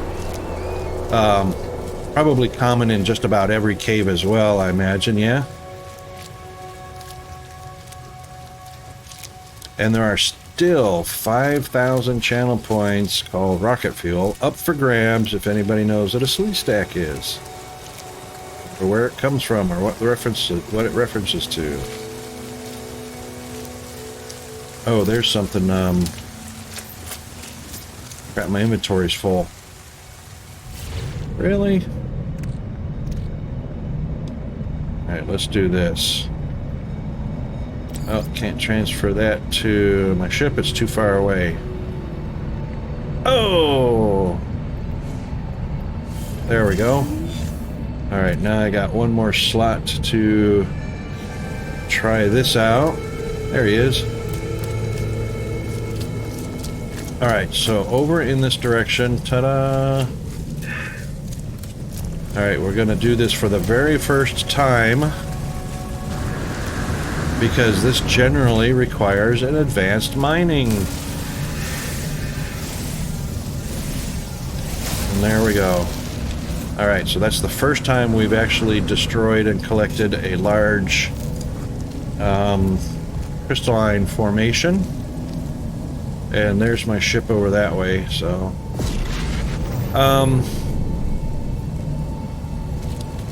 Alright, let's just bring it over here because I need to unload some of the stuff out of my exosuit and get it into my ship.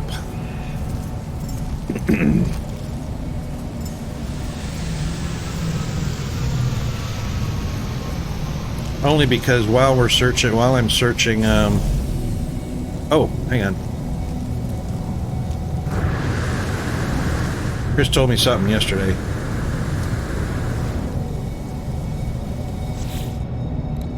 He's going to remind me in just a second.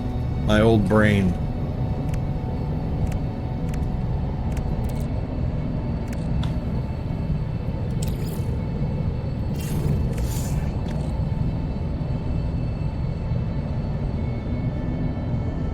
Oh, you did tell me yesterday, didn't you? That's right, you were spot on it. Okay, don't say anything.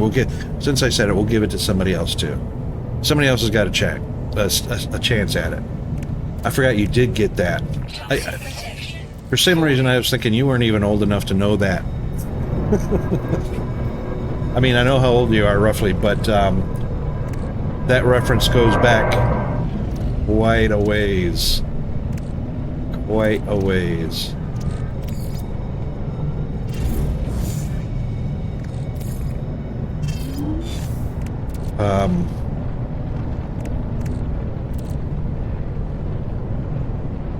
Process in the nutrient processor. Yeah, but this also does...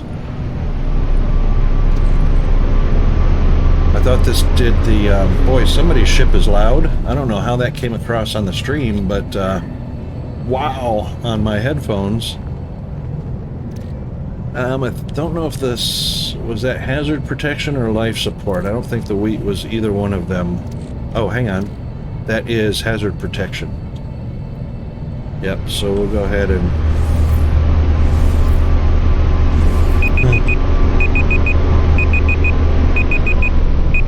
Wow. Alright, hang on, we got... Here they come.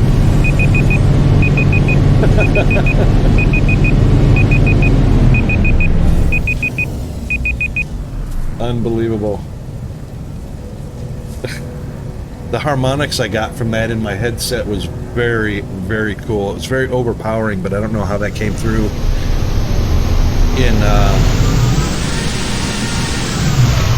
in the stream. But it's so cool, like, being there, you know? So very cool. This is a good spot to get up on top and take a look down at this collection of spaceships.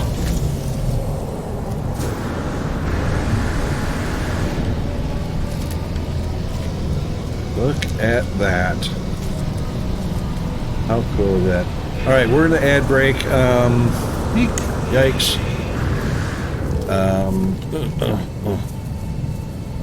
We'll do one of those, and everybody get a bio break real quick. Hydrate, and all that. And then we'll be right back.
Okay. Welcome back, everyone. We appreciate the everybody's patience and making it through the what the hell? Hang on a second. Weren't we looking at ships when I left?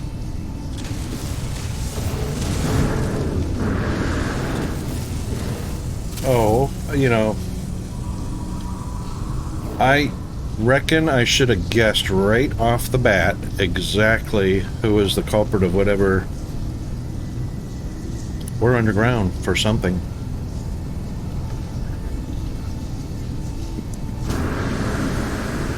Yeah, so, yeah, everybody, when we left,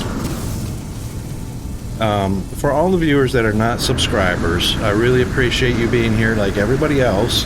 I value everybody. We were standing on the ridge looking down at the collection of wonderful spacecraft. We paused gameplay so that you guys don't miss anything while we're taking a bio break, because subscribers don't see ads. I don't want you non-subscribers to miss anything, and that's why we do that. But apparently Chris has gotten us underground looking for caves, or making caves.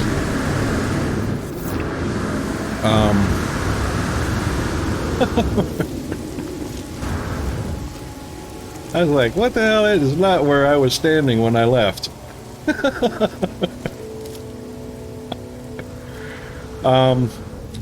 Oops, sorry. Oops. Oh, sorry. Watch out, Chris, because I think I've got a, yeah, okay, there you go. I had a twitch.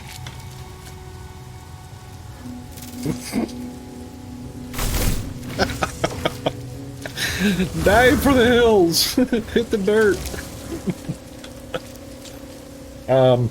Yeah.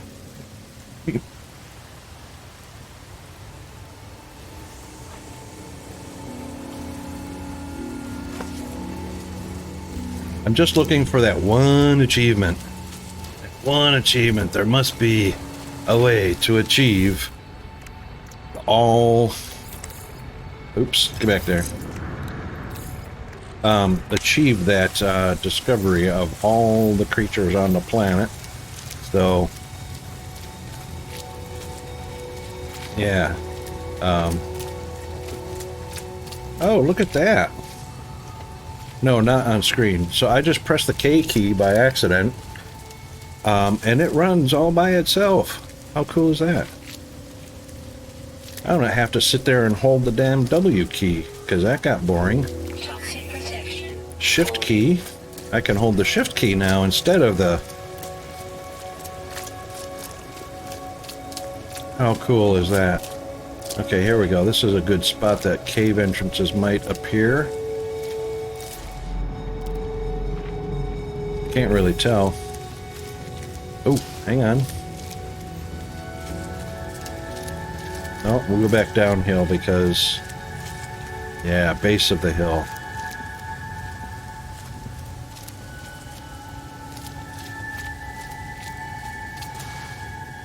Oh, yeah. Slide, buddy, slide. Yeah, so,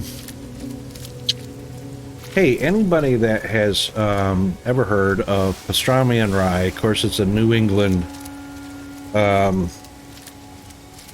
type, I guess, menu item. Pastrami and rye is kind of, I guess, German, New England, that kind of thing. And my dad was really big on that. But the way we had pastrami was pastrami and rye with mustard, and sometimes he would throw sauerkraut on it because my dad was German. Obviously, our surname is Wolf. And it actually was von Wolfgang before we came over. My great-grandparents came over from Germany, but von Wolfgang got changed to just Wolf. But anyway, pastrami and rye with mustard and sometimes sauerkraut. Turns out, and I do like mustard, but I changed to honey mustard instead of, you know, regular mustard, or Dijon mustard. Dijon's pretty good. Changed, and I didn't put any sauerkraut on, but I put dill pickle slices on. And man, talk about a taste explosion. And you know, you don't have to use rye. You can use sourdough, or you know, whole wheat, or whatever you like. It's just pastrami on rye was a big combination way back when. So so now I'm doing whole wheat with pastrami, honey mustard, and dill pickles. And that's a pretty serious taste explosion if you're big on ratatouille and whatnot.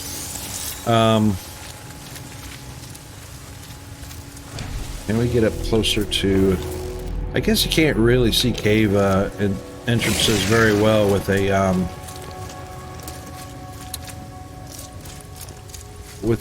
visor. Jump. And also I got to tell you this because it kind of blew my mind. It was one of those mind-blown moments. So as a kid, my best friend Stuart turned me on to some interesting things, and he's a Mensa student, or he's a Mensa member. Ever since we were kids, you know, and back in high school, he was in the Mensa club early on because he's a literal genius. He actually works in the robotics division of a I don't know if it's Northrop Grumman or some other well-reputed company. But when we were kids, he turned me onto something that I never would have expected. But eating scrambled eggs with ketchup is not a is a pretty common thing. Again, that might be either German or England or European or something like that. But ketchup on eggs was a big thing. Stuart was not big on that. Doesn't like ketchup. Doesn't like ketchup touching any of his foods. He uses mustard on his eggs. And I thought, ew, you know. And yeah, the idea seems kind of odd, I guess, in your brain, because it was odd in my brain as well. My dad was a big mustard fan. I was a big ketchup fan. My sister didn't like any sauces touching her foods. Mustard, ketchup, mayonnaise, nothing. Butter. She didn't like that. I tried mustard on eggs, and it really depends on the amount as well. But mustard on eggs is actually pretty freaking, and you know, somebody that's not even a fan of mustard, pretty freaking good taste. Alright, this looks like it might be a good area for cave entrances.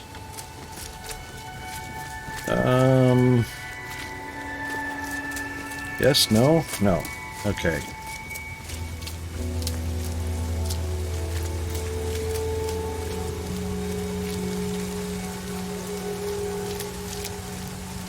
Okay, Chris has got a vehicle, so that's kind of cheaty. Other than the fact that oh, wait a minute, that's right, his vehicle destroys everything it runs over, so... Alright. Maybe some of this stuff will regenerate when I come back. Oh, there goes DD. Oh no, that was Chris. Who's that? Oh, that's Hello. his... That's it. Hi, DD. There he is. DD was running behind me trying to keep up. I think Chris put down it looks like a base or something. That was him in his vehicle.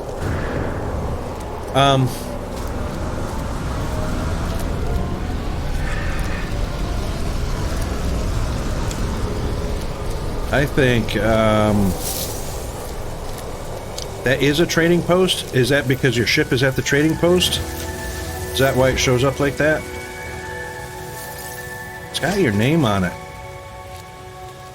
That means you discovered the trading post, yes?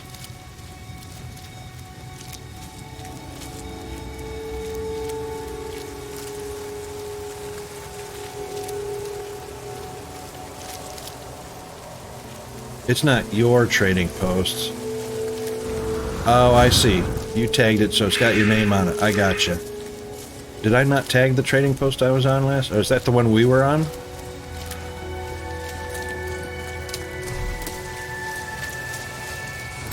Or you found it and then tagged it and that's, I'm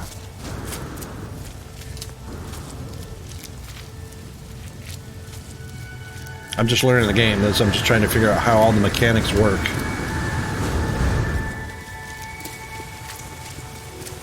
So you must have discovered it, then tagged it. I hear rain. I never heard that before.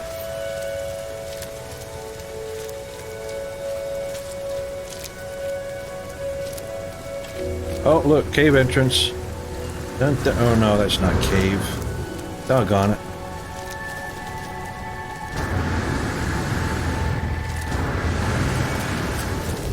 Got excited there for a minute.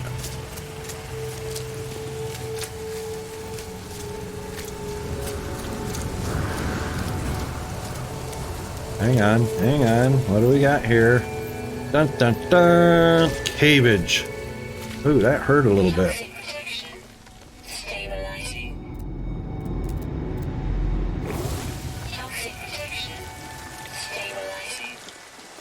Oh, that's the danger stuff. Alright, I don't see anything up that way.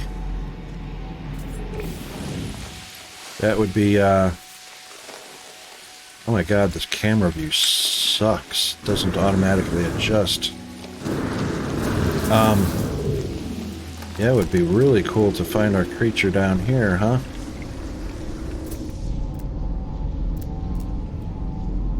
But it doesn't look like it's gonna happen in this one. Oh, yeah, no, I felt it.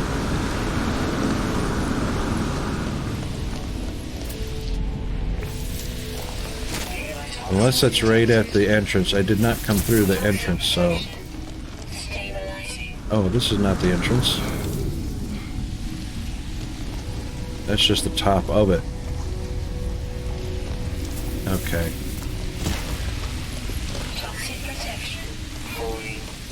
Yeah, I know it's falling.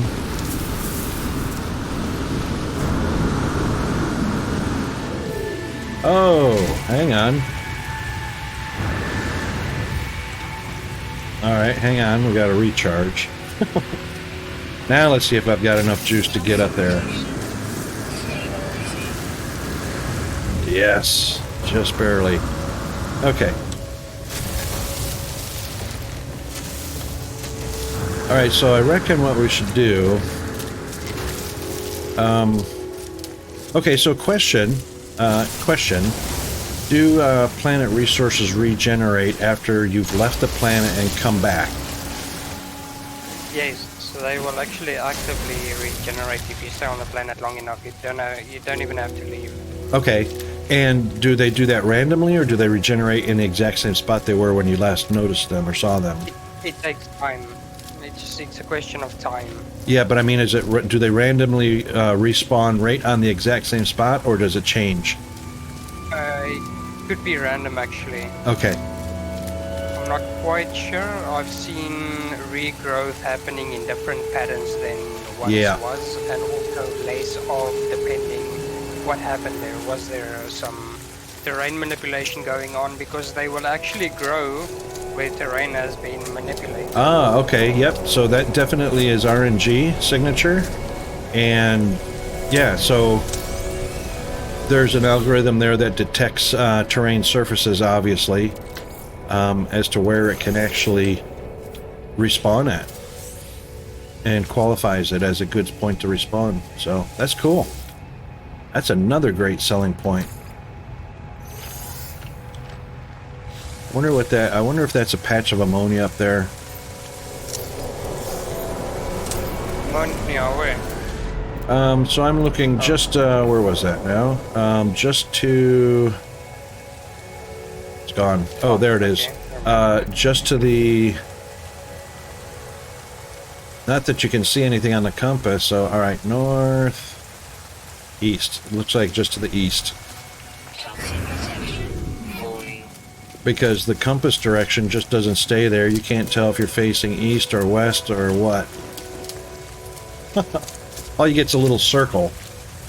Oh, that's not even ammonium. That's just nitrogen. I mean, sodium. A huge sodium patch. But I need a lot of that to keep recharging my pack, so I'll grab that on the way. Alright, that being the case, the facts about the random and regeneration or respawning of... Holy cow, this is big. We'll definitely take everything that's here.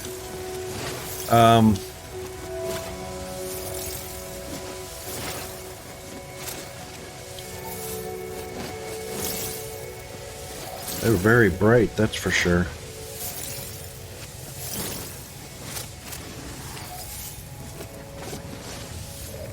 I did find an ammonia deposit. Yep. So there are a couple on the planet. Of course, they're not gonna... Well, the ones that I found are back at, you know, I don't know what you call it, the Founder's spawn point, I guess? Not the Founder, the original spawn point. And there's usually like a flag and damaged equipment and stuff like that at that spot. Very close by to that, believe it or not, was a couple of ammonia patches that I could do nothing with it.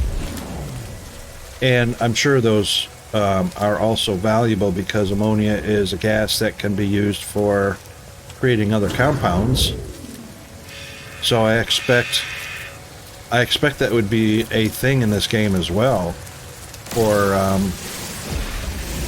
creating gases that you might not find on a planet.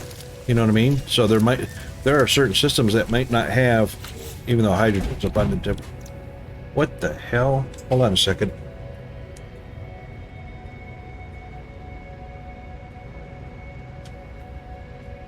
Excuse me.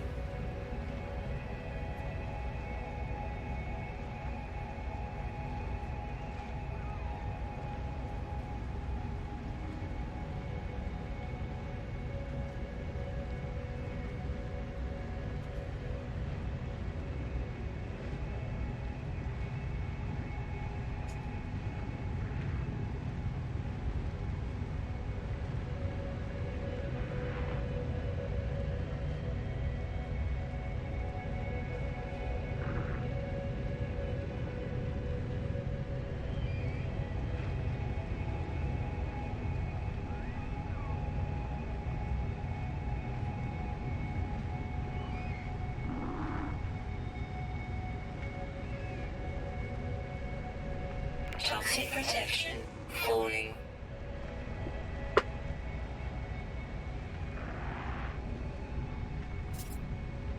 So sorry about that. Oh my god. Freaking sounded like somebody crashed into the freaking side of the house. It's a little bit windy today. Neighbor's door. He wasn't hanging on to it very good. Wind caught it, ripped it right out of his hands, ripped it right off the hinge. Wham! My next door neighbor, so we live in a duplex. And it's attached and everything, and through my headphones and through everything going on, wham! Heard it happen. Yeah. I was like, what the hell? Alright, oh, nice platform over the mesa. Probably not a cave system. Alright, so, Chris is probably very, very anxious, so I think what we'll do is I will summon my ship. And Dee Dee, you've already taken off, haven't you? Up to the... I went to go get some ammonia. Oh, there you go. Toxic protection. Once I get my tool, what do they call it, the terraformer or whatnot? Yeah, I might spend a little time hoarding up some of those. But I think it's time we take to the sky. Wow, that is a big red patch of oxygen, I reckon. Which is, you know, sodium, oxygen, and carbon are huge. Oh, that's a patch. Crap. Copper. Oh my god, I need copper. Won't get this copper.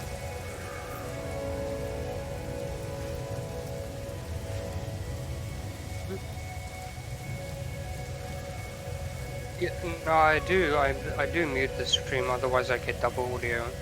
I just mute the tab on the top, but I keep the volume slider on the video, so that still counts as it. It's all good, it's all good. Alright, so, alright, since I won't be able to get that, let's just summon our aircraft, or spacecraft, and I reckon we're gonna go, since there is a planet right next door, we'll go ahead and get that achievement done. Chris, go get yourself a bottle of champagne or something to celebrate with, hey? Beer or whatever. Something you can splash around in, take a bath in, I don't know. Because I'm about ready to launch and deorbit and then head to wherever that planet is that I saw it up in the sky.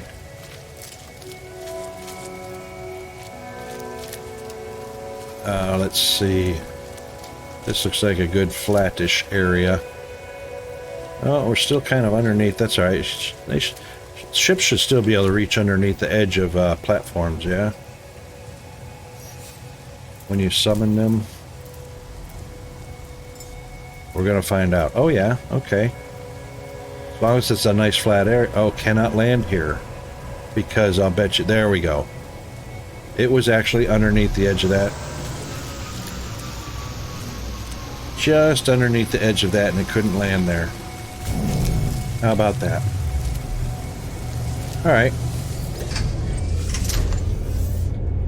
Off we go. I don't know if Chris is back at the keys or whatnot, but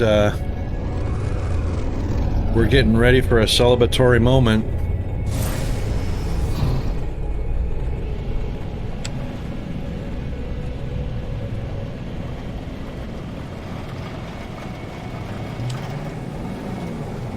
We're at full power, so I don't know how this is going to work. Alright. Now you may be in space. I hope you got your space drink with you. Oh, now we're actually gaining speed, getting out of the atmosphere. It was just slow in the atmosphere. We are heading toward orbit. Not that I can... so we're in the Pitsutat X system. Euclid Galaxy, discovered by I don't know who, but doesn't matter. Oops.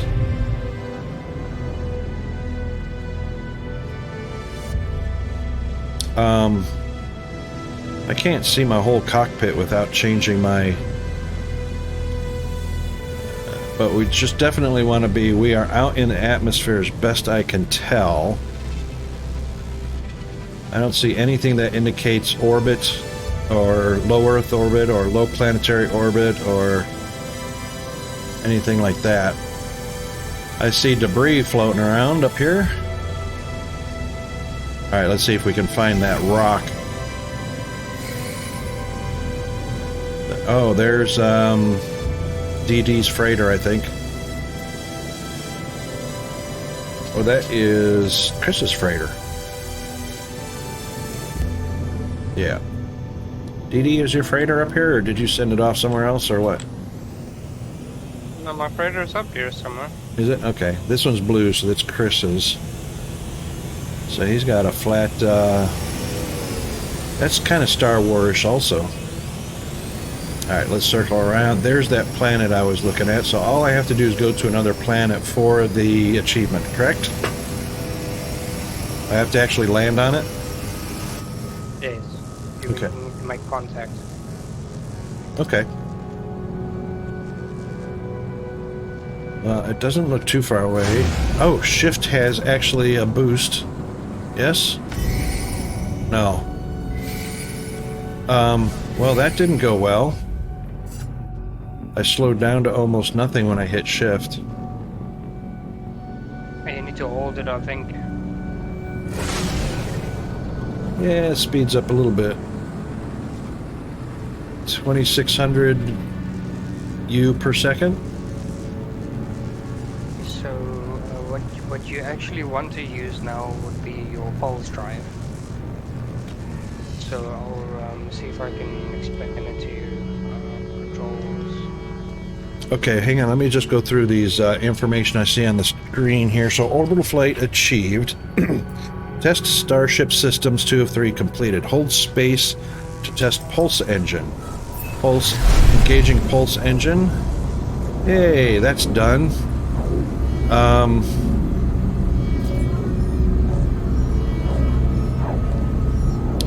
Answer the communicator by pressing X.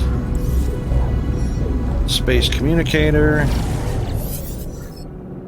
Incoming transmission. Woohoo! Source 4925B.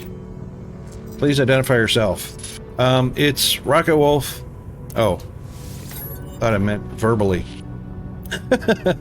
You are not, Kizkit. You are not, alone? No, I'm alone.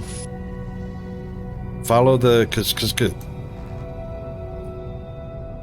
The final piece of the signal appears to be a set of planetary coordinates. Input coordinate data. Really? Alert. Navigational data received. Following the coordinates and find the signal source. Pilot towards coordinate marker and engage the pulse drive with space. Pulse drive will autopilot to coordinate markers. Okay, follow the coordinates.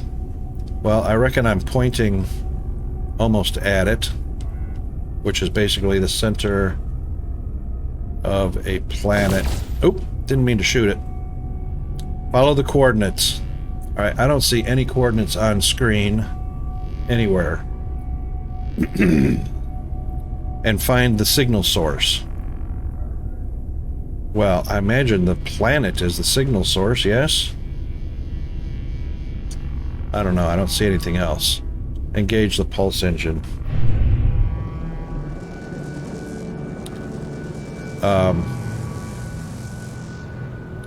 And the pulse drive will autopilot to... Oops! Not looking at what I was looking at a minute ago. Oh, the compass has a different... Okay, so I don't want to go to the planet I was looking at, apparently. Oh, this planet. You discovered that that's the one I just took off of. That's an accurate planet, Automa. No, I don't want that. But apparently that's where the red thing is telling me to go to. I mean, the red marker.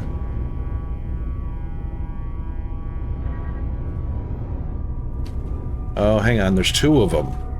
Hang on. Signal source. There it is. Okay. And guess what? It's Garutham Beta. Unless it's behind Garutham Beta, because it seems to be top left.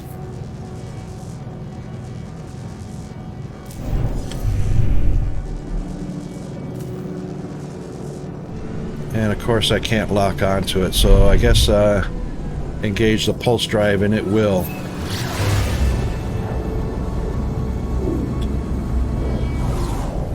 Oh, I shouldn't have pressed it again. Try it again.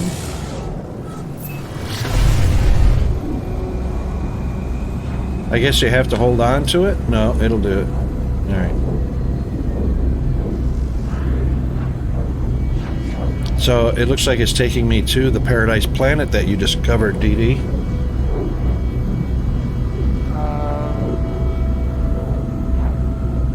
Garutham Beta. The pain. Oh, really? Is that where it's taking you? That's where it's taking me, and it actually says Paradise Planet. Arriving in 10 seconds. That's cool. You're not gonna believe what you see when you get there.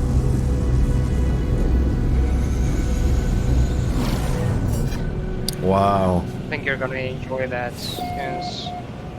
Planet Garutham Beta, entering atmosphere. Initiating planetary approach. Okay, so follow the coordinates and find the signal source. All right, I'm looking at it, so that's not a big issue. Approach the site and slow down. Obviously, S is the brakes, because it's not forward, it's reverse. And then land with E. Okay. Well, I already like the red soil, because that's very Australia and Georgia.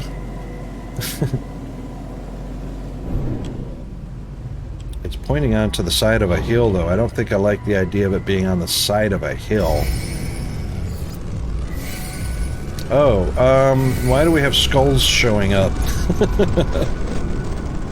We've got enemies already.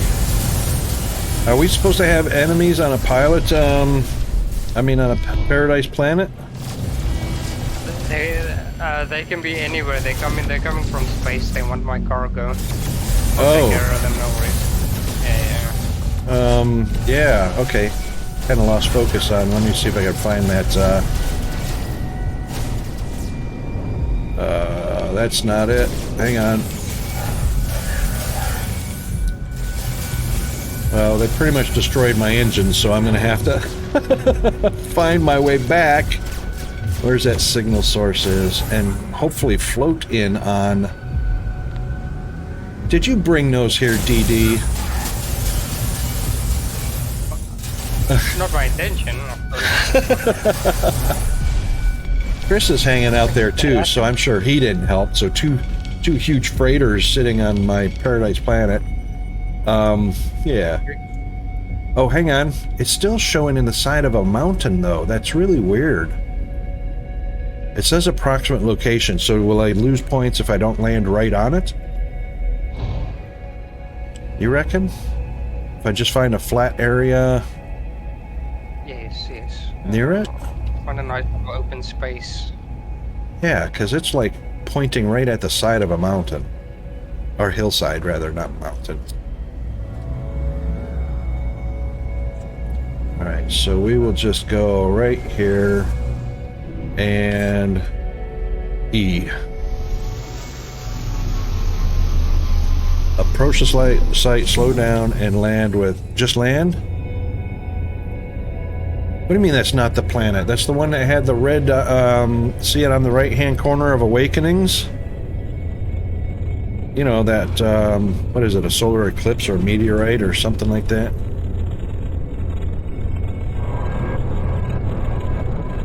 This is exactly where the pulse drive took me.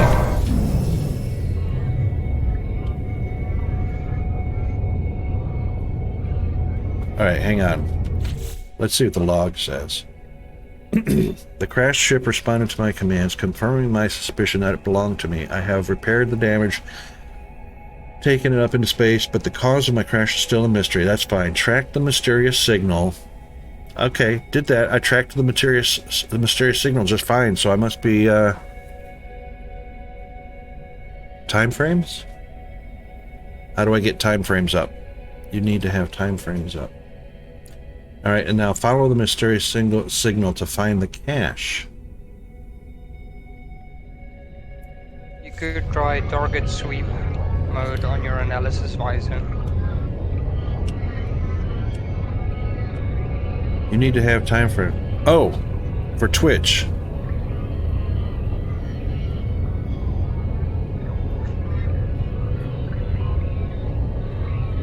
So that I can see, because I'm not paying enough to chat. I responded to something that Chris said probably a long time ago.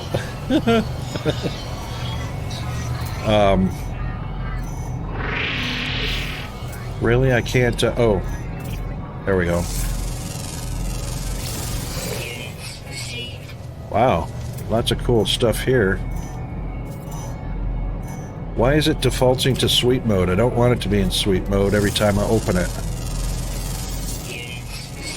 Because of the mission, unfortunately, it does that. Really? Yeah, until you complete the mission, it'll default to target sweep mode. Alright, get out of the way, dude.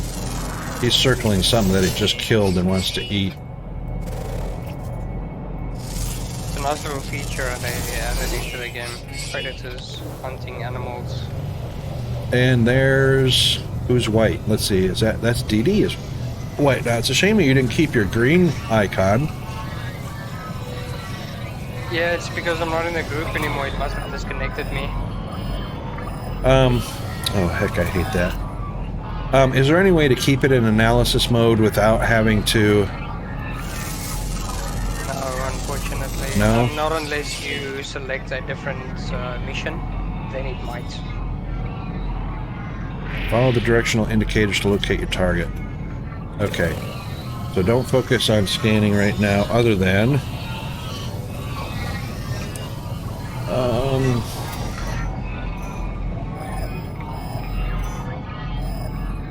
oh, I see. Target sweep mode tells you to look left or look right. Yes. So if the target is aligned, that is the direction you need to move in. Yep, otherwise it tells you go left or go right. Okay. Right. That's cool. Yeah, it's like a digital compass kind of thing. That's very cool.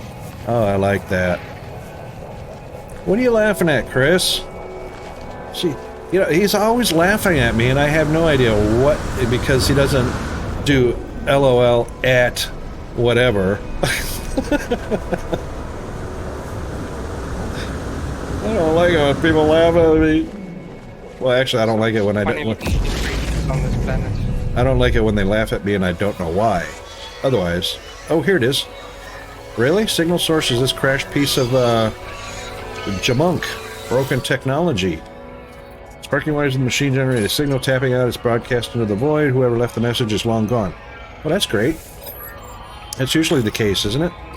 Decoding 16. Okay, there we go. 16, just like it said on the home planet. So now it's 16, 16, 16 instead of just 16. So that's 48.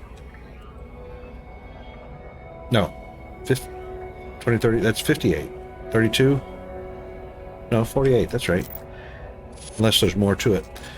All right, so entry number 9, no fuel in the Kazakh, failed to reach station, hazard protection low, no choice but to Kazakh underground, dig, or mine, or excavate, and Kazakh deployed base computer.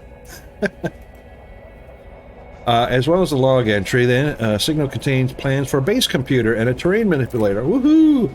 With any luck, the base computer will hold enough information about whoever is leaving this planet. Chris, did you say you were leaving? Sorry, I had to. Blueprints. So I guess plans are blueprints. Alright, base computer. Site evaluation device. Portable land registration service. Okay, we placed contracts. Universal cartographer archive. Ooh, I needed to see the cartographer too. Establish ownership of land. Successful registration allows the construction of base modules across any site of the user's choosing. Cool. Chromatic metal 030. Excellent. Alright, now the other one, new technologies, terrain manipulator. Carbon nanotubes, I used to have those. I don't know where they are right now. Probably in my ship. Because otherwise, actually, did I lose those when I died? I don't think. No, because I still got the hydrogen jelly. Plenty of.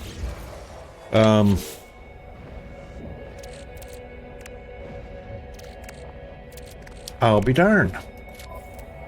No, they're right there in the ship. How come it didn't show? Was it only looking at my exosuit inventory as to whether I had it or not? Oh, the ship's out of range. Never mind. Ship's out of range. right, so this is the base flag. Yes, yes. All right, so let's dig up all this stuff real quick, and then it's always got rusted metal. All right, we'll take it because everything's of value. I'll bring the ship over because unless this is not a good place to build a base at, so we'll take a little bit of a look around to see what's what. Save and chart. Very good. I do like flat terrains or flat mesas to work with. Did that one, did that one, did that one, and of course still need an Atlas pass, which I don't have.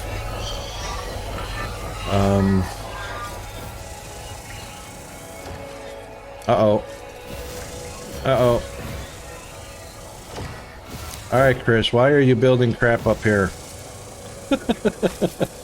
Oh, that's not crap tubes. Poop tubes. That's terrain.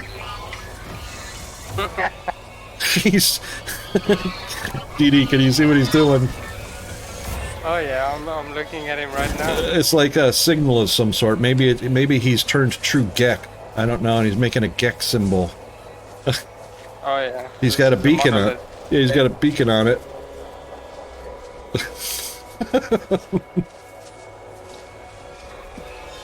Alright, while he's doing that, I'm going to go ahead and add to my database because I know I get nanite rewards for everything I scan and upload to the database.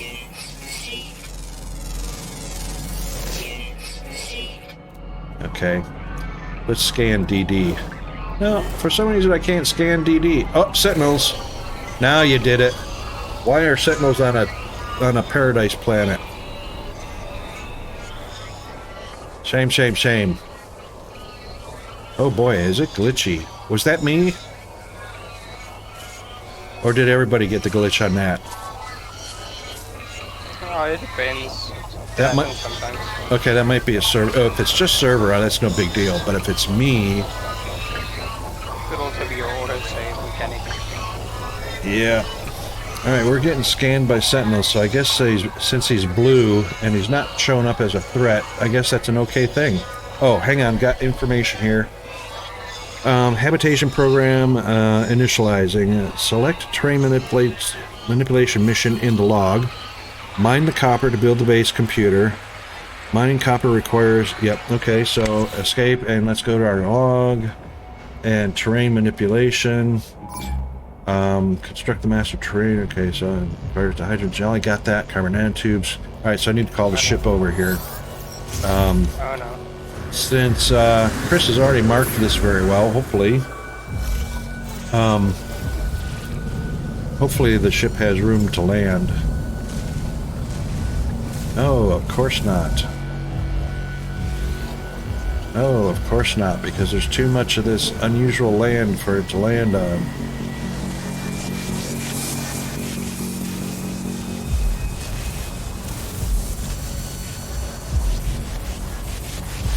In combat? What? I can't summon my ship because we're in combat. That's not right.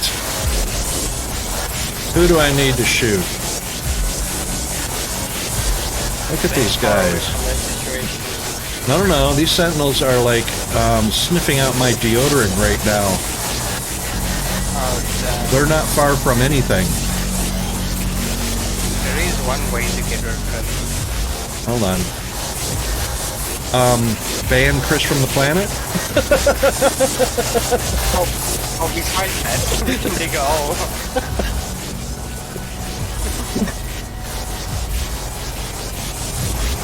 Sorry, Chris, you just happen to be available for the brunt of that.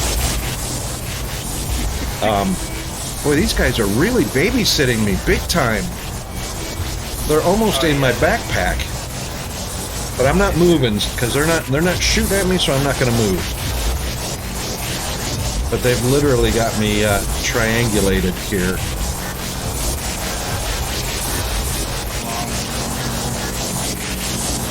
I'll wait until they're gone. They're eventually going to leave, I'm sure, if I don't do anything. They're loud as F-bomb. Oh, I better be careful. Peanut's probably just about ready to get home.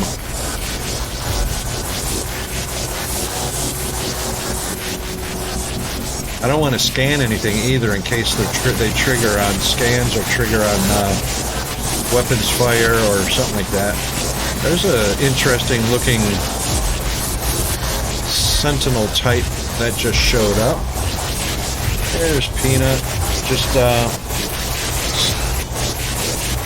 on live right now. I don't want you online. I don't want your picture, your face, or anything on the screen. No, you just go do your thing.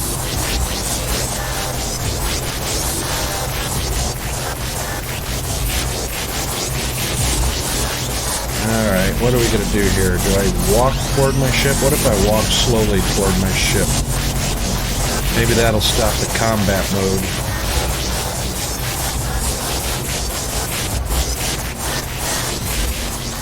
Just do a little gentle walk here with my fellow companions, watching my every move. Sentinels searching, but they're not shooting, so that's a good thing. Yay. Sentinel force deactivated. Oh, and then more show up. Holy moly. The hell?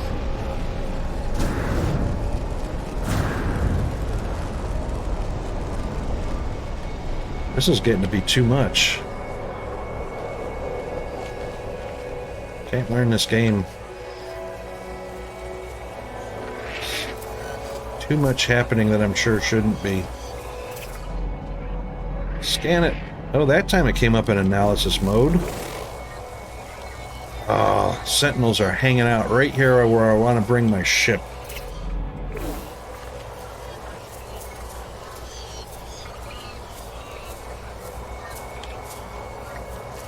So this seems to be a semi-high alert planet for sentinels, unfortunately.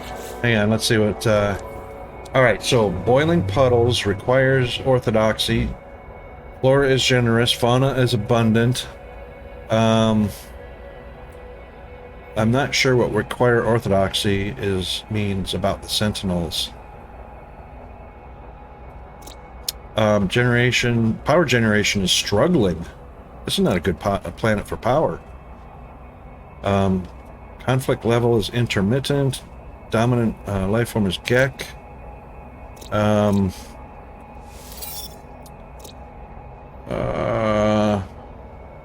Require orthodoxy. Okay, let me look that up real quick. And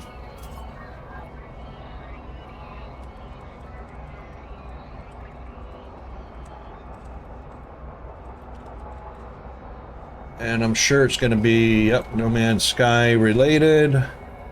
And just landing planets. What does this mean? Okay, so get Azure with no upfront commitments. Pay only for the services you use beyond free amounts. Okay, so question is, just landed on a planet and it says Sentinels require orthodoxy. What does this mean? So here's the answer from Microsoft Azure, whoever that is. Oh, the answer is a freaking ad. Microsoft Azure. Okay, so the answer is, it means Deuce Volt. It's a joke. Alright, but the real question is if the name is red or white. If it's white, you are okay. If it's red, run. What do you mean if it's red or white?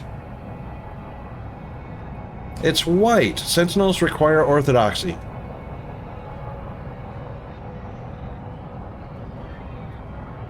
If it's white, you are okay. If it's red, run. Somebody doesn't read a question very good.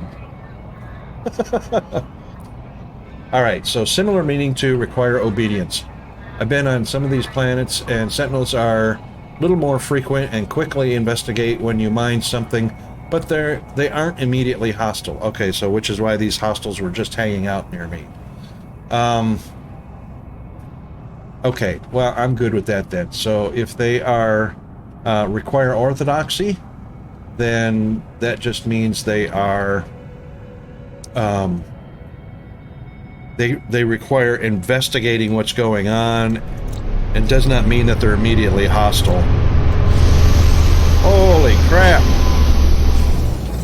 The hell was that? I think Chris is here. All right, let's see if I can bring my aircraft here, or spacecraft rather.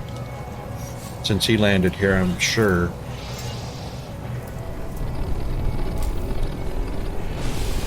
There we go. Why do you get to have such a loud aircraft and mine only kind of like me, mine's like a little teeny tiny putter. And yours lands with resounding... Oh, he's gone.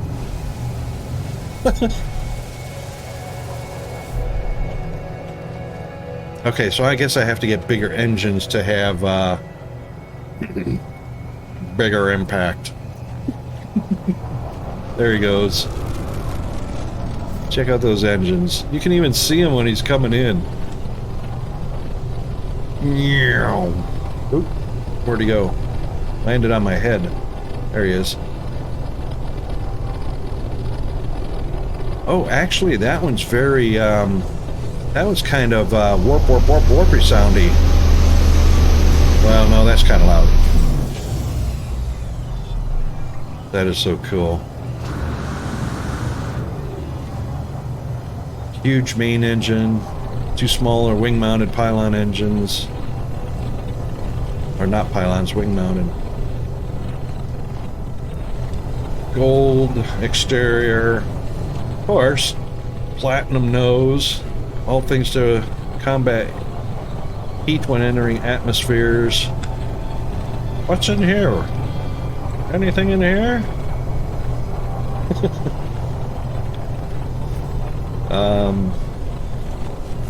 Okay, so I needed, what did I need out of my ship? I needed that stuff for, yes, carbon nano. So we'll transfer over to me. And now I should be able to okay, so install a terrain manipulator, open with the inventory with tab, select multi-tool slot with, okay, so terrain multi-tool also contains the terrain. Here we go. Multi-tool, terrain manipulator, nanotubes, dihydrogen, dun dun dun. Boy, these animals are all like, I'm sure that's the server.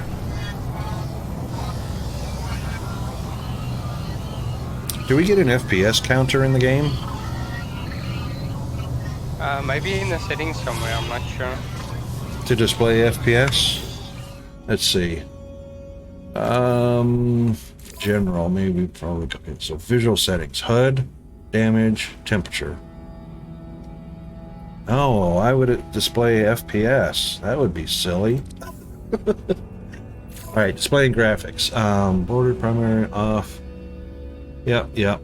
Custom, catastrophic, GTA. Oh, balanced. Yes, I share off. No. Oh yeah. Okay. I should do HDR. My GPU could handle HDR. Or actually, yeah. I could do this in 1440 if I wanted, because it's a 4K graphics card. Okay, it's not there. Accessibility, camera view. Field of view, eye level known, bird flow, vignette scan lines, first person head bob. Nothing there. I don't think we're gonna get to see FPS. That sucks. I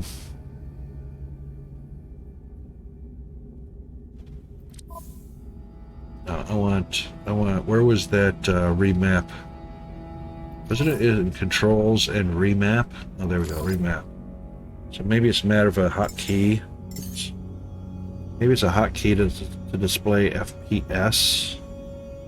Move forward, strafe, interact, melee, perform, activate, analysis, zoom, show HUD. Yep. Got that part. Jump, run, fire. Activate alternate weapon. Really? Just a right mouse click, huh?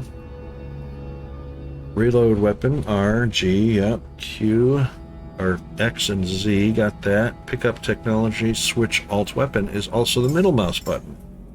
Really? So we got two buttons that do Oh, activate. So middle mouse to switch, right mouse button to activate. Got it.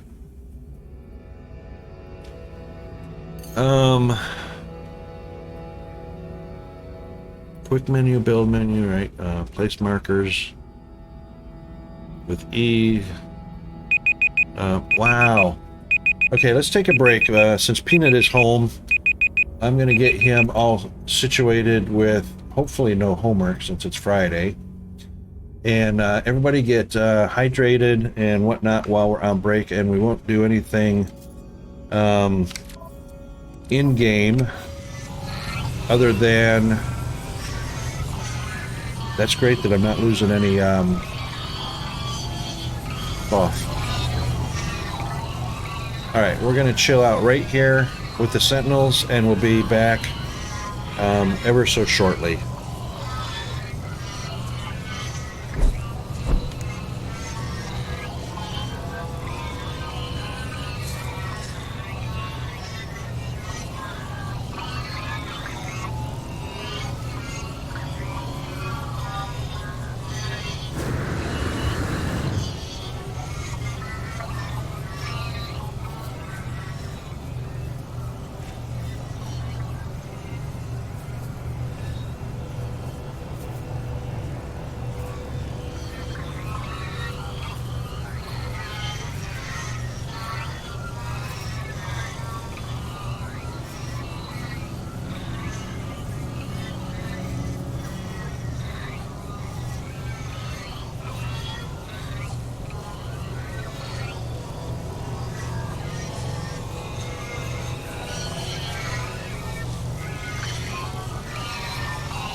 Okay. Testing. There we go. Hope everybody got hydrated and bio-braked and all that good stuff. All right, so I installed the terrain manipulator. I don't know why that didn't go away. Wow, I am seeing all kinds of frame pauses. So that appears to be just with the animals because my character is still moving. Oh, no, Death Dragon also. So that's not the game. That'll be just the server. Oops. Sorry, that was the wrong button. Watch out, DD. That is going to be server, and I'm sure that's because we're multi-playing, and it's trying to sync up, and it's not getting a chance to sync up for some reason. My FPS is still, as far as the GPU goes, it's hovering around 174. My GPU utilization is only hovering between 50 and 80%, which is fine. CPU down around 40%. Junction temperature hovering at about 80%, so it's definitely not the game or my machine. That is server related. Sometimes that goes away all on its own. It just depends on how long it takes for the server to sync up the players that are involved. And we've only got 3 players, so it shouldn't take too long for that to disappear. These animals are really curious, though. They're pushing me around, so they must want food. Oh, they're recently fed. Oh, they're coming to you, DD. Did you feed them? I gave them a few pellets. Yep. Yes. So now they're going to come to you, Mama, for food and drink and whatnot. You are their new best friend. They came from out of nowhere. All of a sudden, just plenty of them. Alrighto, so Strixobis. Cool looking animals. Especially this one over here, a very curious looking creature. And I can't even scan him for some reason.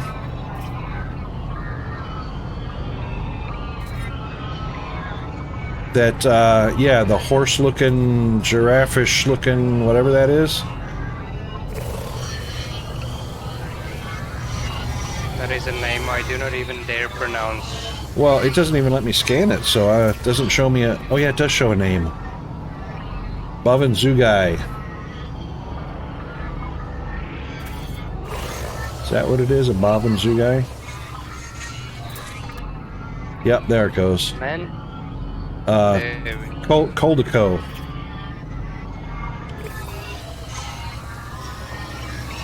Alright, so install terrain components 1 of 2. I guess I didn't finish that. Advanced mining, boltcaster, terrain manipulator. It says it's installed. Hydrogen jelly. Oh, I didn't finish by clicking on the hydrogen jelly. Yay! Alright, terrain manipulator installed. 100%. What's it take for fuel? It takes metallic elements. Okay. Awesome. And the mining beam needs a little bit of food, so we'll give it that. Alright, what is next? Let's get our H. I've got a new icon on the bottom right, so that must be... Oh, now it's going away. Oh! That must have been my terrain manipulator icon. Oh, Chris! Again, I didn't look at chat. Chris said he was off to bed, for anybody that didn't notice. Thank you, Chris, for coming to play. Enjoyed the harassment. Looking forward to some more. Have a good night if you're still here. If not, at least you can watch the VOD and say, or see that I said goodnight. He's a nut. He is a nut.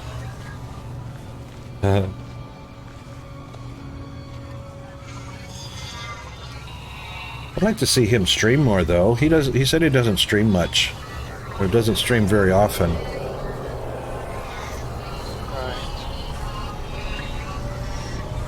Boy, lots of activity. Okay, so now there's that icon again. Let me back up. Oh, I see. I'm pointing at the ground and it shows up. All right, so if you can see my screen, that little icon down at the bottom right must be my terrain manipulator. So it must be telling me that that's my currently equipped tool, yes? I can't reach it. I can't point at it or anything with my mouse. Oh, hang on, maybe I can. The icon on the bottom right? Yeah, so just below where the HUD info shows up at the bottom right. Oh, maybe that's because there's a sentinel. Yes, because That is a right is where your weapon is displayed. Yep, okay, so that is a sentinel shaped. Okay, so that's just saying that there's a sentinel nearby. That's all it is. Yes. Okay, cool. All right, so this poor dead animal, we can do nothing with it. That that other animal that was hovering over it obviously didn't get his snack.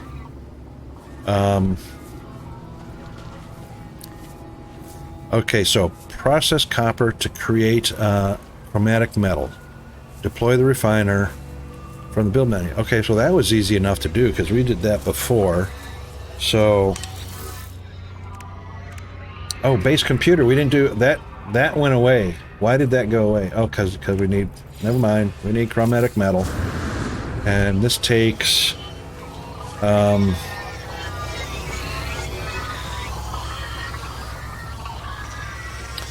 so we want to E, and we want to process chromatic, ooh, we've got raw steak. Oh no, I must have killed something. I didn't do it on purpose. Alright, chromatic, there it is, chromatic metal. It's got 376. Why does it say I have 0? That is probably because, let's pick that up again. I've got chromatic metal, so I probably just need to get it into the right inventory. So let's check the starship and chromatic metal and transfer to my exosuit. That should do it. All right, now, basically, now the base computer claims a site for construction. Find a suitable area and deploy the base computer. Okay, so that's obviously going to be the center of the base, right? Base computer? Yes, so that's the central area where you have the 500-meter circumference. Right, okay, so we want a nice flat open area. Yes, I would not recommend this area because of the non-removable materials. Yes, okay, and it is close to water, but... Alright, so I guess the best, fastest way to do that is just grab the aircraft, or spacecraft, and, so used to say... Yes. Huh? No, I'll follow you. Okay. So we get up right. No worries. Yeah, I can't, because of my, hang on a second, let me fuel up real quick. Because of my previous military experience, being in the Air Force and whatnot, I call everything an aircraft instead of what it is, like spacecraft.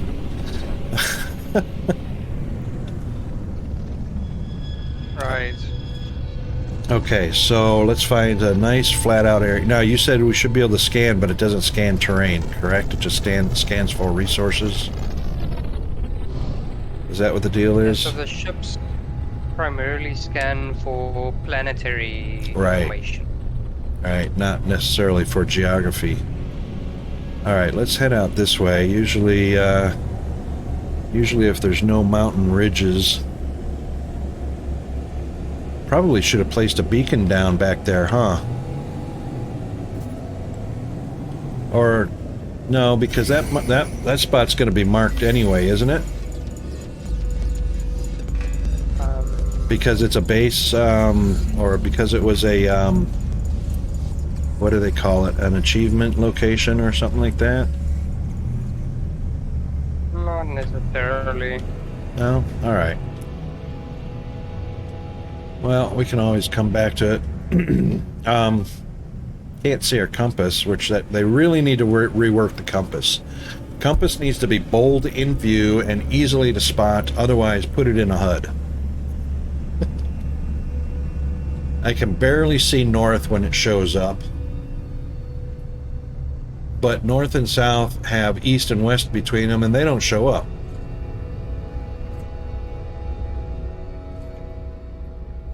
Like, there is nothing on my compass right now. Might send them a suggestion to improve that. That's not